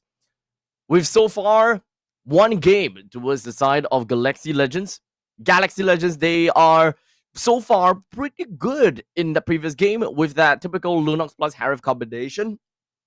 They know exactly how to burst the enemies down, and the Joy just generally have got no way to play solely because of the fact that there is an Akai on the opposite side, right? You don't have flanking options to go over to the back lines, and Sakzu has been, I would say, targeted to be banned out, and most of his heroes are just generally banned out. It's kind of tough for him to be able to pick up a hero that he would be comfortable with. So I guess that is why they have decided to go for a R2 pick onto the Joy. So hopefully now, Team Max, they are able to get themselves the B1 pick onto whatever jungler that they do want to pick up for themselves. So at least it's not up to them to ban out all of the junglers. Maybe not ban out some of these junglers such as the Lancelot, because they were at red side just now, and they were kind of forced in a situation where they have to ban the Lancelot. Otherwise, the Lancelot is going to be a free pick for the opponents, and it's even tougher for them to play from that point on. We're going to take this opportunity as well to give a huge shout out over to all of the viewers out there watching from home and perhaps even in the venue, our fellow Cambodians that is in the venue watching the games, and of course our official mobile gaming partner Infinix, where you'll be able to experience the ultimate gaming mobile gaming power with the Infinix Note 50 series MPL edition. It has a 90 watts wired fast charging and a 30 watts wireless charging. It does have a 144 Hz AMOLED display, as well as a massive 24 gigs of total RAM. This phone is geared just so that you will be able to enjoy playing Mobile Legends at the finest while being able to multitask to your best extent as well. We jump in to, once again, Team Max back at the red side. And so far, all of the bans are targeting the junglers. Hayabusa, Yisun Shin, Baxia, and Lancelot. They are all gone already. And this kind of puts out a very serious difficulty for Sakzu to be able to play something that he's used to. If we were to kind of take a look and go back to upper bracket semifinals, for example, Team Max, they played the Hayabusa, Yisun Shin, Hayabusa. And they have been first pick 3 times and second pick twice. In their games against Valhalla, Team Max have been playing the Hayabusa, Lancelot, a single Akai, and the Yisun Shin. So there is an Akai that Team Max can potentially play. However, it is a bit different, and they did lose in that game against Valhalla. So remember that. Fredrin, Fanny, all gone. All jungle hero banned. This is tough for Team Max. Now they're kind of left with the Fredrin. No, even Fredrin's gone. So they're just left with Joy and Akai. I think that they have to look at some other junglers at this point in time. Let me take a look. What other junglers do they play in Cambodia? We have Fredrin, Lee Sun Shin, Lancelot, Hayabusa, Baxia, Joy, and then the next best is Akai, and then the next best is Fanny, and then the next best is, I don't know, Bane, Alpha, Nolan. I don't know about this, to be fairly honest. So you see now, Team Max have decided to pick up the Joy for themselves once again. The R. They feel like they have a lot of options remaining, so they had to go for that.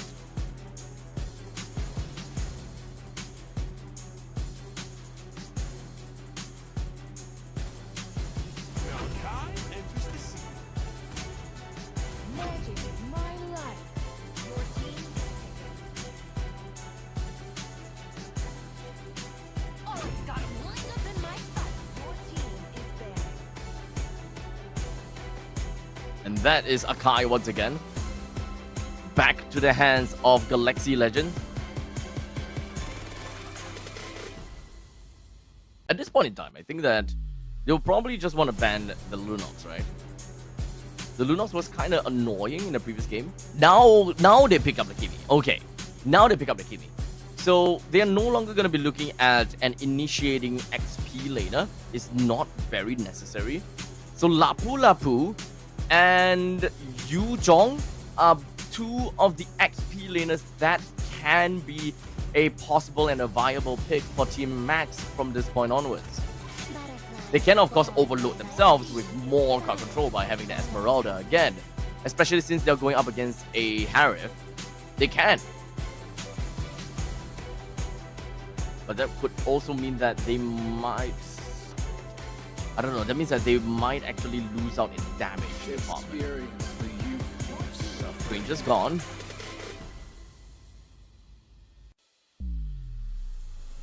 With the Joy, they can kind of consider playing super early game. Double fighter side lane, right? If they do want the Esmeralda to go over to the XP, then gold lane. Okay, so I don't think that they want to play both Esmeralda and the Ruby. So honestly, they don't have to pick Ruby. I don't think that they need to ban the Ruby either. Pick the Esmeralda, just so that you have an answer to the Harif and kind of steal shields away. And for the damage department, go for a Yu Zhong goal. Probably would be the idea here. Technically, Esmeralda in gold is not too bad either. So Esmeralda gold. Give Esmeralda a bit of that damage department.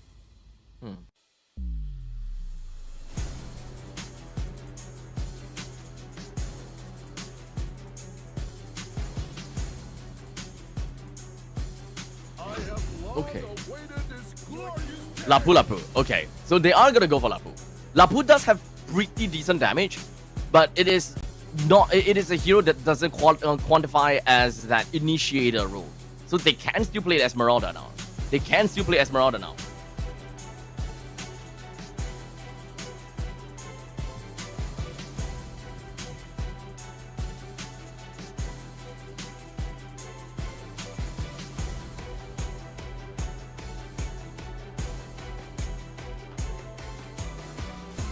Living up to 2.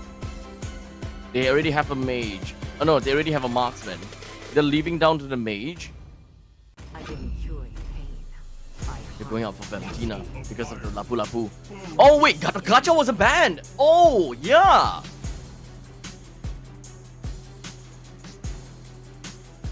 Just play fast, right?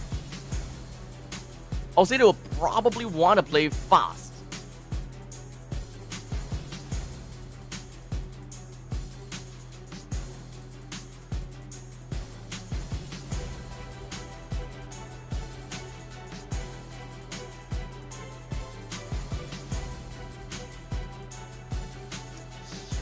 Huh.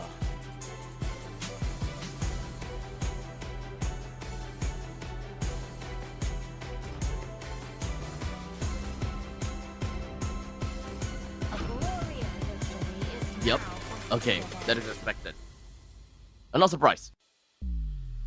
So this is the lineup that I would have expected from Team Max. There is still the Akai that would be a problem, but they need to play fast, right? This time the mage is a lot more consistent. They have a more consistent mage this time, as they know that, you know, that Selena combo doesn't exactly work too well. I think that part is a little bit disappointing if you ask me.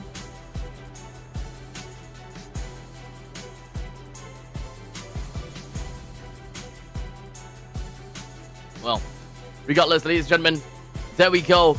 All 5 heroes have been singled out from the 100+ available pool of heroes in Mobile Legends Bang Bang and into Match 2, Game 2 of Playoff Day number 3 between Galaxy Legends and Team Max.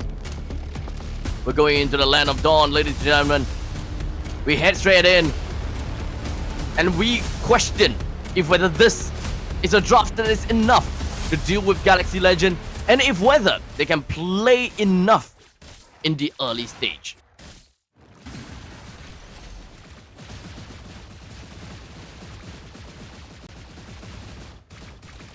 Right across the bat, Galaxy Legends has already cleared out their lanes this fast, but at a cost of Valentina having to go back home. It's not that big of a deal though, because this is Flying Clouds.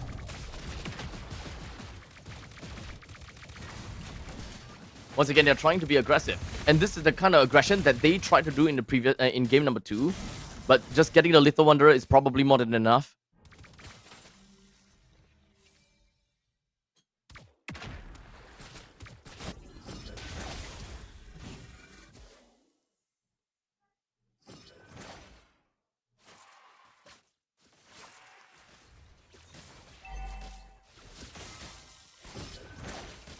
One minute and 18 seconds. The Team Max's lineup is the kind of lineup where you want to get at least 1,000 gold per minute for every minute that has passed. It's the same idea. But indeed, they did put Lai in the gold lane to deal with the Harif after all. This is not a very surprising change or a very surprising lane. I can totally understand why Seal Baby does exactly this. Why he's doing this, why he's doing that, so on and so forth. Turtle now spawns down to the bottom. Sakzu still at level 4 as opposed to Lin, also at level 4 actually. So not big deal. However, Sakzu is a little bit far away. Should still be able to reach in time, but there we go. A couple of dashes. Finds himself with the electrifying beats, but did not land onto Lewis. Zip going to be dealing as much damage as possible, but with the tectonic charge, it sends people up into the air. Cypher doesn't have a lot of HP to work with, but he will manage to walk away. None of the members from the side of Galaxy Legends will die too, though. So it is an unfortunate circumstances, or a very unfortunate circumstance. Team Max, though, they did manage to take one. No, sorry, Galaxy Legends did manage to take a total for themselves, though.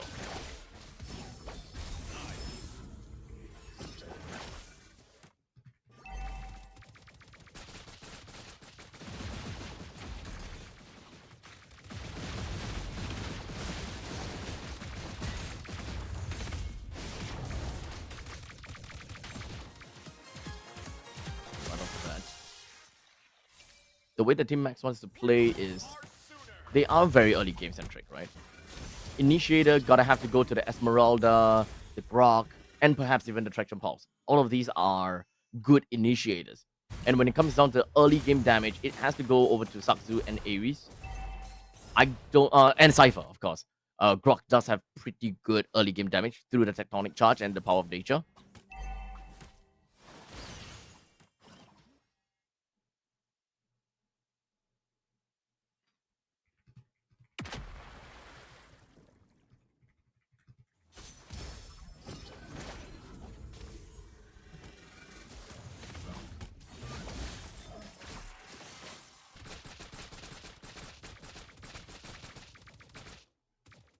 But for the side of Galaxy Legends, I think that they still have ways to play late game.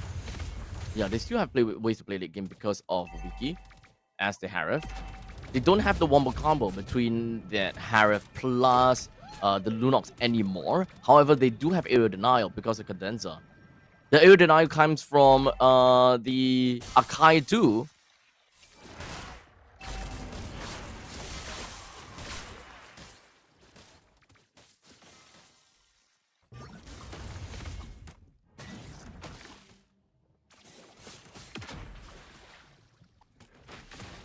Turtle currently in the MVP of Galaxy Legends. They're trying to go for a little bit of big fight. 3-man tectonic charge. Beautiful. While the heavy spin was hoping they will be able to lock down the Sakzu. But Sakzu is the one to pick up the 1 kill off of Galaxy Legends. That is going to break the silence of this entire game. The silence is over and the slow part of the game is over. Team Max, they're finally looking at something. However, because of the death for Sakzu, they can't just immediately take this turtle easily for themselves.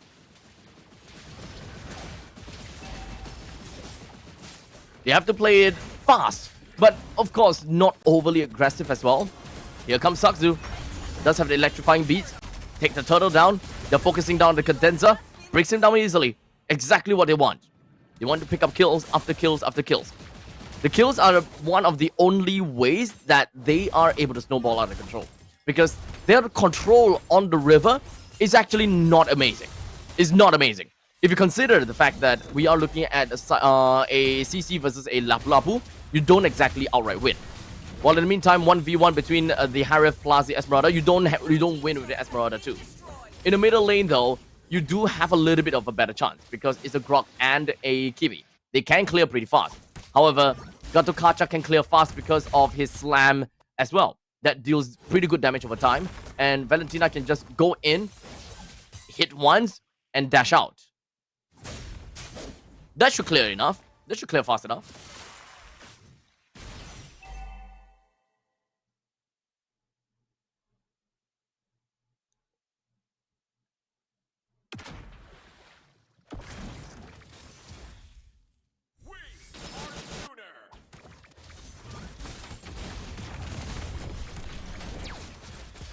Such Team Max, I think that they are taking a little bit too long. They are taking a little bit too long for their current win con. The win con is all about team fights. If they are unable to go for team fights, and if they are unable to win in some of these kills, and just completely take control, get themselves a massive amount of goal lead, then they're not playing the right game. They're looking for a kill on the Lewis, but I don't think that they are, okay, they are able to. Okay, that's good then. That's good. So now, the bottom lane T1 turret is finally destroyed. They're now definitely going to be looking at the middle lane T1 next. However, the turtle is going to come up soon. Galaxy Legends Lin is currently at level 10 as opposed to Sakzu at level 11. So in terms of 50-50, Sakzu does have the priority in taking down the turtle, but we still gotta have to really ensure and remember that Lin does have heavy spin. It makes things a little bit tougher for Sakzu to be able to snipe the turtle away. As such, Lin immobilized all the way through. Very good team play from the side of Team Max, ensuring that Lin would not be able to go in with the heavy spin and of course steal the turtle out of Sakzu's hands. No one died from the side of Galaxy Legends as of now. But with that turtle, it does give Team Max a little bit more of an advantage moving on to the mid stages of the game, which is right about now, right? 8 minutes into the game, that's mid stage. Wiki, highest amount of good, goal earned next to Sakzu and Lai. Honestly, it's kind of surprising that Lai has got what 5,000 gold. I think that's pretty okay.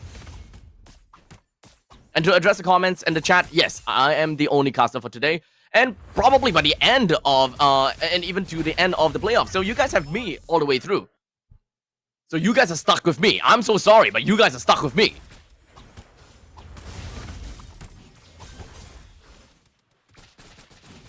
But we still have about a minute before the Lord eventually spawns. And for the side of Team Max,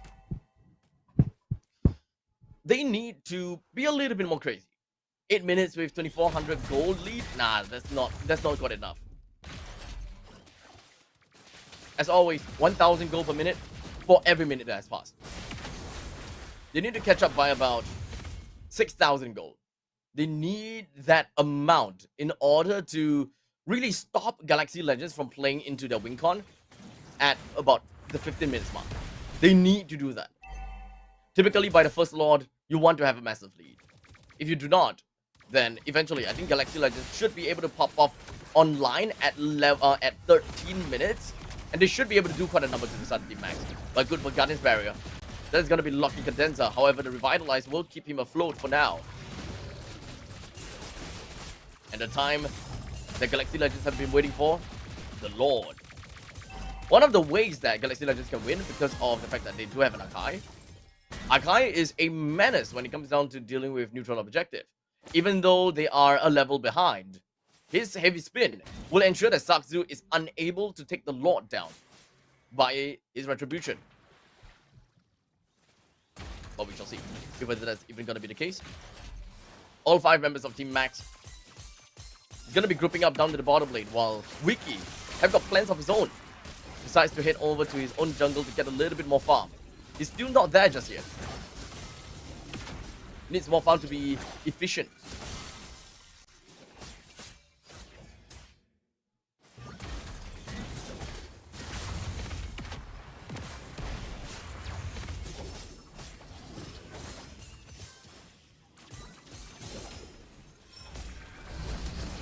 That is going to be a tectonic charge. Letting on 2. The heavy spin is going to be looking at Sakzu. Just pushing Sakzu as far away as possible. And indeed, he did run far. As such, Bimo the Key will take that opportunity to find a kill down on the Cadenza. It is still going to be a 4v4. However, the Zaman Force is just going to be dropped right down. It's going to be landing on the Team Max. They do have got Bimo the Key that will go down as Wiki flickers on forward to pick up that one kill.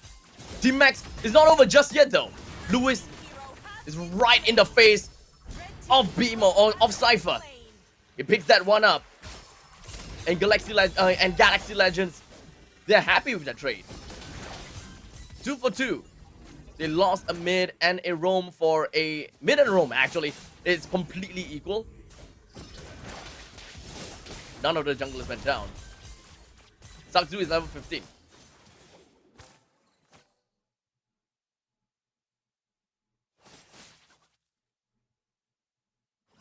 Concentrated energy finally from the side of Sakzu. Lin is still level 12. Okay, finally 13, but is still behind. He is still behind.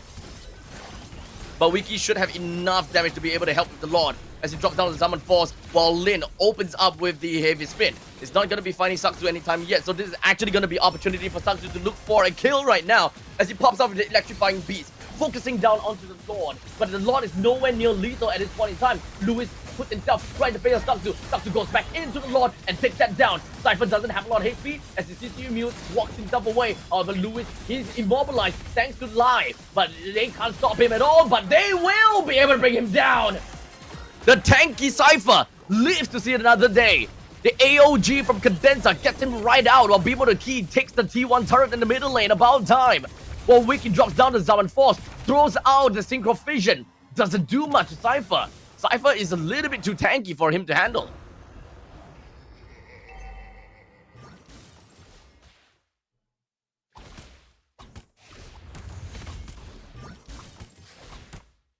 We're still at 12 minutes. Close to 13.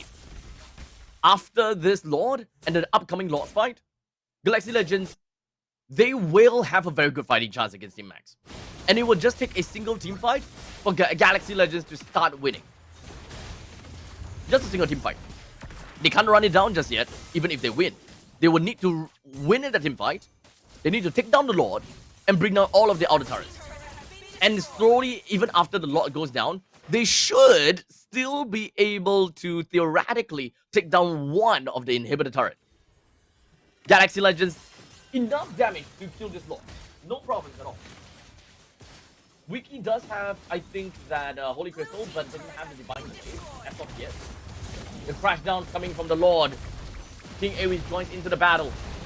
Does not have his bravest fighters for an extended period of time, but they're going to be chased out by Galaxy Legends. This is what I say. They do have got the damage to defend. They can do it. They can defend.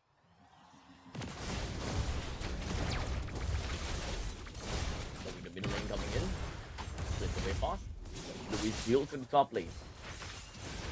And Team Max, they got zero value from their Lord. Absolutely zero value. Okay, maybe not zero. They still managed to take down the middle lane turret, so that's fine. The Guardian's Barrier does pretty nicely in order to block out 2 members, while in the meantime, King Ares is not in a very good spot. He will flicker himself right out of dodge, and that is going to put him right underneath from C-Cat, allowing Beamo the T to pick up the kill. Sucks got himself right on 5 for now, but the heavy spin will push them all away as well. But right after that has transpired, Cadenza finds himself on the opposite side of the wall, but he's going to be staying alive. Wiki wants an opportunity. He wants to get a kill down on the King Ares, but I think that he's overextending a little bit too much, but he's going to be fine. No crowd control as of yet. Sakzu right in the face of Wiki, pops up the electrifying beats a little bit too late. As such, Team Max still did not get anything else aside from C-Cat.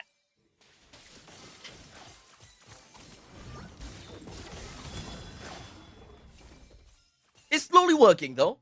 This defense from Galaxy Legends is what they need in order to drag on the game long enough to prepare for this upcoming Lord fight. This is a Luminous Lord though. Remember, this is a Luminous Lord. And Akai is currently at level 14. Almost at 15, but I don't think that that's going to matter too much. But if Team Max is able to immobilize him and take him down, that might actually be pretty bad, as he's just going to be popping onto the heavy spin. He runs away. He's going to be fine for now. But the AOG coming in from Condenser will be able to land on the Sakzu, and that is going to get 1 kill for themselves. 1 jungler out, and they want a team fight. That's exactly what I'm talking about.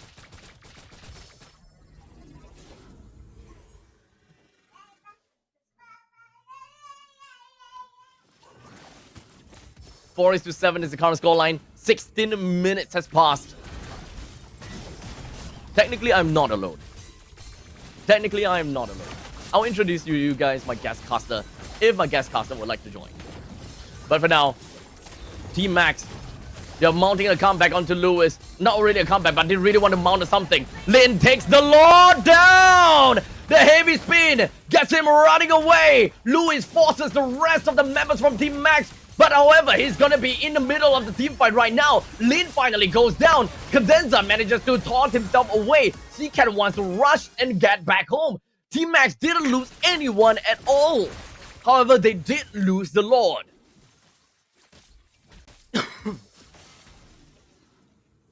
They want to run it down the middle. The Lord pushes down. Team Max can deal with this Lord pretty effectively. As you can see, his HP is probably gonna melt down in an instant. Without Wiki, Galaxy Legends have got no damage. So Team Max knocking onto the front doors of Galaxy Legend. They will take down this T3 turret, get a good start on the Condenser. But that's probably all that they can do. Wiki is coming back out soon.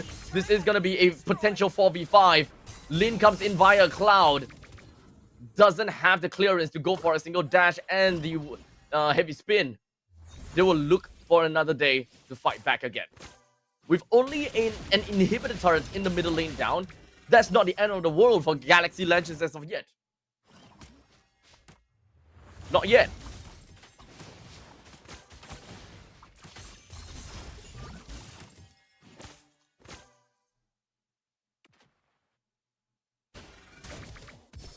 Game could pretty much drag on to 20 plus minutes at this point. Galaxy Legends pretty tanky, so that would explain why this game might drag on for a little while longer. Falling Samu lands onto 1, initiates. Lin is in a pretty bad spot. Stun down, heavy spin lands, a lot of damage that's actually going to be credited over to the side of King Ares. What a tectonic charge will be landing on Cadenza is completely out of position. He did not even manage to AOG out. While the Guardian's Barrier pops up right in front of Lewis, gives people the key, the double kill. With all 5 members from the side of Team Max remaining, they can try to end this game. They look forward to take down the inhibitor turret in the top lane. With C-Cat, Wiki, and Lin, this is the trifecta of Galaxy Legends of defense. They can do something still. And Team Max, they cannot underestimate their opponents. C-Cat have the tectonic charge. If the opportunity arises, okay, never mind. That is just a tectonic charge to run away.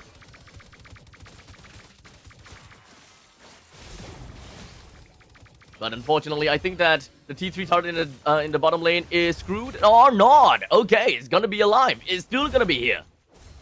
Beamer keep finally picks up that Holy Crystal. He's gonna go online now. Or he's gonna be more scary. And embodying that late game potential, he does also have the Sky Piercer. Remember that. Glowing Wand, Sky Piercer, Queen's Wings, Divine Glaive, and Holy Crystal. He's gonna deal a buckload of damage. But this is a lot of poking. This is hands-on a lot of poking. Both Lewis and Cell's Condenser doesn't seem like they care about being poked out at all.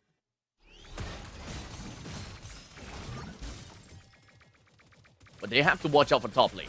Team Max, they need to play for the macro.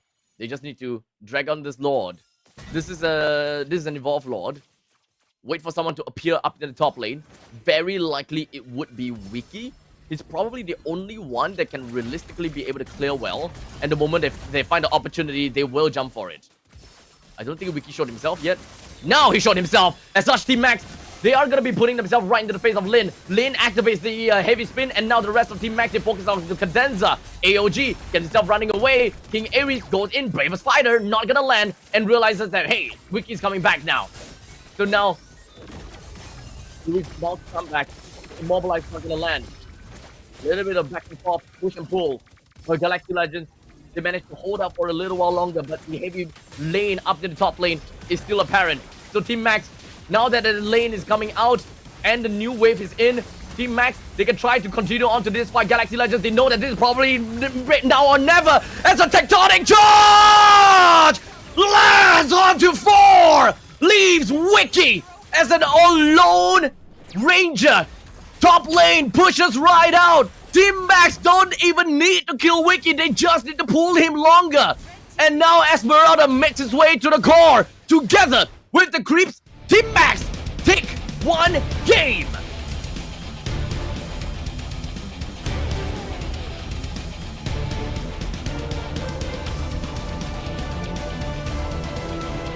Congratulations over to Team Max.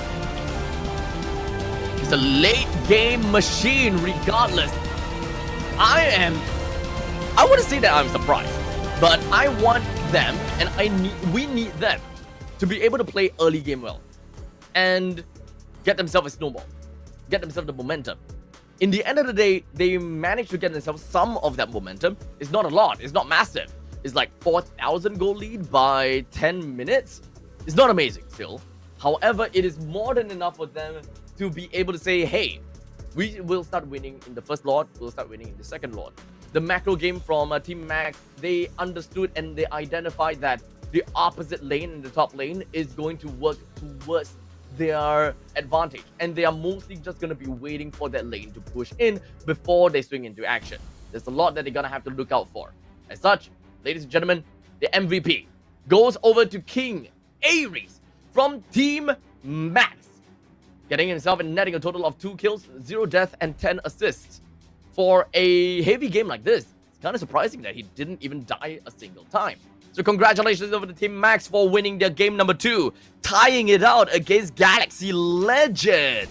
And of course, now that we are in the MVP screen, I will be passing you guys over to the highlight plays and of course, the post-match statistics. I'll see you guys before game number 3.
អរគុណច្រើនខ្លាំងមែនទែនទៅដល់ caster របស់យើងទាំង3រូបដូចគ្នាផងដែរឃើញថាជាមួយនឹងការប្រកួតរបស់យើងគឺឈានមកដល់ជាមួយនឹងវគ្គបន្តដូចគ្នាដែលឥឡូវនេះគឺជាមួយលើបន្ទុកគឺមួយស្មើតែម្ដងតែមុននឹងឈានទៅដល់ជាមួយនឹងការប្រកួតបន្តក៏យើងចង់សម្ភាសទៅកាន់ fan របស់គាត់ដូចគ្នាផងដែរជំរាបសួរចាជំរាបសួរតោះអញ្ចឹងអាចណែនាំឈ្មោះក៏ដូចជាមកពីធីមខាងណាខ្ញុំអាំរ៉ាមកពីកណ្ដាស៊ីបងអូខេតោះខ្ញុំពីទូមកពី team Mac ធីម Mac ហ៎បាទបងអូខេអញ្ចឹងឥឡូវអ្នកទាំងពីរអាចធ្វើការលាក់លយគ្នាណាអូខេយើងស្លាញ់គ្នាទេតោះឥឡូវអាមរ៉ាមានអីចង់និយាយទៅកាន់ធីម Mac មកអត់ដឹងនិយាយអីបងតែសាញ់ឯហ្នឹងដឹងតែមកដើម្បីឈ្នះហើយហ្នឹងអូតោះសម្រាប់ធីម Mac វិញតោះសម្រាប់ team Mac វិញចុះនិយាយថា team Mac លើកមុនបង្កើតសម្រាប់វាយ flash តែឥឡូវបង្កើតសម្រាប់វាយ Galaxy អូវាយកណ្ដាស៊ីមិនប្រយ័ត្នតែមានសមត្ថភាពវាយទៅណាឥឡូវមួយស្មើប្រយ័ត្ន3 1អញ្ចឹងណាមែនអត់ team Mac គ្នាយើងមួយស្មើនឹងឲ្យមួយហ្គេមមុនណាឥឡូវសុំយកពី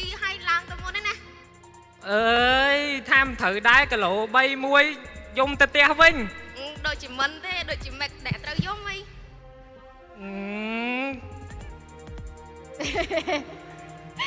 តោះទៀត ទីម៉ែកមកថ្ងៃនេះមកដើម្បីវាយយកជើងទៅកាន់ពៀនមិនមែនមកចាញ់ Galaxy ទេអើយចុយគេ Galaxy នឹងឈ្នះហើយម៉េចនេះគេលាក់ម្ដងទៅលេខ4ហ្នឹងទៅអូខេតោះអញ្ចឹងឥឡូវនេះមានពាក្យពេចន៍អីនិយាយទៅកាន់ fan របស់ Team Mac បាច់ស្បាយអបពេកឯងឈ្នះតាមមួយហ្គេមហ្នឹងឯងតិចទៀតឈ្នះវិញហើយអូគេបញ្ជាក់ឯណាឈ្នះតាមមួយហ្គេមឯងតោះសម្រាប់ fan Team Mac មានអីចង់និយាយទៅកាន់ fan របស់ Galaxy Team Mac គេមានគីឡូប៉ុណ្ណឹងដែរមិនមែនមកចាញ់ឃីមកាកាដូច Galaxy ទេ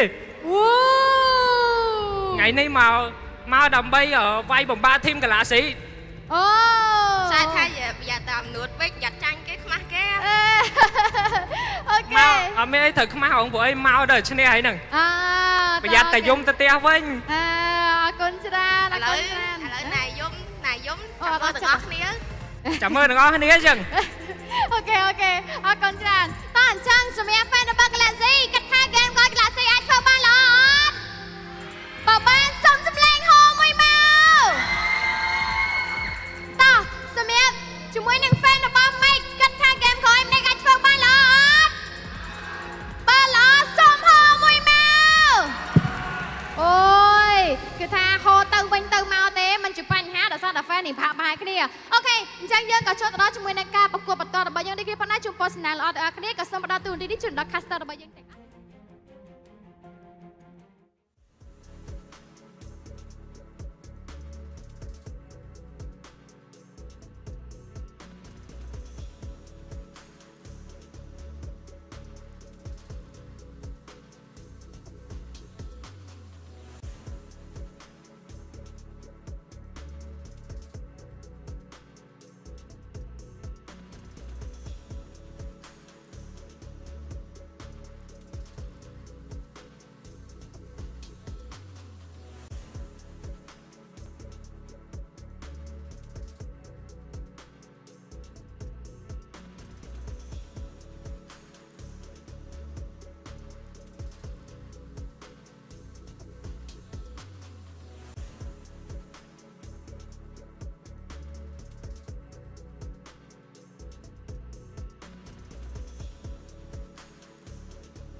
And ladies and gentlemen, welcome back once again. Now, game number 3 is gonna go underway very darn soon. We hope that you guys had a great break thus far, as Galaxy Legends, they need that break for sure, as they did find themselves in a tough spot in game number 2. As much as possible, we definitely want to see, tougher and of course more difficult games. I like to see the players suffer. I want to see them, having the time of their life in their professional career and just be thinking like, did I do enough? That's the kind of thing I want to see. I'm pretty sure that the players have worked very, very hard in order to get them to where they are right now. But they have a bigger obstacle ahead. Right after MPL Cambodia, what waits for the champion is the M7 World Championship. And only the best of the best will get there. At this point in time, Galaxy Legend and CFU are the two teams that will be hailed as the favorites to represent Cambodia. If whether they will make it to that point, that is the question. Because CFU, they are already at the grand finals waiting for their opponent. While Galaxy Legend, they're still stuck here. They have to go through 2 more series, inclusive of this one. If the Team Max will be able to wait. Why is Sakzu's face so shiny? I need his skin care routine, dude. I need to see him again. His skin is flawless. His skin is literally shinier than the player pass. Dude, look at that. What's his skincare routine? I need that.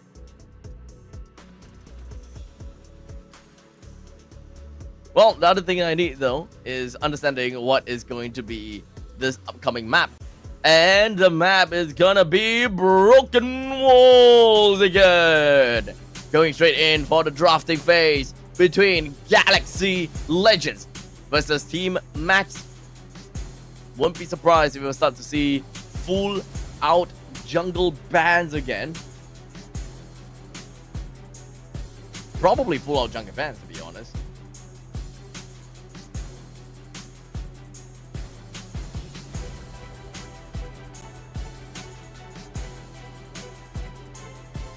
They call me a hero because I saved my nation from falling apart.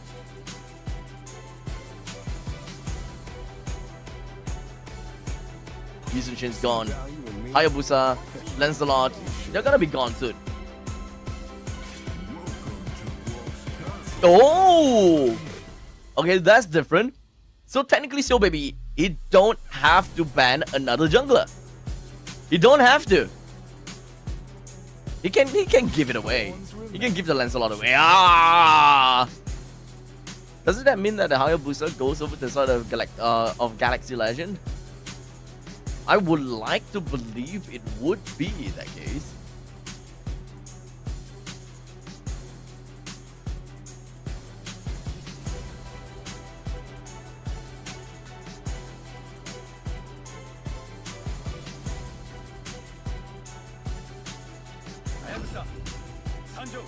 Yep.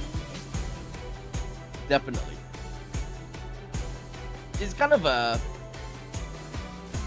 no choice kind of situation. You got it. It would definitely happen. It would definitely happen.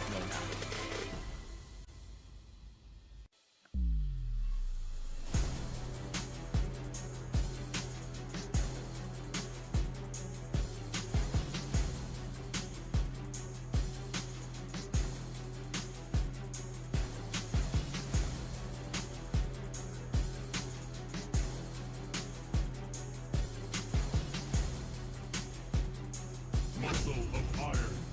Oh, got a blinded in my sight. pretty okay pick. Was expecting them to go for Yves, to be fairly honest. But I think that their game plan might have to be a little bit different because of the fact that they have a lack of junglers to work around with. There's still the possibility of playing a Frederick though. That will still be an option.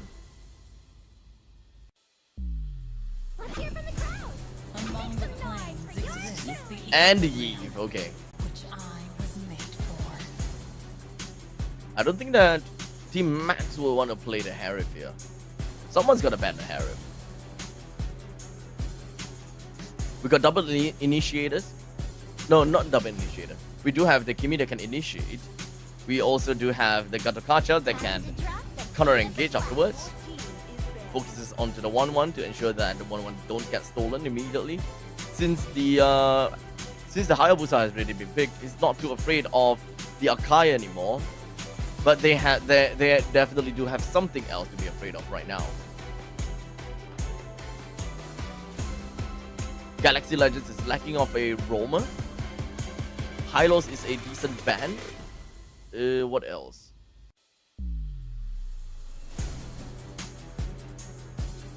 Perhaps a Khalid, because they do not have a follow-up. Yves is a pretty decent initiator. Harif's gone. Harif plays very well with inside of the RWM.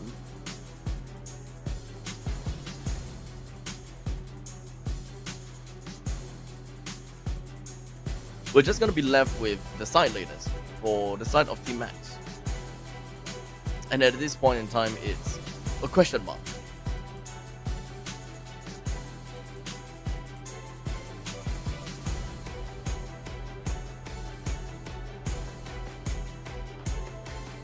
Honestly, Badang Roam is not too bad for Galaxy Legends as well. With a little bit of that late game tank. Got displacement from that. But I don't think that they are gonna pick back Badang in this game. In fact, I haven't really quite remember seeing much Badang coming in from the side in Cambodia.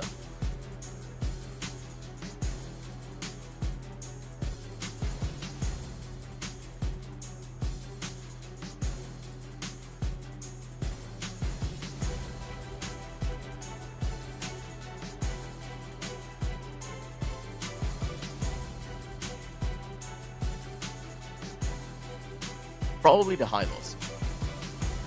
This is more of a divey comp though, so maybe Hylos doesn't really quite make sense. It's not gonna be one of their problems. Never mind. They are actually gonna ban the Hylos.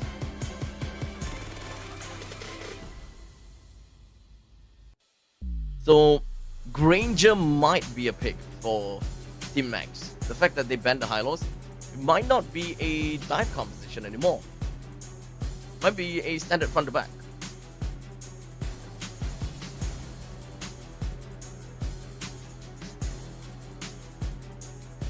Since the mage is an initiator, they might need a little bit more oomph and damage coming in from their XP laner. Lapu Lapu is still a pretty decent choice right now. Yuzhong as well. Okay, now Lapu is gone. I think that this should be a Granger pick first. They might want to focus on picking up a Granger. Unless they want to pick up the Yuzhong to kind of make it seem as though they are going dive comp.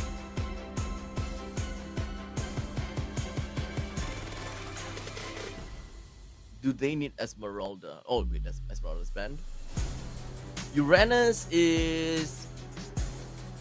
I don't think that Uranus does anything here. Yeah, I'm calling for the Yuzhong actually. I don't think that they have a lot of other options that they can go with. Oh my god, they are actually gonna go for Uranus. It doesn't do anything! So, technically this helps against the front-to-back game from Galaxy Legends. This also gives Galaxy Legends the opportunity to first pick up the Granger.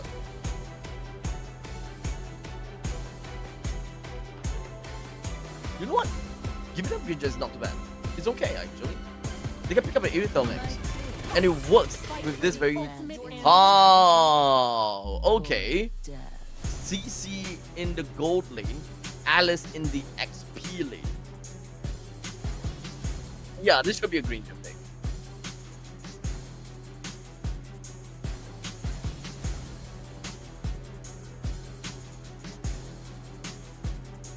They can play for early game, but they also need kind of late game scenario, late game insurance.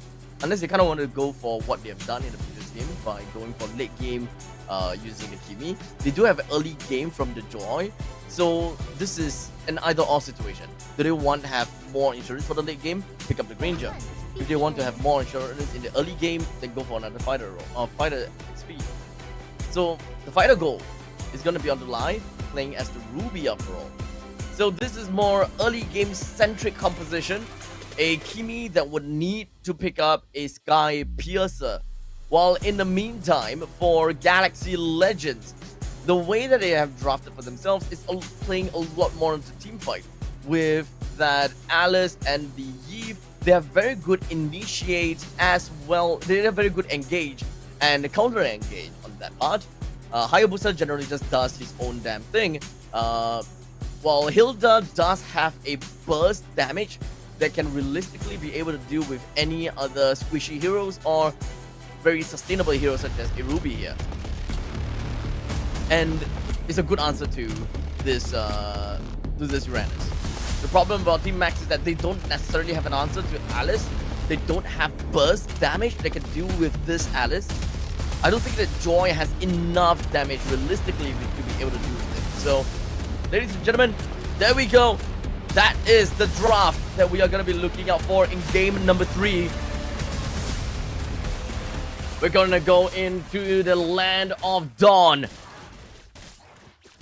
with both jungle in the opposite side. So Lin is going to be starting onto the orange buff, and for Saksu starting at the purple buff. Team Max will end off in the gold, and oh wait, both sides they will end up in gold lane.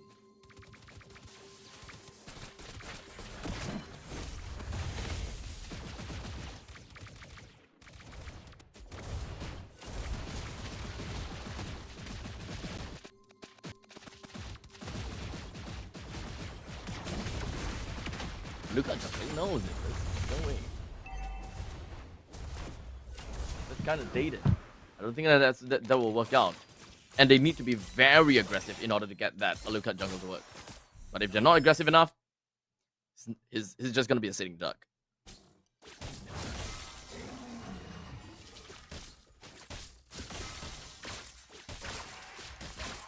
With the fact that both of the junglers are assassins, this should be a relatively late turtle, where both of the junglers will want to hit level 4.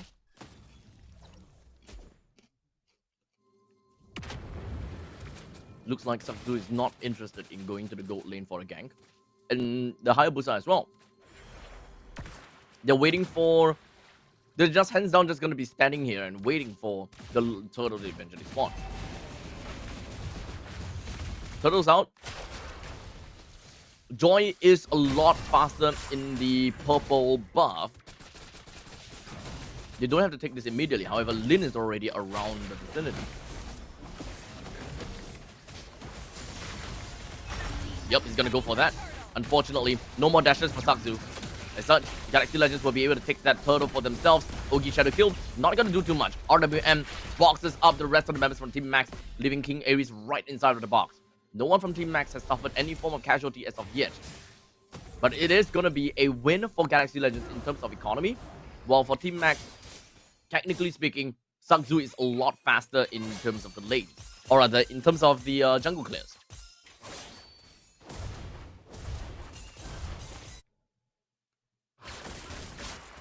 So because of the fact that he's a lot faster than jungle clears, he can actually try to go for this steal on the purple buff. However, Lin is right here already. Cadenza is doing a really good job to drive Saksu away. And unfortunately, you know what this means? This means that Lin is actually ahead in terms of jungle clear. That move from Team Max is very unfortunate for Saksu himself. Cadenza did a very good job in that defense. So now Galaxy Legends is ahead in many ways. Bimono Key now taking a little bit too much hit coming in from the Ogi Shadow Kill. It's really unfortunate because King Aries did not come close enough to transfer that Ogi Shadow kill.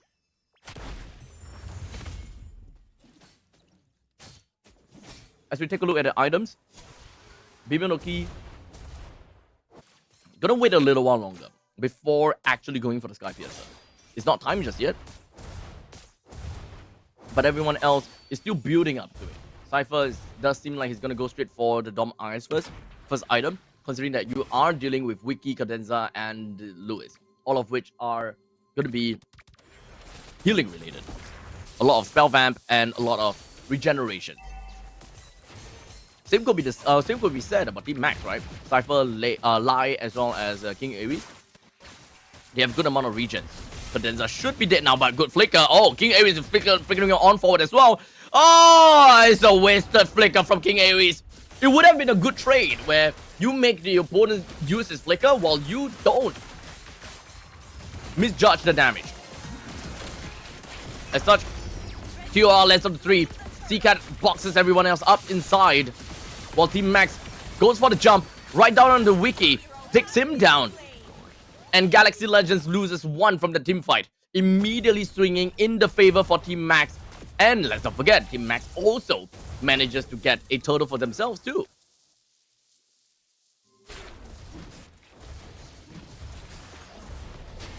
Tiny victories, I would say. Tiny victories. These small little victories can eventually help them to move forward. Lai, highest amount of gold to earn.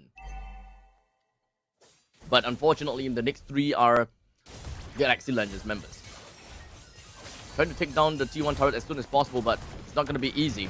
But Wiki joins in. Good stun! Just to make sure that Wiki will be pulled in by the traction pulse. Cypher gets away with just a sliver. I don't think the Cadenza will be able to do anything, despite the fact that he's up in the top lane. Cypher has already went back home.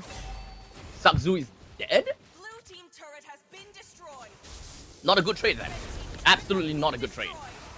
And now Team Max is potentially going to lose their purple buff. Cypher goes right in with the AOG. But Lin, retributions down onto the purple buff. And now Team Max, they lose out on one. One big buff for the side of Sakzu. Jungle's ahead. Now we have the jungle diff.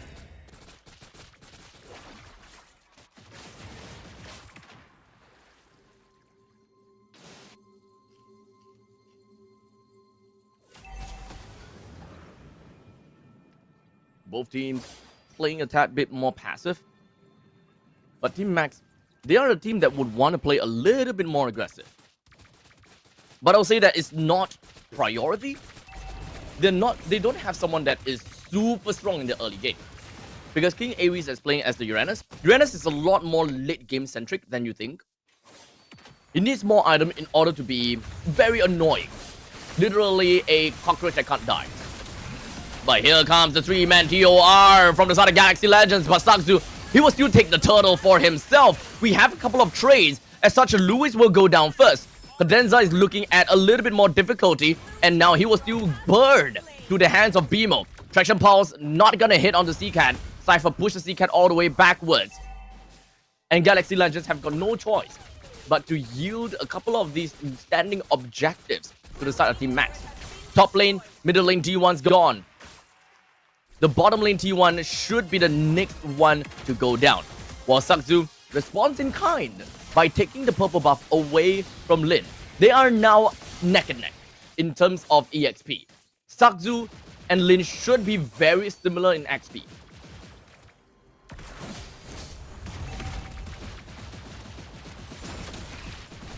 Three-man TOR. Bimidoki hops away. But nothing too common from the side of Galaxy Legends as of yet. Team Max, they will respond in kind though. RWM right down. Sakzu dashes away and so will Cypher. King Aries now bumps in. We'll be able to push C-Cat and Lin away, but this is not going to lead to anything. This is just mostly just annoyance. Hands down, just annoyance. This might go very well as Sakzu takes another turtle, or rather takes another buff. Now Lin is behind. Very behind, right? I would like to believe that.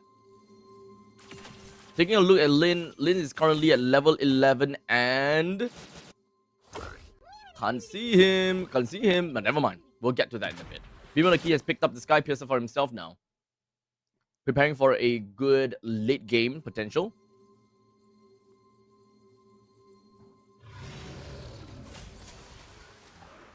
Lin is 11 and slightly above half. So he's technically 11.5. While Sakzu just reached 12. But he did finish his purple buff first though. So he somehow manages to steal away from Lin. He didn't manage to steal, but Lin is still at level 11. And I think that is going to be the main idea. That is still a very good thing. Which means that Team Max, they should be able to take this lot down no problems. But after taking down this ranged minion, Lin is now at level 12. Neck and neck. It's fair game now between the two junglers. They should be able to go for a 50-50 Lord Steal Retribution fight. Sakzu is literally just tickling Lewis.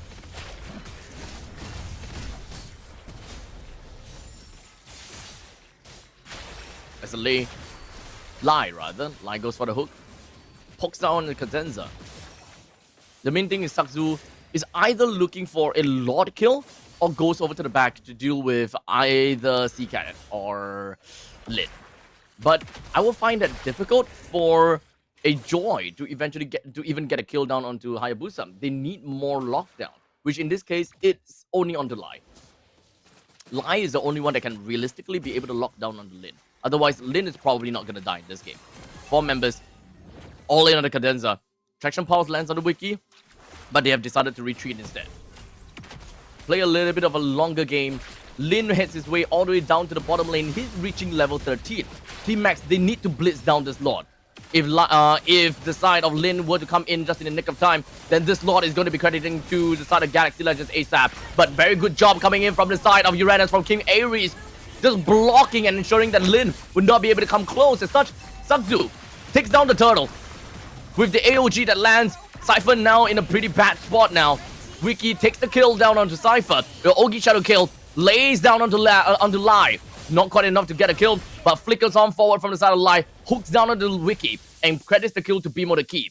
That is going to be the stack up onto the Sky Piercer.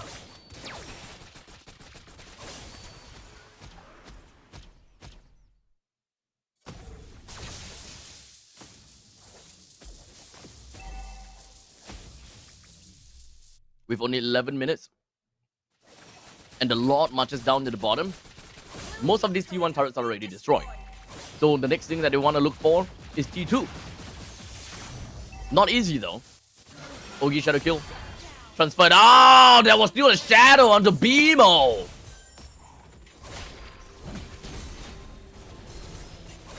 As of now, I don't think the Team Max will be able to continue on forward in the mid lane push anymore.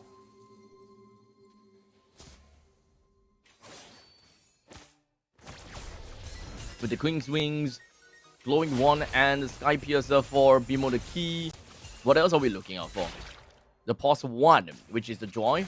Currently, with only 2 items, unfortunately, is kind of behind.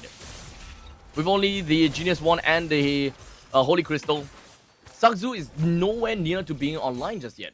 He's not dealing optimal damage yet.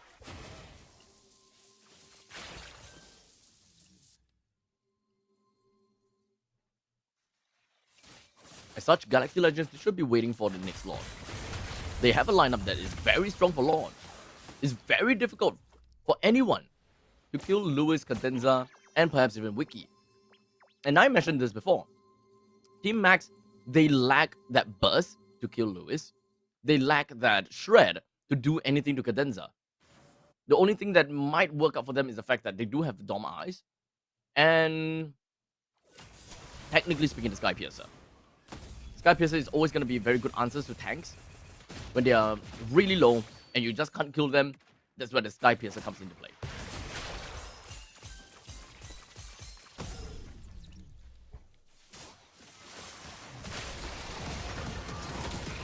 Alice, I don't think it's going to go down that easily though. With a 2-man TOR transporting himself all the way back. The AOG coming from the side of Cypher will land himself right in the face of Cadenza. They're slowly shredding him down, but Galaxy Legends themselves, they will do the same thing to King Ares. But it's not quite enough to kill Ares at all. I guess the burst damage from Condenser is just not enough to kill King Ares. They need more firepower. A lot more. And unfortunately, I don't know though, because Wiki playing as the CC is supposedly the kryptonite of these tanky heroes from the side of Team Max. So we'll see how that's gonna go. The Ogi Shadow kill is gonna be landing everything down onto Sakzu. Wiki picks up the kill, and the credit for that kill is a 1-for-1 trade between the jungler and the mid laner. Lord is still open. I'm offended lands on the Lewis. People the key picks up that kill. Even though Team Max, they do not have the jungler, they still have got man advantage. That number advantage should be able to drag on the game for a little bit while longer. Wiki's tough. He's very tough. 1v2. It's not going down without a fight.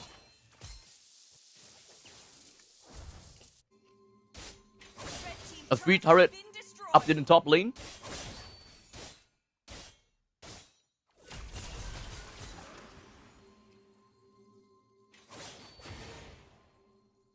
All Galaxy Legends have to do right now is to ensure that Lin has all the farm. He is the position 1 after all. Pos 1 Lin, Pos 2. Honestly, I would say that Seek Hat is position 2. It's probably the next one that is most important in getting a decent farm. Because they're lacking so much damage, right? It would be a Yee's role to deal massive damage to everyone. Especially since you have Lewis that can land a very mean TOR. You need AoE. Condenser walks in the face of the opponents, everyone just flying up. Sakzu takes down the Lord. And a lot of people from the side of Team Max, they are inside the box. But Lai and Cypher, they are still alive. The AOG from Cypher gets him away, but Lai will still go down to the Ogi Shadow kill. Galaxy Legends now runs right into the face of Team Max. Lin picks up a double. This is a great way to continue on forward. Might be able to credit a triple, but he does not have more of the quad shadow. So King Ares will walk away from all of that. Unfortunately, they still have to defend against this Lord. Hayabusa has 11,000 gold, followed by a CC with 10,000 gold. He does have the Sea Halberd. So Wiki does have damage.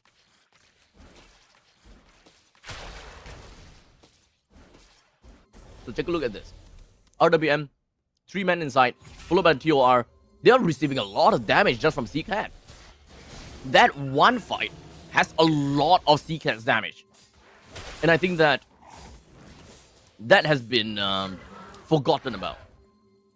Because he's only 8,000 gold, right? He doesn't have a lot of items. And as a Yee, in the early game, you do have pretty good damage on your RWM. But once the game comes in later on, when everyone is starting to pick up, very good defensive items such as the Radiant Armor, Yee just doesn't feel like he's doing anything.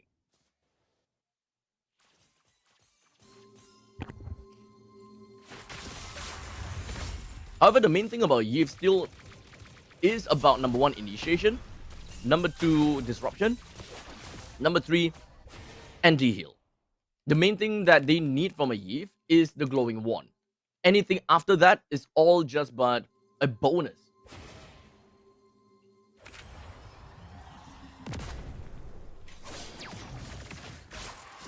Traction Pulse not gonna hit anything as of yet.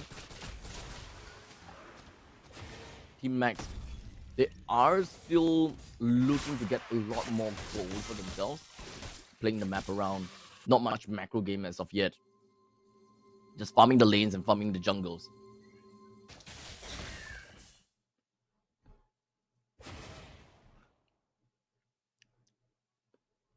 This is a very slow game. Holy crap. This is so slow. Guys, please. Do something. It's tough enough to be solo here. But both teams, they just don't want to fight. They are very tanky as well. So sometimes even if they do fight, No one's gonna die. Ah, that's what I'm talking about. Thank you, Lewis. With a 3-man TOR followed by a really nice I'm offended from the side of Live. He actually managed to pull quite a bit of numbers right in, with Lin being the one that is the sacrifice of the team, while Sakzu picks up a double. This is Team Max mounting a fight against Galaxy Legends. Sakzu, he needs to run. He manages. Ah, what the hell was that, Condenser? What was that? Highly unnecessary.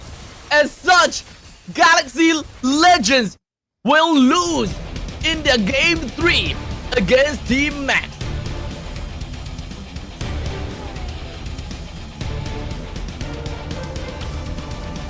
What did I say, boys? Team Max, they have the potential. They absolutely does have the potential. And I saw someone in the chat that did mention that Team Max is actually built up just so that they can beat CFU.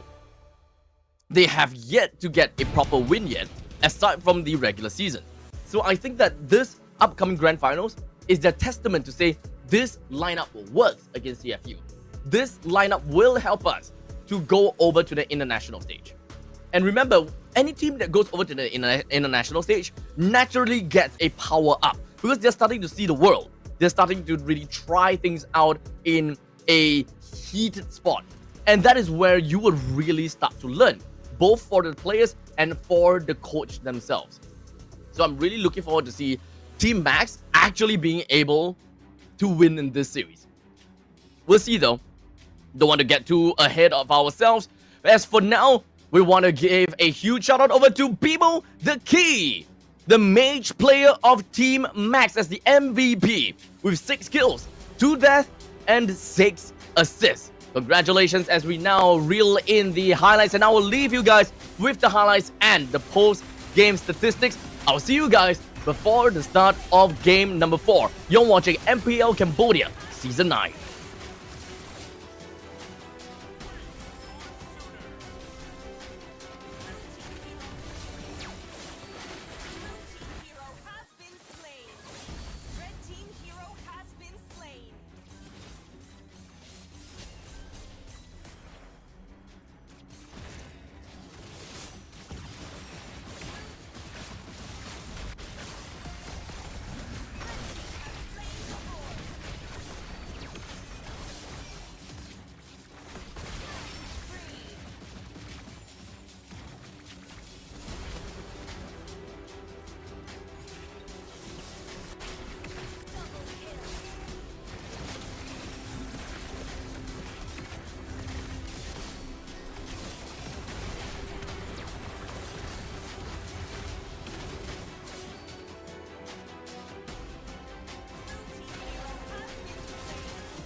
All right, ladies and gentlemen, welcome back once again to MPL Cambodia Season 9. My name is Abstract, your caster for today, and we are going to be looking at game number 4 with Galaxy Legends taking up game number 1 for themselves, and Team Max is starting to mount up a comeback with 2 games won in consecutively, right? Seems like even for Team Max, even without their Hayabusa and Lancelot, they are still doing pretty darn well. Sakzu has been pretty darn annoying when it comes down to Joy, but I would say that he's not exactly the number 1 problem. It really just boils down to a couple of, I think, chain reactions, right?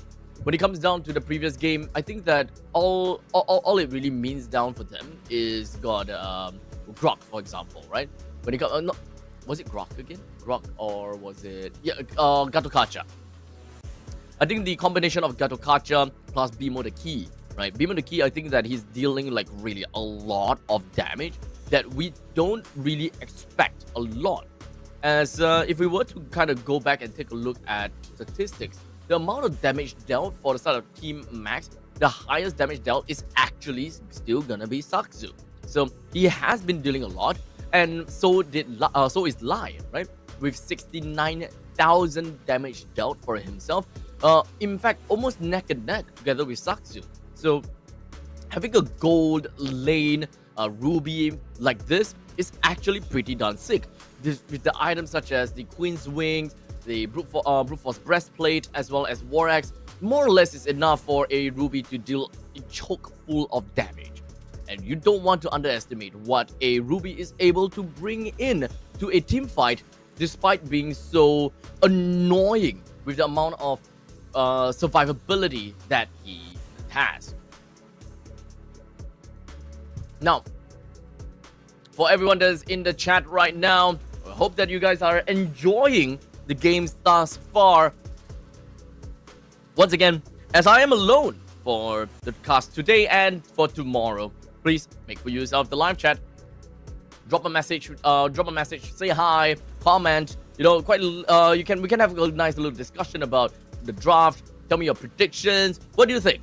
Is it gonna be a 3-1 in favor for Team Max, or will Galaxy Legends start to kind of come back from this point onwards and kind of bring this game into a 2-2 scoreline?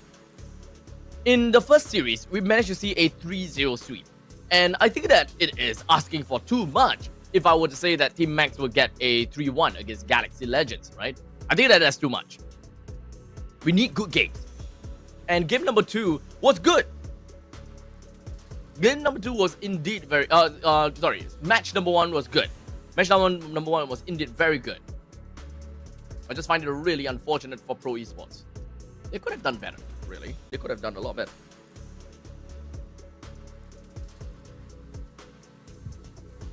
But as we are getting the lobby readied up, we're just gonna be talking a little bit more about the teams here, right? Because right now, Galaxy Legends, they are facing relegation. They are at the point where they may potentially just be knocked out of the playoffs. They didn't even make it to the semifinals or anything, but they might just be knocked out right here, right now. Just one more good game coming in from the side of Team Max is going to change what Galaxy Legends is, because they are strong in the regular seasons. No one would have thought that they would drop, but right now, Team Max, they're about to make a change and rumble Cambodia. Let's jump in and take a look at the draft with Fanny, Grok, Kimmy. Wow, that is respect. Let's not forget, we also do have the Baxia, Lancelot, and Frederick that has been banned. Hayabusa is still gonna be available. Gatokacha stolen away from the side of Galaxy Legends. Should eventually be an R2 Hayabusa pick here. I think that they will want to give Sakzu the Hayabusa. Since the Kimi is currently not available anymore, I don't think that they will want to give the Yve over to Galaxy Legends as well. But there's CC too. a CT together with him. However, you can't go wrong with a... Nah, I don't think that you want to pick a Eve here. Picking a Eve into a Garakacha is kind of rough. Very rough, as a matter of fact. Yi Sun Shit! Oh! Okay. Not what I was expecting. I thought they will stick to their comfort, allowing Saksu play that Hayabusa.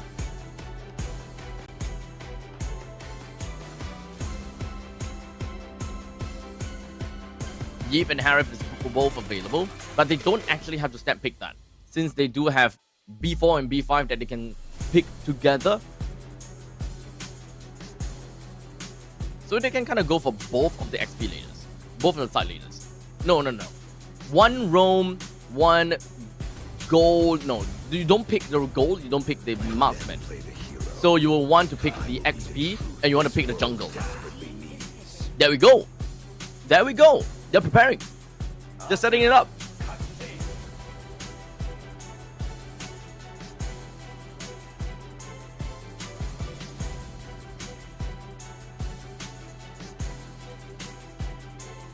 So now Team Mac, their response.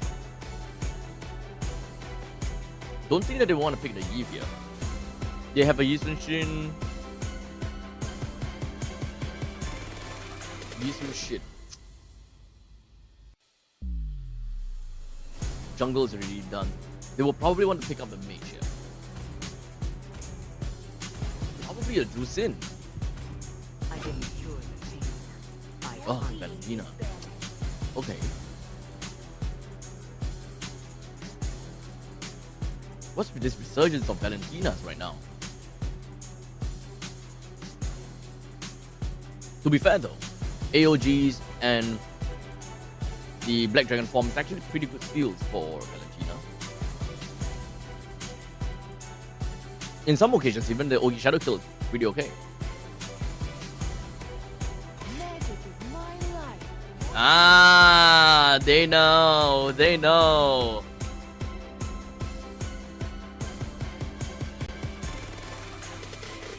Next one should be a Granger ban. Team Max will go for the Granger ban, man. I think that they don't mind giving the Eve over, because there's no one else in the gold lane that really requires this kind of open, I would say, open area. I think Irithel can benefit from that, but not necessarily needed. It's a bonus, but it's not a requirement. My mission is to protect lives.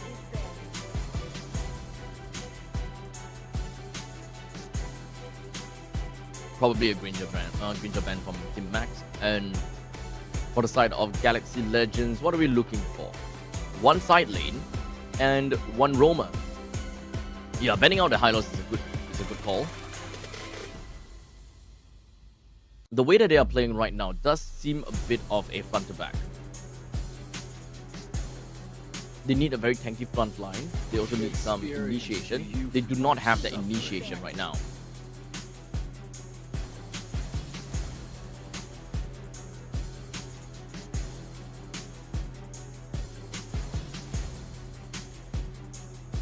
Grok is gone. Gatukatra is gone as well.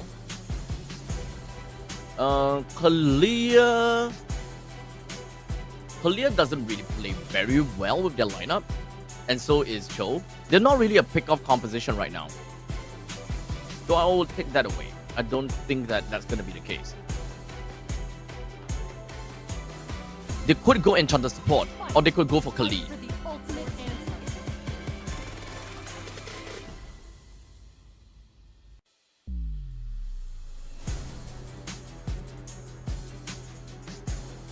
They might leave the room for the final pick and just kind of go with one of the other side laners. The other side laners gonna have to be a fighter side lane. Oh, they actually go for Khalid roam first. Okay.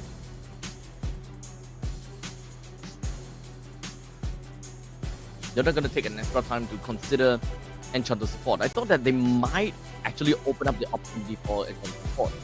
But aside from enchanter support, lead is literally the only other choice.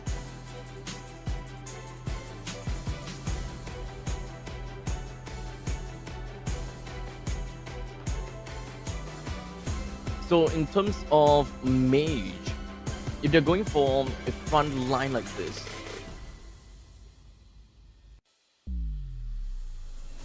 Yves Irithel is still fine.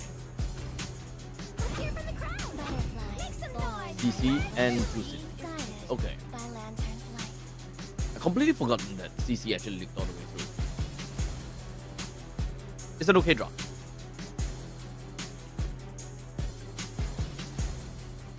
So now fighters to fighters, right? Ruby is still available. Quite divey from Galaxy Legends. Ruby is not too bad. I think they can still go for Ruby here. Ruby Gold. XP Lapu Lapu. Roaming Kali. That's my lock. Ruby is good. They need some form of crowd control. Oh. But why? Why do they want to do that?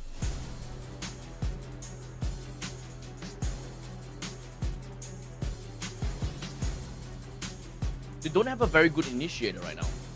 Oh wait, they have Khalid, right? They have Khalid. Khalid can initiate. They will then follow up with Lapu Lapu. Eventually, the Valentina can also use the AOG or the Black Dragon form for a secondary follow-up. But Xborg is probably just the pure damage dealer. It's still within the same realm of needing a damage from the Ruby. It's gonna drag on a little bit, but it's not too bad. Galaxy Legends, they're not a very tanky draft. But once it goes to the late game, CC, Gatokacha, and Yuzhong, they can be considered as a pretty tanky draft. So, Xborg is not out of the question. It's not weird or anything. I think that this is a draft that can would definitely work for Team Max regardless. As such, ladies and gentlemen, we're going in to the land of dawn. Here, between Team Max versus Galaxy Legends. We start things off with both of the junglers starting at the purple buff. Galaxy Legends, they need to get this game on the road effectively. They are facing a possible knockout by Team Max the moment that they lose one more game.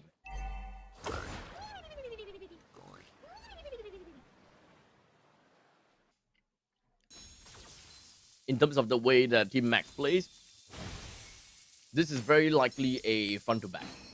This is very, very likely a front to back. With the fact that they have Sakzu as the solution. Clear out the front line first and then eventually move on to the back. That is their main win condition. Sakzu being pause 1 and the Xbox being pause 2. Being able to just kind of wipe everyone else out with the last insanity is obviously gonna be a bonus case. However, the main thing is that you want Sakzu to go online and you want Sakzu to stay alive throughout the entire fight, dealing all of these passive bow and glaive damage. While for the side of Galaxy Legends, this is once again a position 1 Hayabusa, followed by a position 2 CC, I would like to say.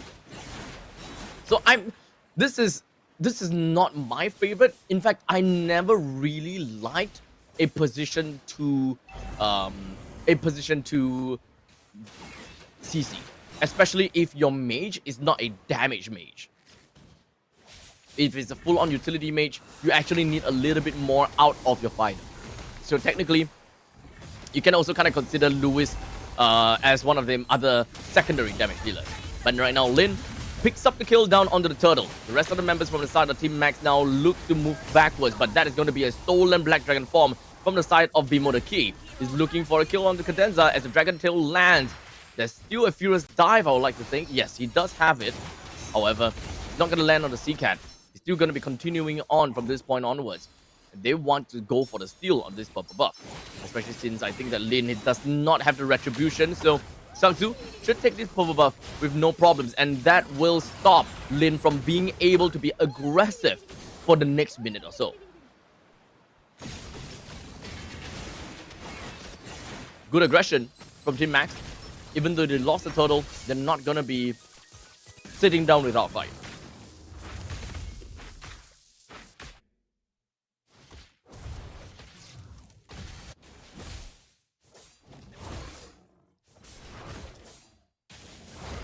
In terms of lane priority, Galaxy Legends have a very strong priority, right? With the Katakacha and the as well as the Jusin, they can definitely just melt down these creeps through damage over time. Cypher and Bimo the key is mostly on the burst damage onto the creeps, but however, it's very common. It's extremely common. Meantime, here we have C-Cat go straight in for the jump. Cypher right in the middle pops up into the quicksand guard. Takes a little bit of that Ogi Shadow Kill Ogi Shadow Kill proc and keeps Bimo the key alive.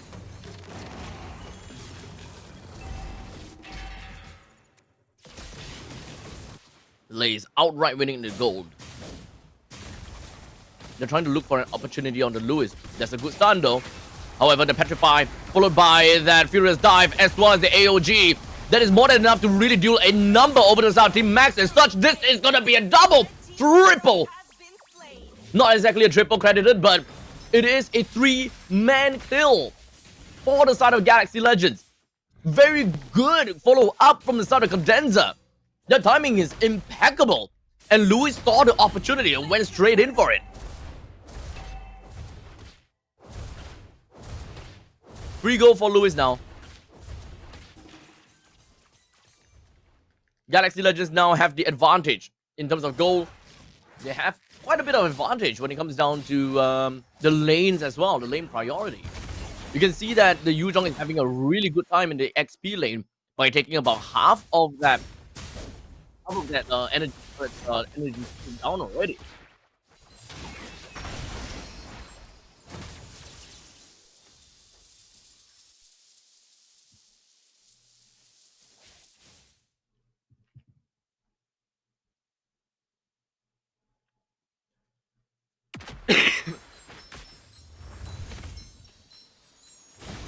As we slowly move on forward, Team Max, they are looking for that small little opportunity. And most of their opportunity really is just giving Sakzu kills. He's currently at level 8. Lin is also at level 8. So they are both completely neck and neck. This game is not telling us that, hey, Galaxy Legends is gonna win yet. Because they have 1.5 thousand gold lead and they have 2 total. Yay. No, it's too early for us to say that. Cypher, Quick Sand Guard, hopes to stay alive. Yes, he will! Raging Sandstorm gets him flying away. And Lin wasn't able to finish him off just in time. Louis Whip may be slightly losing in lane right now, but it's not gonna last for that long. In fact, both of these XP laners are unlikely to die to one another. It needs to be a very impeccable gank for that to eventually happen. Revitalized pops from Cadenza. He's healing a tad bit, while the Lantern Flare picks up on the Cypher, stops him from advancing on the Cadenza.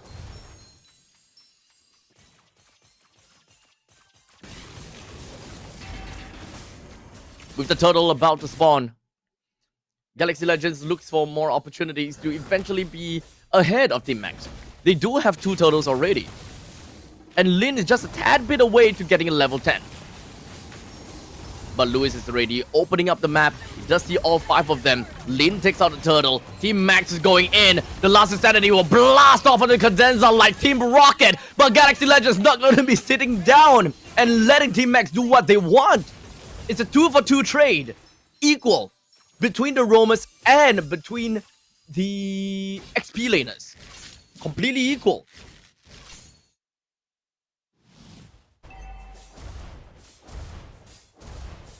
But what is going to be the payoff?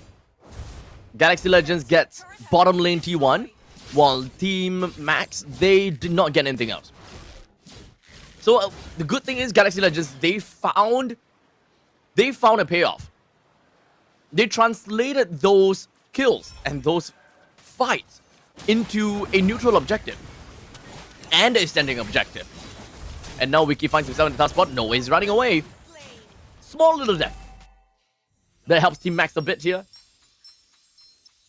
But that's not gonna get them out of a sticky situation just yet. We're looking at what, 2,000 gold lead in favor for Galaxy Legends. They should be able to get a little bit more if they were to bring down this T1 turret up the top lane. They might want to get a kill onto Cadenza. Cadenza is playing with fire, but it does have Revitalize and the AOG to run away. But no one else is coming here except for CCAT. He will go down to the burn of Lie as he goes into Last Insanity. Lie now gets himself right out of fight without any of that Firaga armor. He knows that he is very vulnerable. King Ares got a little bit too far in that fight, and now he goes down. Team Max focuses onto the target next, and that is a killing spree for the side of Sakzu. Cycled out Wiki with 10 seconds left on the clock until the Lord eventually spawns. I think the Galaxy Legends should have CC back with them the moment that they start to go for the Lord's fight. So it's not going to be too big of a deal. Bimonoki picked up the Ogi Shadow kill off of Hayabusa, so he does have an escape strategy to work for him. A little bit of the iframe.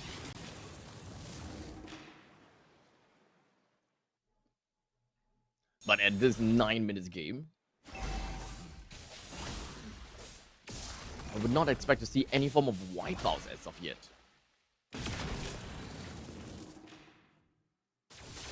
We clearly see all 5 members in the middle lane. They try to bring down the T1 turret in the middle lane, which they managed to successfully do so. Cypher finds himself taken down first before any form of lockdowns happens.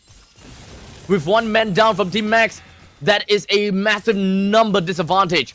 And Lai, or rather Lai, doesn't have a lot of the Firaga armor to work with. So Galaxy Legends found the opportunity. They're now going to be taking out the Lord, and the Black Dragon form appears soaring up into the sky. CC immunity from the side of King Ares, who wants to go for CCAT. But I don't think that he will be able to get out of this alive as the entire Galaxy Legends crumbles and collapses themselves onto Lapu Lapu. 3,300 gold lead. Lord's going to be marching in from bottom. Team Max, they would have no choice but to take an L for all of these outer turrets.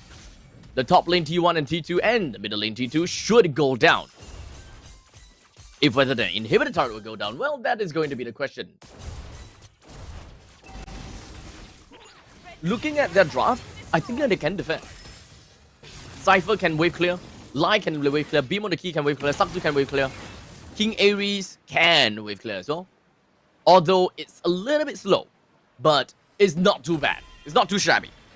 A wave clear is still a wave clear.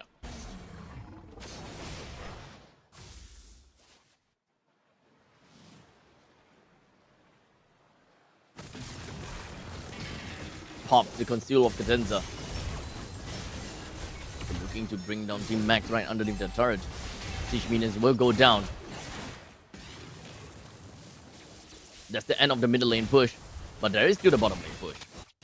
King Ares had to resort to using the bravest fighter to bring this Lord down. They will lose a tad bit of HP off of their turret, but it's not that big of a deal. It is still a very impeccable defense after all. Still too early for Team Max to go down.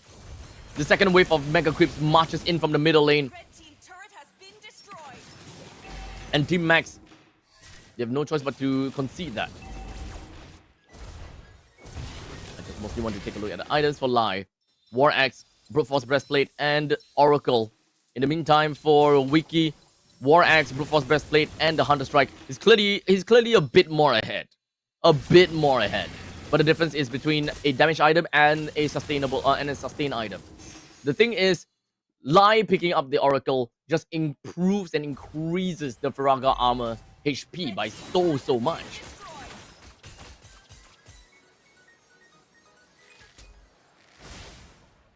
Main thing is that Team Max still have all of the inhibitor turrets that they can still fight back. As long as they have those, they're not afraid of any natural incoming pushes. That is a slow push that they're setting up.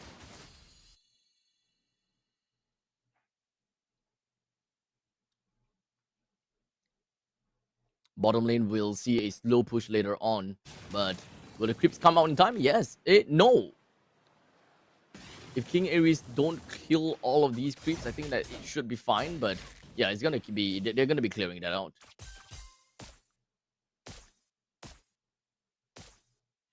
they need to be setting up the slow push down in the bottom lane if they really want to get an advantage on top of Galaxy Legends.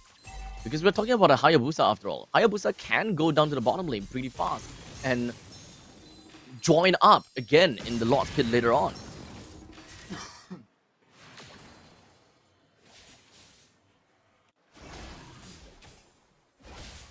I will say that Team Max, they still have an opportunity.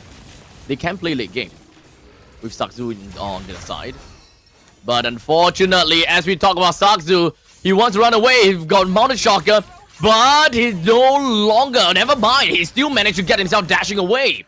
But that is also at a cost of losing the Lord, though. They did not try to contest for the Lord. King Ares manages to bring down a kill onto C-Cat. However, that is also at a sacrifice of Cypher and Bimo the Key. The rest of Galaxy Legends, all other 4 members, now marches on to the middle lane. Lord marches on from the bottom lane, preparing to pillage everything that Team Maxes have.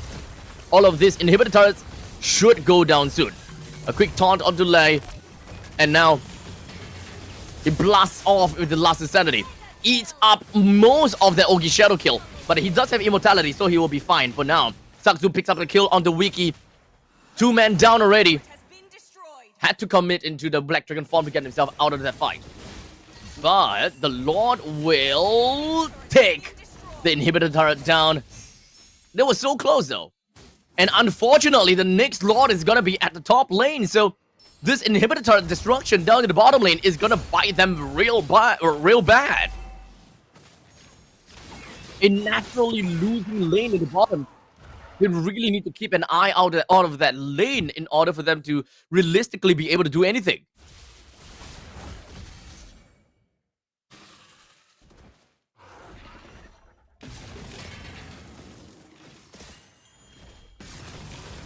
Minutes into this game.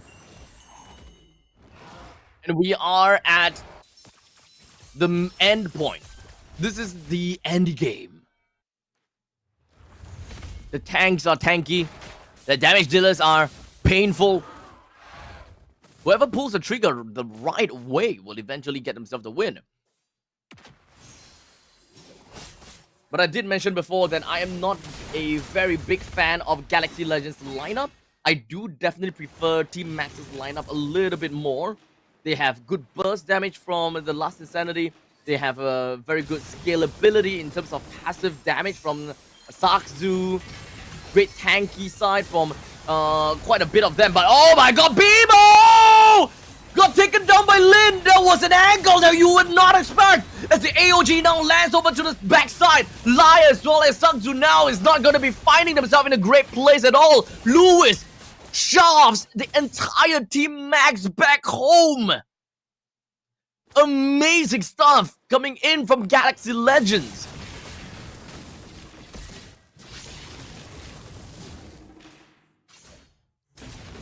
And because of that, with a small little cycle onto the side of Valentina, will he be back in time though? That's the question.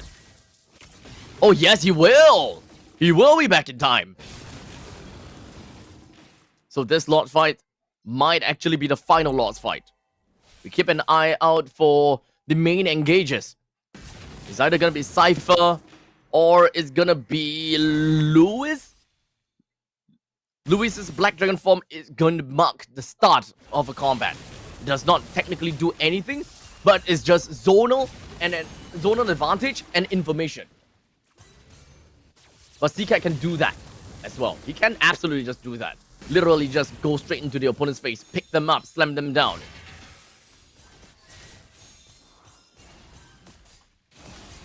Lord is going to the hands of Galaxy Legends right now. Black Dragon form goes out, zones the rest of Team Max away. And now Lai, he looks to put himself right in front of Wiki, but will Sakzu make it in time or not? I don't think so. The Lord goes over to the hands of Lin. Sakzu stays himself all the way at the back, and he understands that he is playing as the marksman of the team. He needs to be alive as much as possible. He wants to go for a glaive hit down on Lewis, but he wasn't able to. Unfortunately, C-Cat picks up a double kill, and now the rest of the members of Team Max, they are at behind. Sakzu picks up a double, but right now, he will continue to put himself onto the purple buff. Lin goes in to slay down on the King Ares. is left with 3v2. With the Lord that will be marching up in the top lane. Cypher, BMO, and King Ares, they will not be able to come back in time. They have to deal with a 3-member lineup for Galaxy Legends, as well as the Lord that will be marching in together with a very heavy amount of creeps. I don't think that it is possible from the side of Saksu, but they aim to go for a kill onto Lewis. However, the shot residue did build up. And Team Max, they're coming back. Lost Insanity. Blast Lewis into oblivion. The barren wasteland from the start of Team Max proves to be difficult to manage. But the rest of Team Max, they're back. They're back for a defense. It's not the end game yet. It's not the end just yet. Team Max, they are desperate. They know that they are this close to getting to where CFU is. This close. The moment they're done with this game, they face Pro Esports. As such now, Team Max, their desperation is showing. King Ares got picked up. AOG buy some time. Ensure that King Ares is gonna be fine. Saksu kicks that skill down onto Cadenza. Most of the members for the side Team Max, they don't have a lot of HP to work with. As such, taking a kill down on Cadenza is good enough. They're gonna have to go all the way back. Go back home. Do not continue this battle. So at least, Beaver the Key, he managed to get the recall back home. As now the Black Dragon form emerges. They might be able to do something here. No. Galaxy Legends, they did not. This is big for Team Max. This is huge. No Cadenza for the upcoming battle.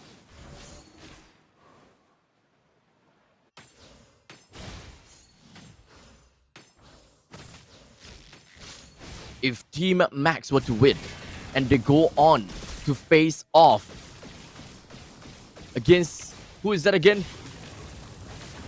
Pro Esports. They did lose against Pro Esports, so that's the problem. But perhaps they will be able to fight back a little bit stronger. We haven't seen Team Max going up against Pro Esports just yet. We'll see whether that's gonna be the case. As now Lewis puts himself right in the heart of Team Max. He goes into King Ares. He moves on to the next one. Now he's looking at Cypher and possibly Lai. There's assistance. Getting himself yet another kill. The winner crowd is brought from the side of Lai. It is not going anywhere. Ladies and gentlemen, the rundown of Galaxy Legends, creating a cosmic surge as they blaze through this game. Number 4.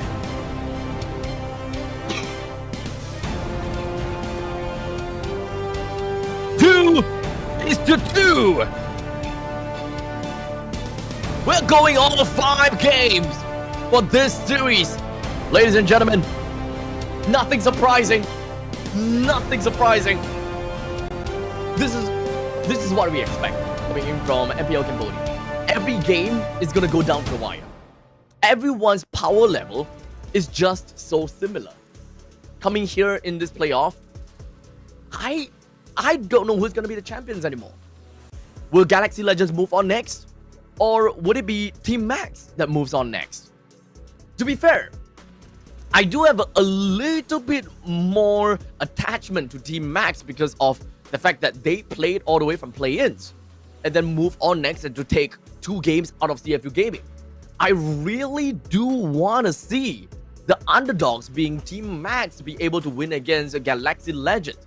They're not necessarily underdogs in the entire of Cambodia though, because we need to reference back in season 8, right? Where Team Max, they did win against Galaxy Legends before in a 3-1 fashion and went up against CFU Gaming before. So, history might repeat itself. Very possibly that might happen. But Team Max, they have to get through this hurdle of dealing with Galaxy Legends first. Congratulations over to Lewis, the MVP of Galaxy Legends. I'll be passing the time off over to the highlights and the post-match statistics, and I will be back with you guys before the final game of the series.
ជឿជាក់ហ្មងណោះ ចា ជឿជាក់បានភាគរយ 100%ហ្មង 100%ហ្មងណោះ ចាគឺហ្គេមក្រោយហ្នឹងគឺបានលើក Galaxy ហើយគឺគាត់ lucky គាត់នឹងសំណាងល្អណាអូខេតោះសម្រាប់យើងជា fan របស់ Team Make គិតថាជាមួយនឹងវគ្គបន្ទាប់ Team Make ធ្វើបានល្អអត់ ចាសម្រាប់ខ្ញុំជា fan របស់ Team Mac ខ្ញុំជឿថានៅវគ្គក្រោយហ្នឹងគឺ Team Mac នឹងធ្វើបានល្អហើយយកជ័យជំនះទៅលើ Team Galaxy Legend 100% 100%ដែរណោះអូខេអញ្ចឹងសម្រាប់ឥឡូវនេះផងដែរយើងឃើញថាជាមួយនឹងការប្រកួតកាន់តែស្វិតស្វាញខ្លាំងមែនតើហើយគឺជាការប្រកួតវគ្គដែលអញនិយាយបានថាកាត់សេចក្តីតែម្ដងតោះអញ្ចឹងអូនអាចជូនពរទៅកាន់សមាជិករបស់ Team Galaxy បានជូនពរឲ្យ Team Galaxy ទទួលបានជោគជ័យនៅហ្គេម5ហ្នឹងអូខេតែប៉ុណ្្នឹងឯណា ចាបង មានអីផ្ដាំផ្ញើទៀតអត់ ផ្ដាំផ្ញើពួកគាត់ខំលេងយកជ័យជំនះទៅលើ Team Make ឲ្យបាន អូខេតោះសម្រាប់យើងមានអីផ្ដាំផ្ញើទៅកាន់ Team Make អត់ ផ្ដាំផ្ញើទៅឲ្យអ្នកទាំងអស់គ្នាទាំង5អ្នកហ្នឹងខំលេងមានម៉ានចេះបញ្ចេញមកឲ្យអស់មកហើយយកជ័យជំនះឲ្យបានសម្រាប់ Make យើងទាំងអស់គ្នា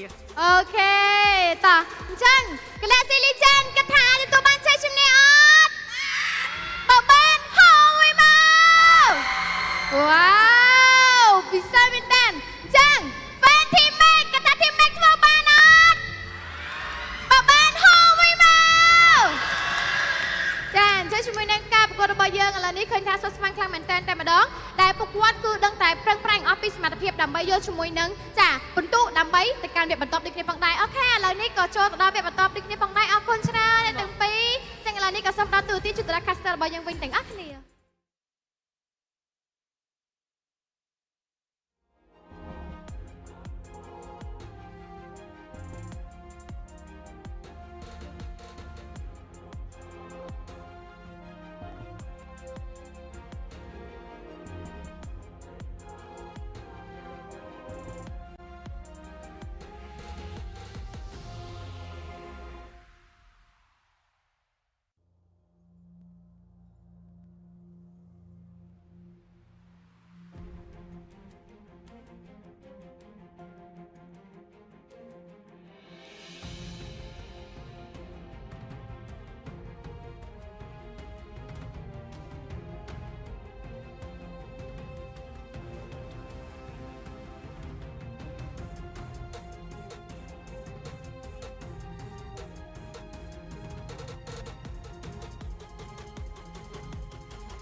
Alright, ladies and gentlemen, we are back once again to MPL Cambodia Season 9 Playoffs, day number 3.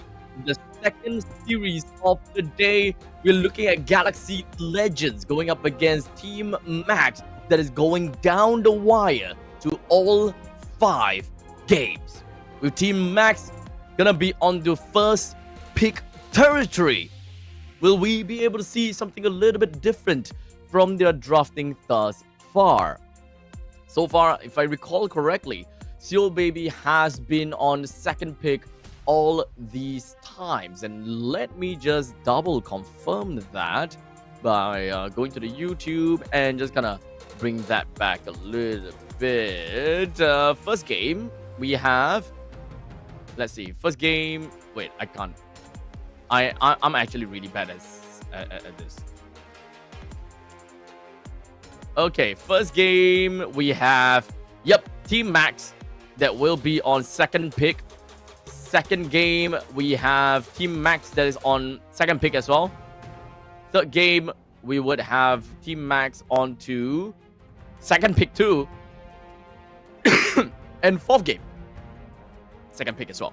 So this is going to be the first time that Team Max will go up with a first pick territory against Galaxy Legend. Once again, ladies and gentlemen, if you guys are in the YouTube chat, either in the Mobile Legends Bang Bang official channel or MLBB Esports, do say hi, drop a message, and of course, let's discuss a little bit about the game, right? If you've got any comments, anything that you would like to, mention, or maybe there are some stuff that I may not know about, would love to have some of your insights to contribute to the broadcast today, as I'm unfortunately going to be alone. But that's also a good thing, right? That's also a good thing. Love to be alone. My introverted self is just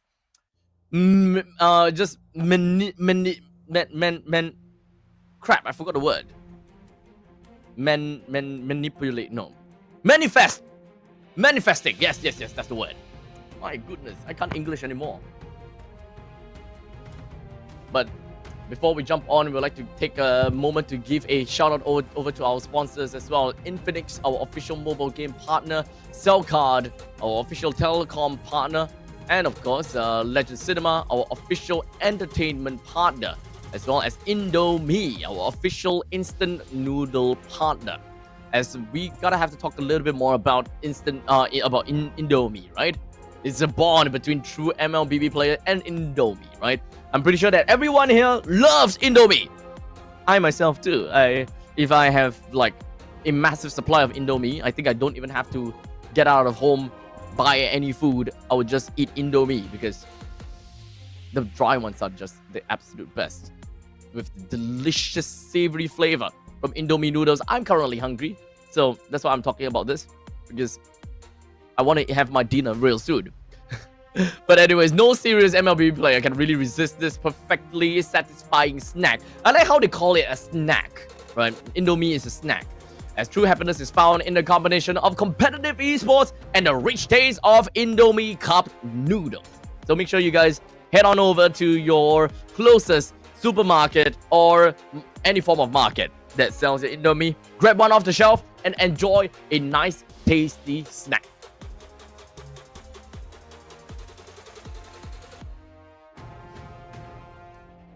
We're finally gonna go down to the random map draw now.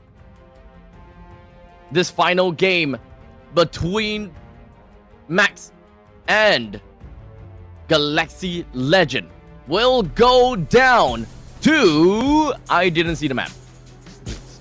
I didn't see the map. Okay, Wandering Clouds. It's gonna be Wandering Clouds. We have the Baxia, Frederick, Yuzhong, Fatty, and Lancelot that has been banned. Grok is still open. Gatokacha is still open. Hayabusa is also still open. Chai, what's gonna be your answer to this?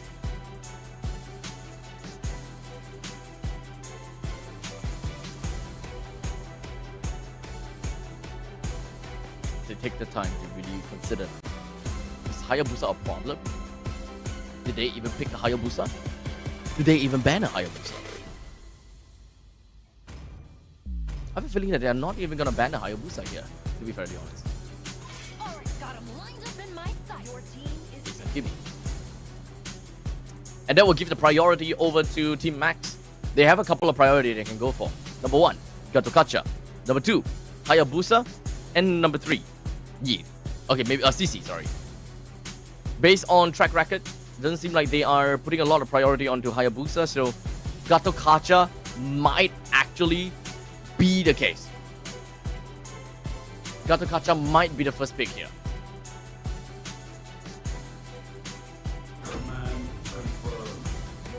Oh, wait, Grok is open. Yep. I think that's fine.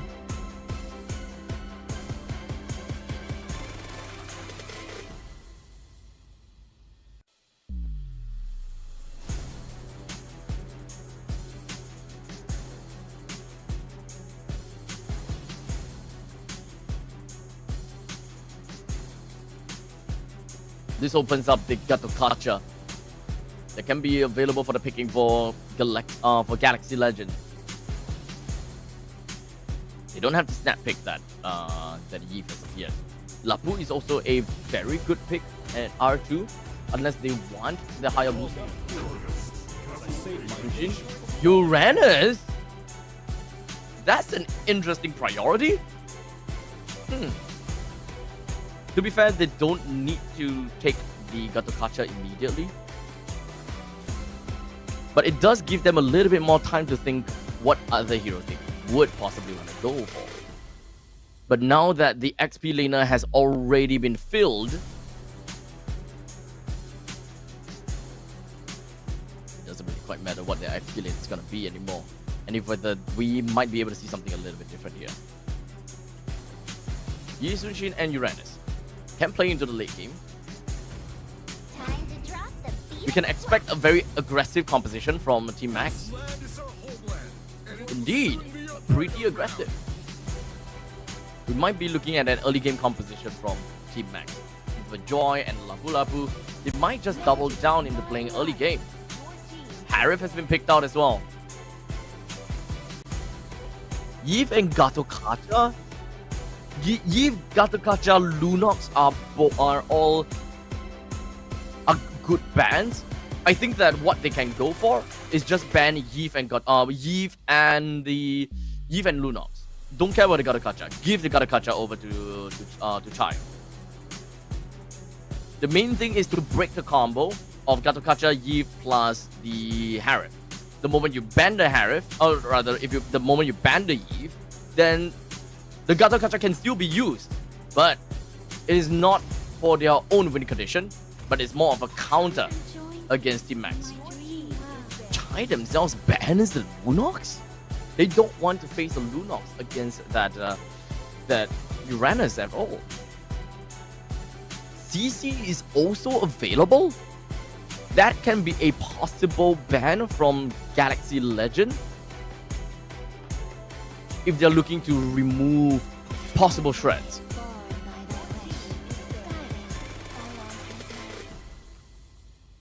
Jusin's out. Since Lunox is out already, they don't have to focus so much and just kind of take a look at what Chai is looking to ban. I don't think that they are going to ban out all of the mage options. There's quite a lot of options that I can work with. If you want to look at early game, as much as I want to say that Valentina is decent, but I don't think that Valentina is a good pick against this current 3-man lineup from Galaxy Legend.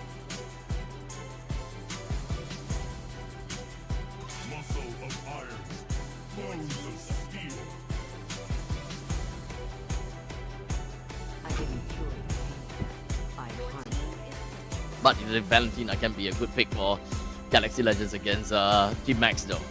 That's something that I failed to mention. Bravest Fighter and the Tectonic Charge are both good potential picks.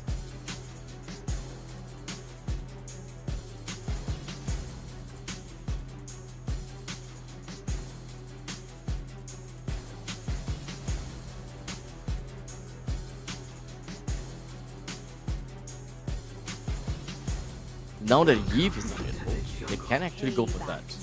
Farsa and the Granger. So it is early game power spike. They have a lot of early game damage. They have a lot. They do want to end this with a bang. A bit of front to back still. And that's a choke. Oh, this is not good for Galaxy Legend. Picking up the choke here, you don't have a very good user that can utilize the Way of the Dragon. Uranus takes time to pop off. Valentina has pretty good targets for ultimate stealing. But I'm not too sure whether that is even enough. I'm not a very big fan of this draft from the side of Galaxy Legends though, but I think that might be onto something here. Ladies and gentlemen, game number 5 for MPL Cambodia Season 9 between Team Max and Galaxy Legends. One will make it through to the lower bracket finals, and one will go back home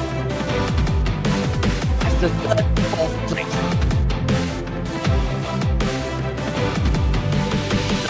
Fifth.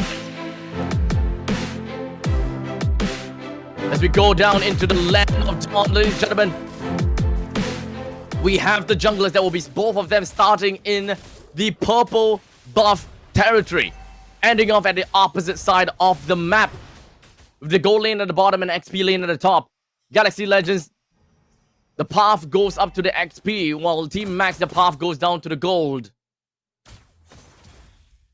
Once again, it's going to go back to the typical Granger versus Harif combination down in the gold lane. Cadenza joins in right onto Beam of the Key. Really looking forward to get that kill, but they were close. But just not close enough to close out that hit. And now that Cypher and Beam of the Key doesn't have a lot of HP to work with, they can't help to defend Ricky. And they can't help to ensure that Sakzu has a very easy game out and getting that kill onto Ricky anymore. But that's some very interesting pathing for the side of Team Max so far. It's not something that I do myself, so leave it to the professionals.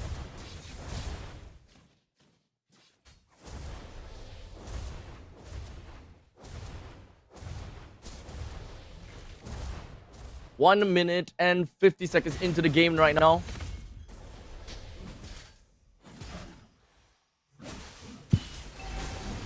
Now the rest of the members from the side of Galaxy Legends, they're finding themselves in a tough spot right now. With Luis and Cadenza, they made their way up to the northern side, only for Team Max to really just come in and be a bit of an annoyance. But now, Cypher, HP all the way down low. Cadenza hopes to be able to get a kill down to Cypher, but I don't think that he's got any opening to go in at all. Lin picks up first blood and the turtle take. And now they can even have the opportunity to steal the purple buff away from Team Max. This is not good at all. This is not good at all, boys and girls. As much as I really don't like Galaxy Legends lineup, but this is working very well. They don't have to pick off, but this is just early game. This is just early game. Perhaps we're jumping into the battles too early. Team Max, they are a lineup that can deal a lot of damage. Oh, pause. I hope that this pause is not going to last for too long, man.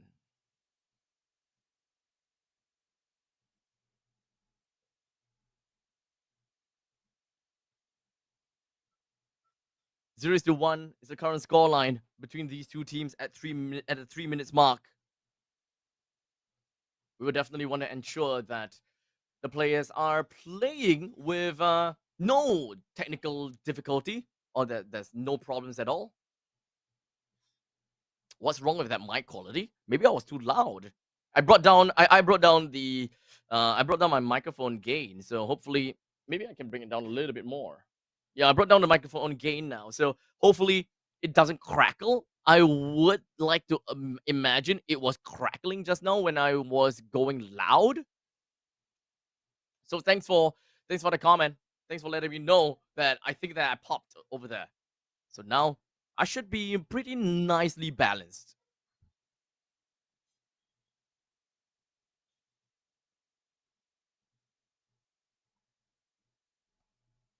As we now prepare for the upcoming match. I'm not too sure whether the players are ready as of yet.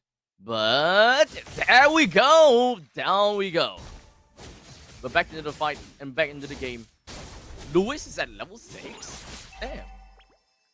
Not a great start for Team Max at all. King Aries at level 5, Subdu at 5, Lin is also 5. Lin is crazy when it comes down to these XP.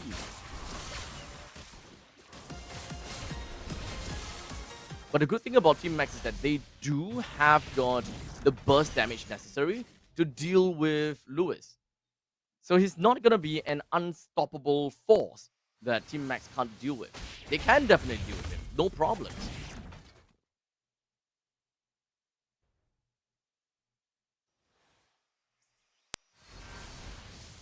As of right now, let's take a look a bit at the lane priority and how the teams are going to walk around with, right?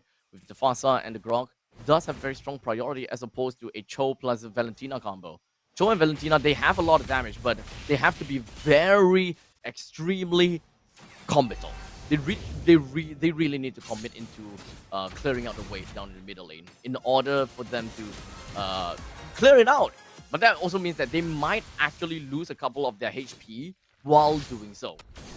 Well, Bimonoki, just a single slam of his skill will just wipe out the entire wave, so they're not too afraid. But Cypher, I think that he's taking a little bit too much damage. That's a little bit too much commitment. But he managed to stay alive from all of that. Flickers on out. But Galaxy Legends will take this turtle down, no problems. That's a free turtle for Galaxy Legends. 8 minutes. 8 minutes is the power spike of Team Max. They should definitely understand that in the early stages of the game, they don't necessarily need to go too crazy. 8 minutes onwards, they start to win. As long as that's not too big of a lead.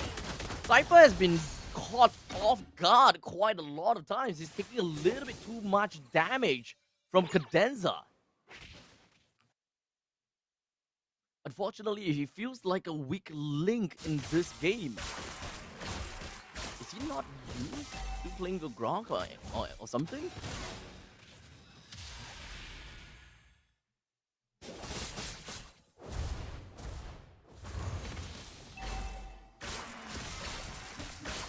Clearing out the way for King Aries, just so that he can catch up a little bit. But I would like to assume that pause 1 understandably goes to King Aries, pause 2 over to Sakzu, pause 3 onto Bimo the Key. So most of the time you wouldn't want King Aries to pick up a kill. Sorry, did I say pause 1 King Aries? Pause 1 onto Lai. Lai wants to farm. He wants to go everywhere to get farm. But now this might be the fight that we're looking out for. The Feathered Airstrike, but T-Cat runs away from all of that. That is unfortunate. Are they lacking crowd control? A little bit, huh? The only crowd control that they have is Cypher with the Tectonic Charge. King Aries can slowly come in afterwards when it comes down to the Bravest Fighter. But that's probably the only other thing that he can do.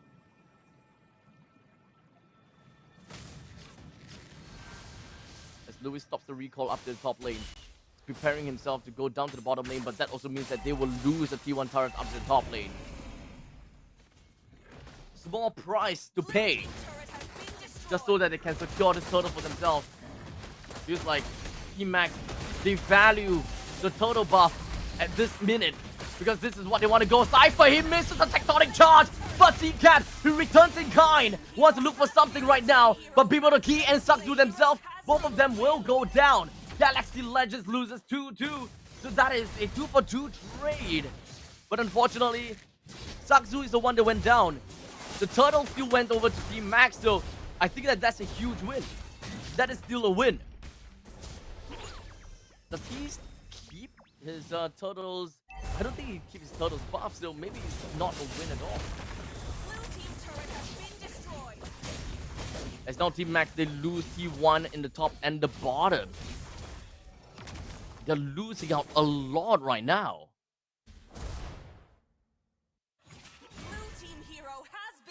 Didn't even getting a kill down on the line.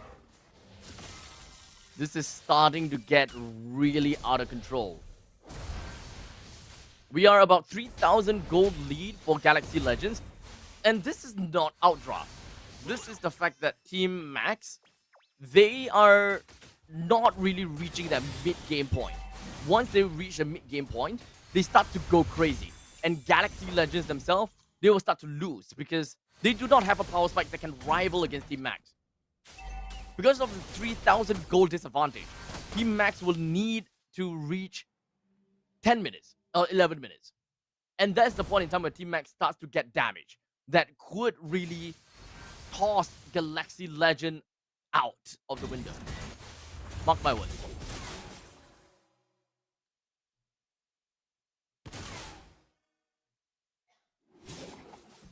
You just need to play it a little bit slow. And the moment that they have the power spike, they really need to make full use of the power spike.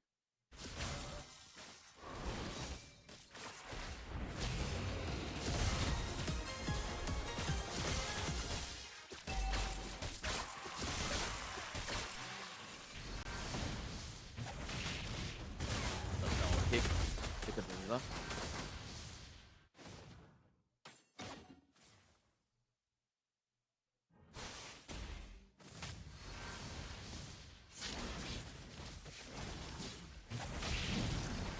They're looking for something now. With the fact that the Lord is currently available, Team Max, do they have enough damage? I'm not too sure about this. King Ares putting himself in between of, in fact, not in between, but literally in the heart of Galaxy Legends. Lewis is all the way behind. He's gonna be a problem for BMO the Key, as it's literally just right in the face of King Ares Liar as well as BMO the Key. So now Saksu finds himself taken down because he has been completely zoned out by Lewis. Good play from Lewis. The very annoying Uranus begs to be attacked, begs to eat up the entire feathered airstrike. But now, Galaxy Legends, they understand that this is their play. And King Ares, he will go down right after taking Cadenza down. Not a good value trade for Team Max. They don't have the damage.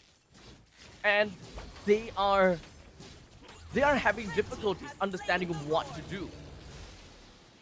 Bimonoki is really scared of the poke damage that Lewis is able to dish out. And I think that he shouldn't.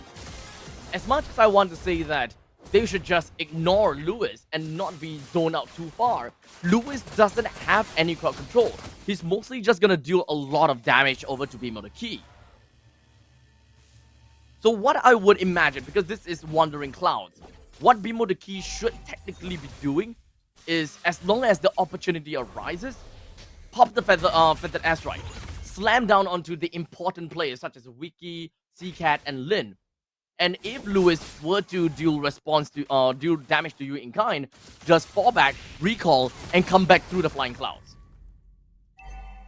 You'll be back in action to provide more passive damage through your spells and a couple of those stuns that you can provide to your team without losing the value of feathered airstrike. Your feathered airstrike is a high ground ability that can really help you reach all the way to the back lines. But you also need to consider that there is the possibility of Seacat just rushing right into the tectonic charge, and that would be the death of him. The best case scenario, unleash all 4 of the feathered airstrike on the right person. But it's easier said than done. The holy defense goes out. Sakzu all the way down to the bottom lane, whittled and singled out. We're coming close to the end of the game as Galaxy Legend. Very good opportunity onto Team Max. And Team Max don't have an answer for this. Now, with the Asteroid lands, that's a good 3-man knockup coming from the side of Seacat. Exactly what I was talking about when it comes down to the tectonic charge. Bibo the Key is the next person down. Exactly as I said. The moment that Beam of the Key opens up, he wants to get all 4 strikes out. The moment that CCAT sees the opportunity, he would just go in for the tectonic charge. So it's not as easy as you think. In situations where CCAT has already used his tectonic charge or used his ultimate, while Lewis is right in your face, this is kind of like a one in many situations that could happen. There's only a very small amount of percentage that you can make this work. And technically they have to bait it out. But Saksu! Singled out by Cadenza! Out of position! And now out of mind for Galaxy Legends. All 5 members knocking onto the doors of Team Max. What can Team Max do? They can clear the mid wave. They can clear the top wave.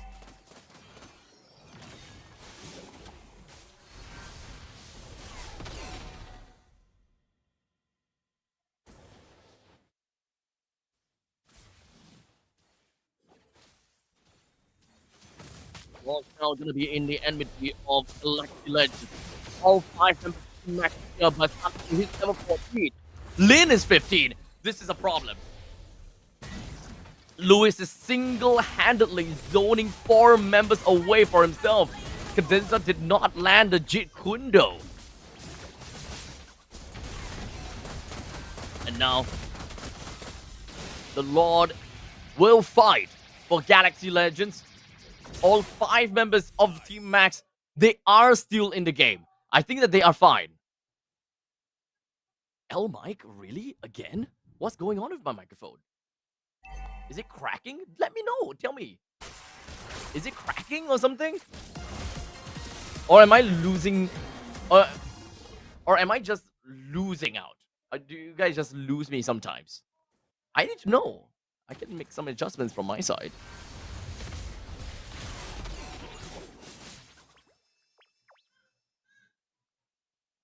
Saksu picks up that concentrated energy. And he finds himself at level 15. I don't know if whether they will stay alive long enough to meet the next fight though. As the Way of the Dragon lands on the King Ares. But that is not going to be a very good HP for the side of Cadenza. He's going to be back after the immortality, but still dead to the side of Lei. That is 1 kill to Lei. That's 10 stacks to the Sky Piercer. There is a small amount of opportunity now. King Ares makes himself all the way back home. They will deal with the Lord. The impending Lord. They lose the T2 turret. Good CCAT with the tectonic charge. King Ares pushes the rest of Galaxy Legends away. Lewis runs away. The Nature's Barrier erects right in front of Lewis. Wiki drops down the Zaman Force. There is an opportunity for them to actually get a kill down to Wiki, or will they? Wiki's fine. It's okay. I do have another match, and another match tomorrow. Don't forget about that. Don't worry, I still have my voice. I will bring you guys peak entertainment for the entirety of MPL Cambodia Season 9. And right as we talk about that, Saksu goes down! Way of the Dragon connects down to the King Ares. Lin picks up a mega kill, leaving 3 members from the side of Team Max. And with only 3 members left from Team Max, Galaxy Legends, they are looking to end this game right here and right now. Trying to go for more. As Beam of the Key opens up with a feathered airstrike. Louis not a lot of HP to work with. There's now CCAT as well. He still has the tectonic charge to work with. But his Zaman Force lays down right in front of Cypher. The Synchrophation closes him out. The next wave comes down from middle. All 5 men is here. And Saksu finally back online as well. But the core has been dropped down to half HP. Saksu doesn't have enough HP to deal with Wiki. Double kill for Wiki. He might want to go for triple, but Lin takes an unstoppable kill. Cadenza goes for the kill on Beam of the Key. Galaxy Legends is going to be making it through to the next stage of the upper bracket finals. And Team Max will originally bow out of the competition.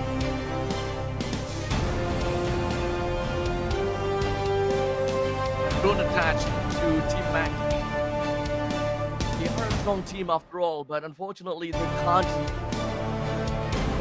can't get over this adversary. GG, well played. Nice try. Team Max, and commiserations to them. But on a high note, we have one team that is closer to the grand finals and a potential heir to the crown and to the throne in MPL Cambodia. Ladies and gentlemen, let's take this moment to congratulate Galactic Legends as they make their way through to meet up against the Pro Esports in the upper bracket finals. We're gonna be passing the time over to the host, over to the house for them, and for the host, work on this interview. ចង់ចេញគ្នាអូខេតោះអញ្ចឹង team make មានពាក្យពេចន៍អីនិយាយបញ្ញត្តិការ fan របស់យើងសម្រាប់ថ្ងៃនេះសម្រាប់លទ្ធផលថ្ងៃហ្នឹងជាដំបូងខ្ញុំសូមអរគុណក៏ដូចជាទៅដល់ organization និង mấy game ទាំងអស់ដែលពួកគាត់បានចូលរួមគ្រប់គ្រងនិងតែងតែ support ពួកខ្ញុំហើយក៏សូមទោសសម្រាប់លទ្ធផលដែលពួកខ្ញុំចាញ់ថ្ងៃហ្នឹងប៉ុន្តែដូចខ្ញុំនិយាយអញ្ចឹងការចាញ់របស់ពួកខ្ញុំនៅ game Prime នេះខ្ញុំគិតថាពួកខ្ញុំចាញ់ដល់ចិត្តហើយព្រោះមិនមែនចាញ់ដល់សំណាងទេអញ្ចឹងខ្ញុំសូមនិយាយម្ដងទៀតបើសម្រាប់ទៅmấy game ទាំងអស់គ្នាពួកខ្ញុំនឹងសន្យាថានឹងព្យាយាមធ្វើឲ្យបានល្អនៅ season ក្រោយអូខេអញ្ចឹងជូនពរសំណាងល្អនៅរដូវកាលក្រោយទៀតណា team Mac អូខេអរគុណច្រើនអាចទៅសម្រាប់បានអរគុណចាអញ្ចឹងយើងបានដឹងហើយជាមួយនឹងការប្រកួតឃើញថា team Mac គឺគាត់មិនអាចបន្តជាមួយនឹងការប្រកួតរបស់យើងទេហើយក៏សូមចូលរួមអបអរសាទរទៅកាន់ Galaxy Legend វ៉ាវធ្វើបានល្អមែនតើសម្រាប់ថ្ងៃនេះ Galaxy Legend គឺបន្តដំណើរជាមួយនឹងការទៅប៉ះ Pro Esports វិញតែម្ដងតោះសូមចំណាប់អារម្មណ៍តិចណា Secret មិនដែរភ័យទេគេបាន2បន្ទុកមុនអត់ភ័យហ៎អត់ភ័យទេណោះបាទឥឡូវមានអីចង់និយាយខ្លះអត់មានទេហ៎តោះ fan ហ្នឹងគ្រប់ត្រូលច្រើនណាស់មានពាក្យអរគុណអ្នកនរគ្នាដែលបានចូលរួមទស្សនាហើយនឹងគ្រប់ត្រូលGalaxyអូខេដោយសារតែយើងមានជាមួយនឹងការប្រកួតបន្តទៀតយើងត្រូវប៉ះជាមួយនឹង Pro Esports អាចនិយាយបានថាជាមួយនឹងពេលដែលប្រតិទទៀតយើងត្រូវប្រកួតហ្នឹងគឺយើងមានការបដិញ្ញាទៅកាន់ fan របស់យើងថាធ្វើបានល្អដូចការប្រកួតមិញអត់អាចនិយាយបានថាចាញ់លើមុន 3-2 សារពួកខ្ញុំ fail តែពួកខ្ញុំ comeback វិញបាន3-2កាយគេ3យើង2អញ្ចឹងសង្ឃឹមថាពេលដែលយើងប៉ះ Pro Esports យើងនឹងធ្វើបានល្អអញ្ចឹងទៀតណោះពួកយើងព្យាយាមហ្វិចហើយអញ្ចឹងយើងរៀបចំមកហើយដើម្បីទៅប៉ះជាមួយនឹង Pro Esports ថ្ងៃនេះដូចគ្នាដើម្បីឈ្មោះទៅកាន់វគ្គ Grand Final ថ្ងៃស្អែកណាបាទអូខេអញ្ចឹងជូនពរសំណាងល្អទាំងអស់គ្នាណាអញ្ចឹងសូមសម្លេងហោជួយទៅកាន់ Galaxy Legend មួយទៀតមកចាអូខេអរគុណច្រើនចាឥឡូវនេះក៏សូមផ្ដល់ទូរទស្សន៍ជូនទៅដល់ caster របស់យើងវិញទាំងអស់គ្នាបាទសាច់អរគុណច្រើនសម្រាប់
ណានាក៏ទៅលេចិនដែរ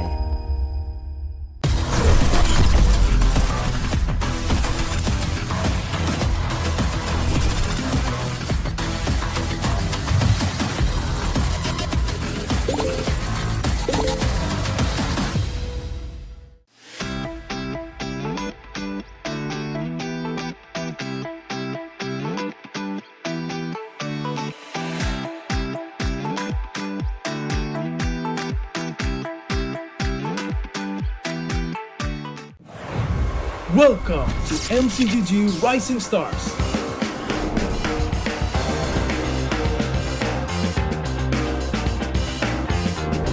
From September 12th to October 19th, take part in the regional contest, open to all players. Step up and prove your strength. Division finals will run from October 24 to November 2. The top 16 players in each division may advance to the next stage of MRS. Check your in-game mail for information.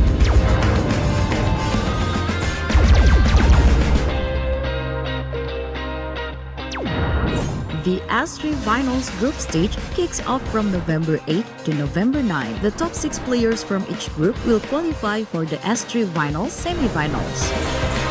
The semi-finals will be held on November 15. The highly anticipated grand final arrives on November 16. The champion will earn a direct qualifications for the first MCGG World Championship. The battle is on and the world is watching.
Wow, mi con Indomie កំប៉ុងចង់មែនចង់តែញ៉ៅ ស្រួយឆុងស្រួយញ៉ាំ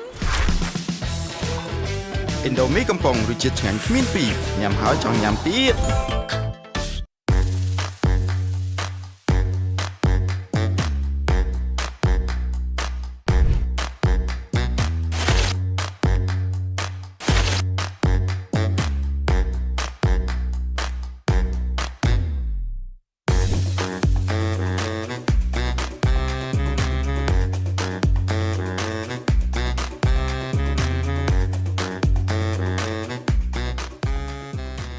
ណានាក៏ទៅលេចិនដែរ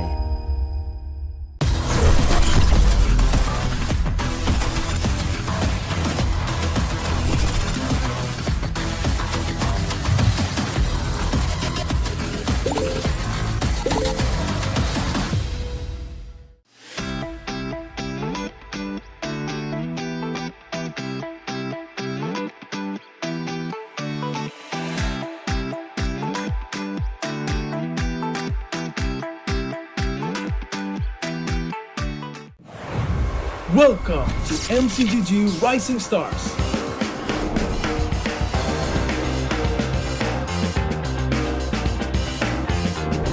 From September 12th to October 19th, take part in the regional contest, open to all players. Step up and prove your strength. Division finals will run from October 24 to November 2. The top 16 players in each division may advance to the next stage of MRS. Check your in-game mail for information.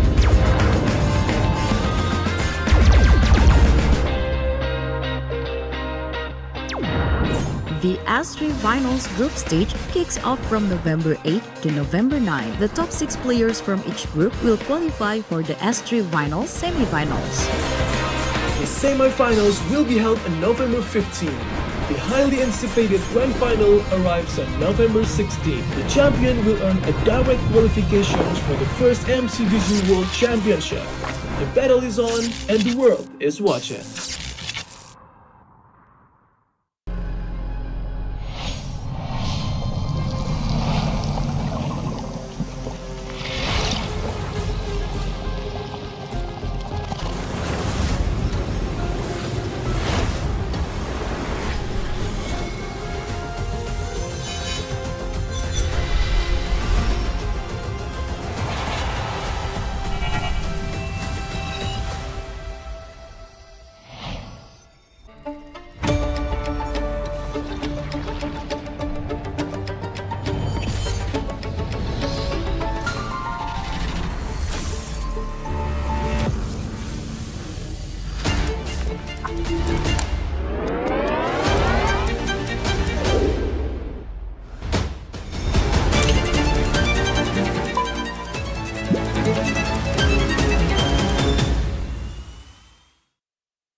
Wow មីកុងឥណ្ឌូមីកំប៉ុងចង់មែនចង់តែញ៉ើ ស្រួយឆុងស្រួយញ៉ាំ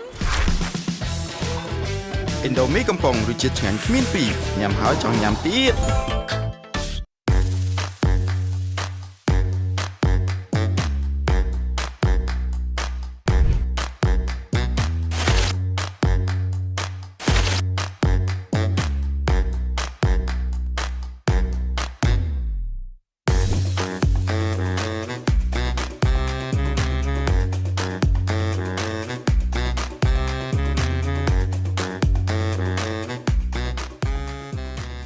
ណែណាក៏ទៅលេចិនដែរ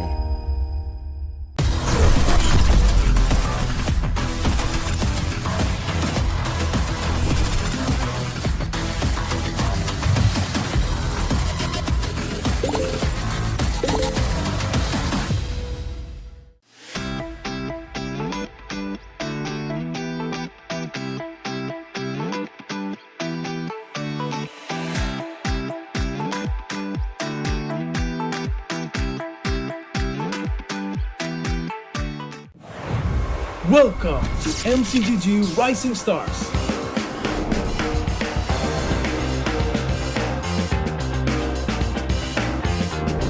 From September 12th to October 19th, take part in the regional contest, open to all players. Step up and prove your strength.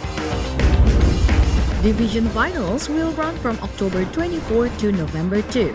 The top 16 players in each division may advance to the next stage of MRS. Check your in-game mail for information.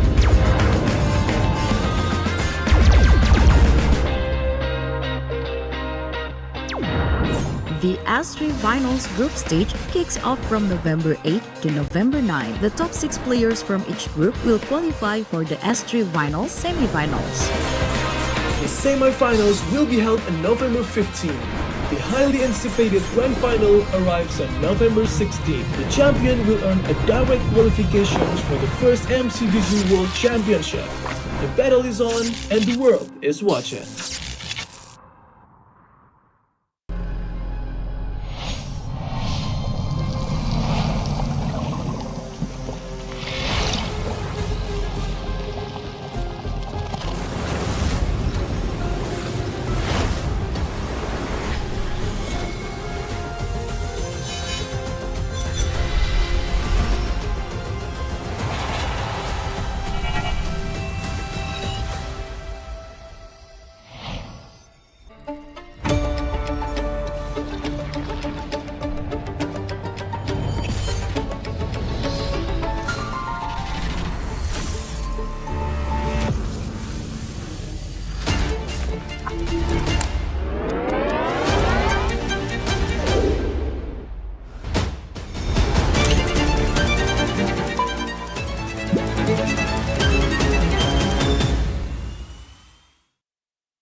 Wow មីកុងឥណ្ឌូមីកំប៉ុងចង់មែនចង់តែញ៉ើ ស្រួយឆុងស្រួយញ៉ាំ ឥណ្ឌូមីកំប៉ុងរសជាតិឆ្ងាញ់គ្មានពីរញ៉ាំហើយចង់ញ៉ាំទៀត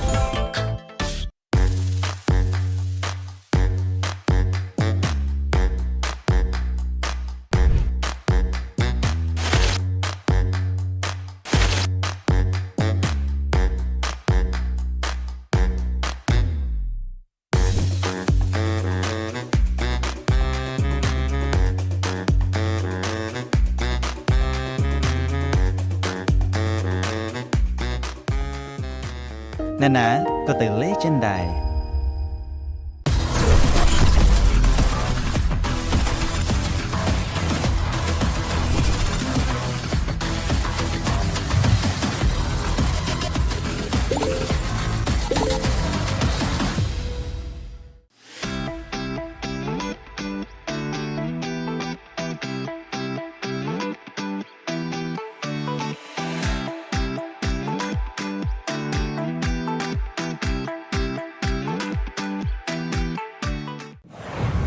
Welcome to MCGG Rising Stars.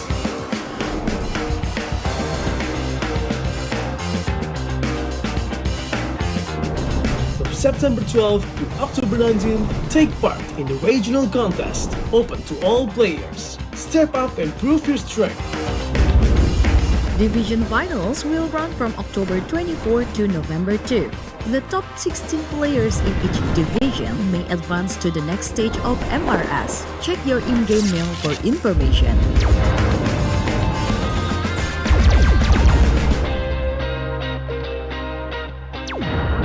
The S3 Finals group stage kicks off from November 8 to November 9. The top 6 players from each group will qualify for the S3 Finals semi-finals.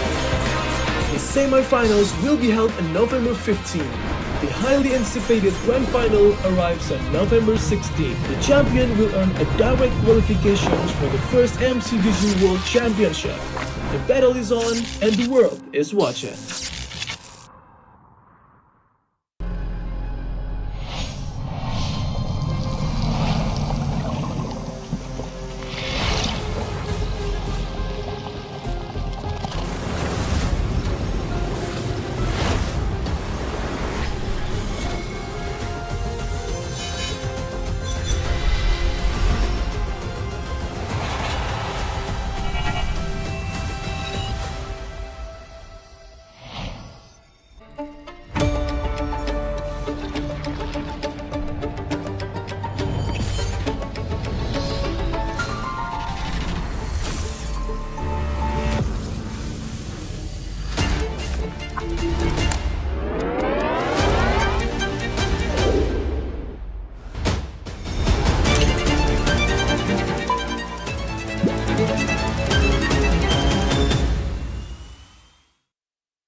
Wow, mi con Indomie កំប៉ុងចង់មែនចង់ទៅញ៉ៅ ស្រួយឆុងស្រួយញ៉ាំ Indomie កំប៉ុងរសជាតិឆ្ងាញ់គ្មានពីរញ៉ាំហើយចង់ញ៉ាំទៀត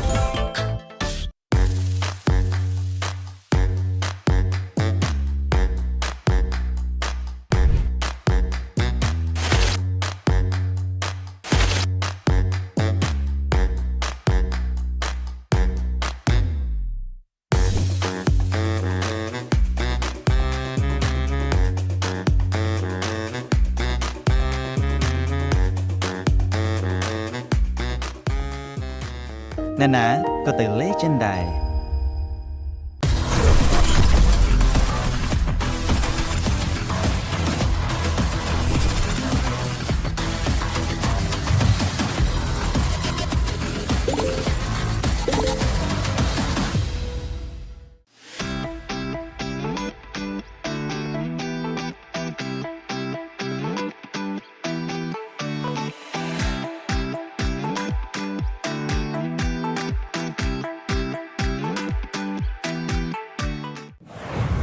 Welcome to MCGG Rising Stars.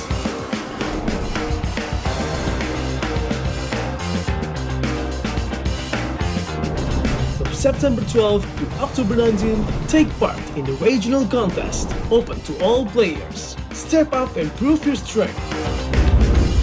Division finals will run from October 24 to November 2.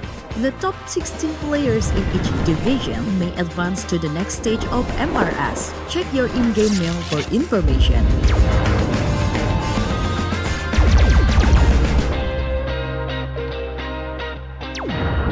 The S3 Finals group stage kicks off from November 8 to November 9. The top 6 players from each group will qualify for the S3 Finals semi-finals. The semi-finals will be held on November 15. The highly anticipated grand final arrives on November 16. The champion will earn a direct qualifications for the first MCDG World Championship. The battle is on and the world is watching.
Wow, mi con Indomie កំប៉ុងចង់មែនចង់តែញ៉ៅ ស្រួយឆុងស្រួយញ៉ាំ Indomie កំប៉ុងរសជាតិឆ្ងាញ់គ្មានពីរញ៉ាំហើយចង់ញ៉ាំទៀត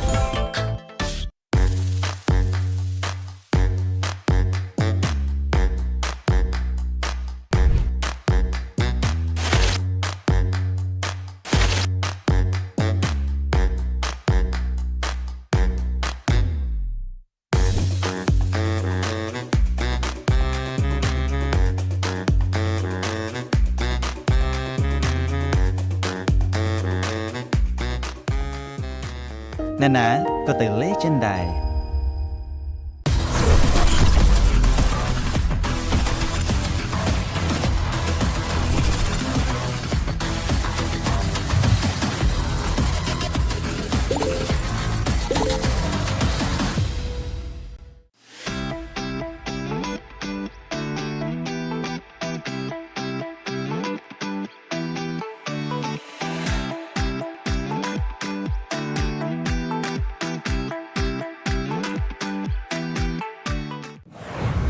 Welcome to MCDG Rising Stars.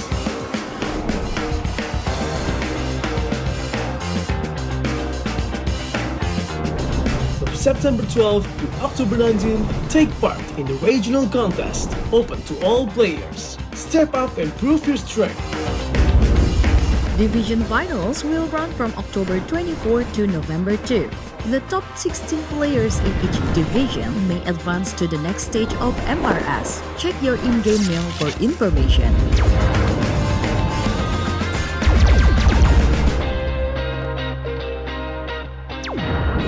The S3 Finals group stage kicks off from November 8 to November 9. The top 6 players from each group will qualify for the S3 Finals semi-finals. The semi-finals will be held on November 15. The highly anticipated grand final arrives on November 16. The champion will earn a direct qualifications for the first MCDG World Championship. The battle is on and the world is watching.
Wow, mi con Indomie កំប៉ុងចង់មែនចង់តែញ៉ៅ ស្រួយឆុងស្រួយញ៉ាំ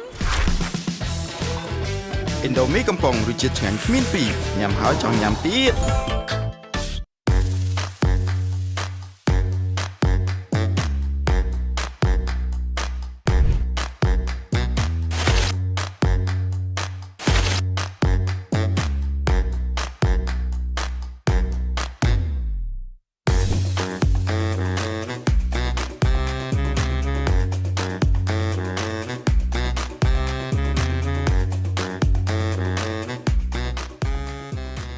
ណាណាក៏ទៅលេចិនដែរ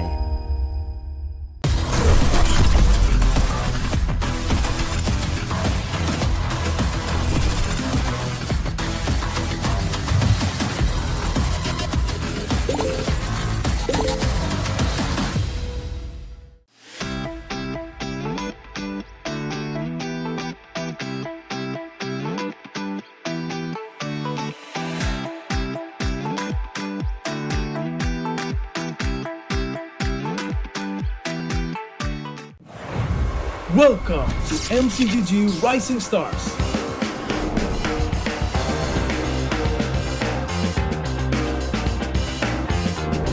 From September 12th to October 19th, take part in the regional contest, open to all players. Step up and prove your strength.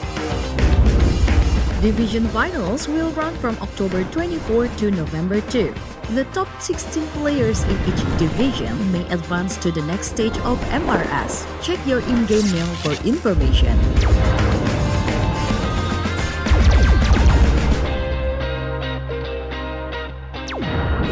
The S3 Finals group stage kicks off from November 8 to November 9. The top 6 players from each group will qualify for the S3 Finals semi-finals. The semi-finals will be held on November 15. The highly anticipated grand final arrives on November 16. The champion will earn a direct qualification for the first MCGG World Championship. The battle is on and the world is watching.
Wow, mi con Indomieកំប៉ុងចង់មែនចង់ទៅញ៉ាំ ស្រួយឆុងស្រួយញ៉ាំ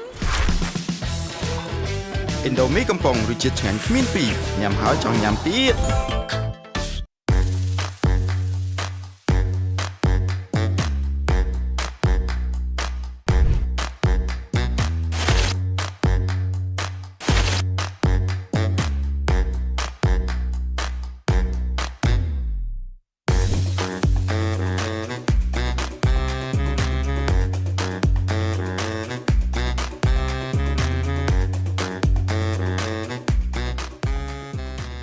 ណាណាក៏ទៅលេចិនដែរ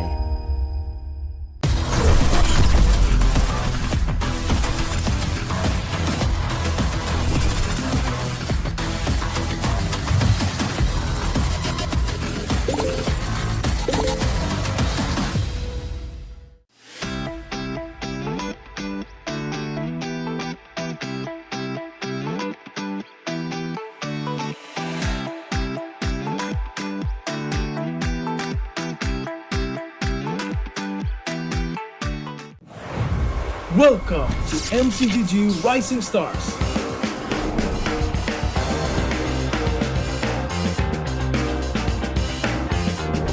From September 12th to October 19th, take part in the regional contest, open to all players. Step up and prove your strength.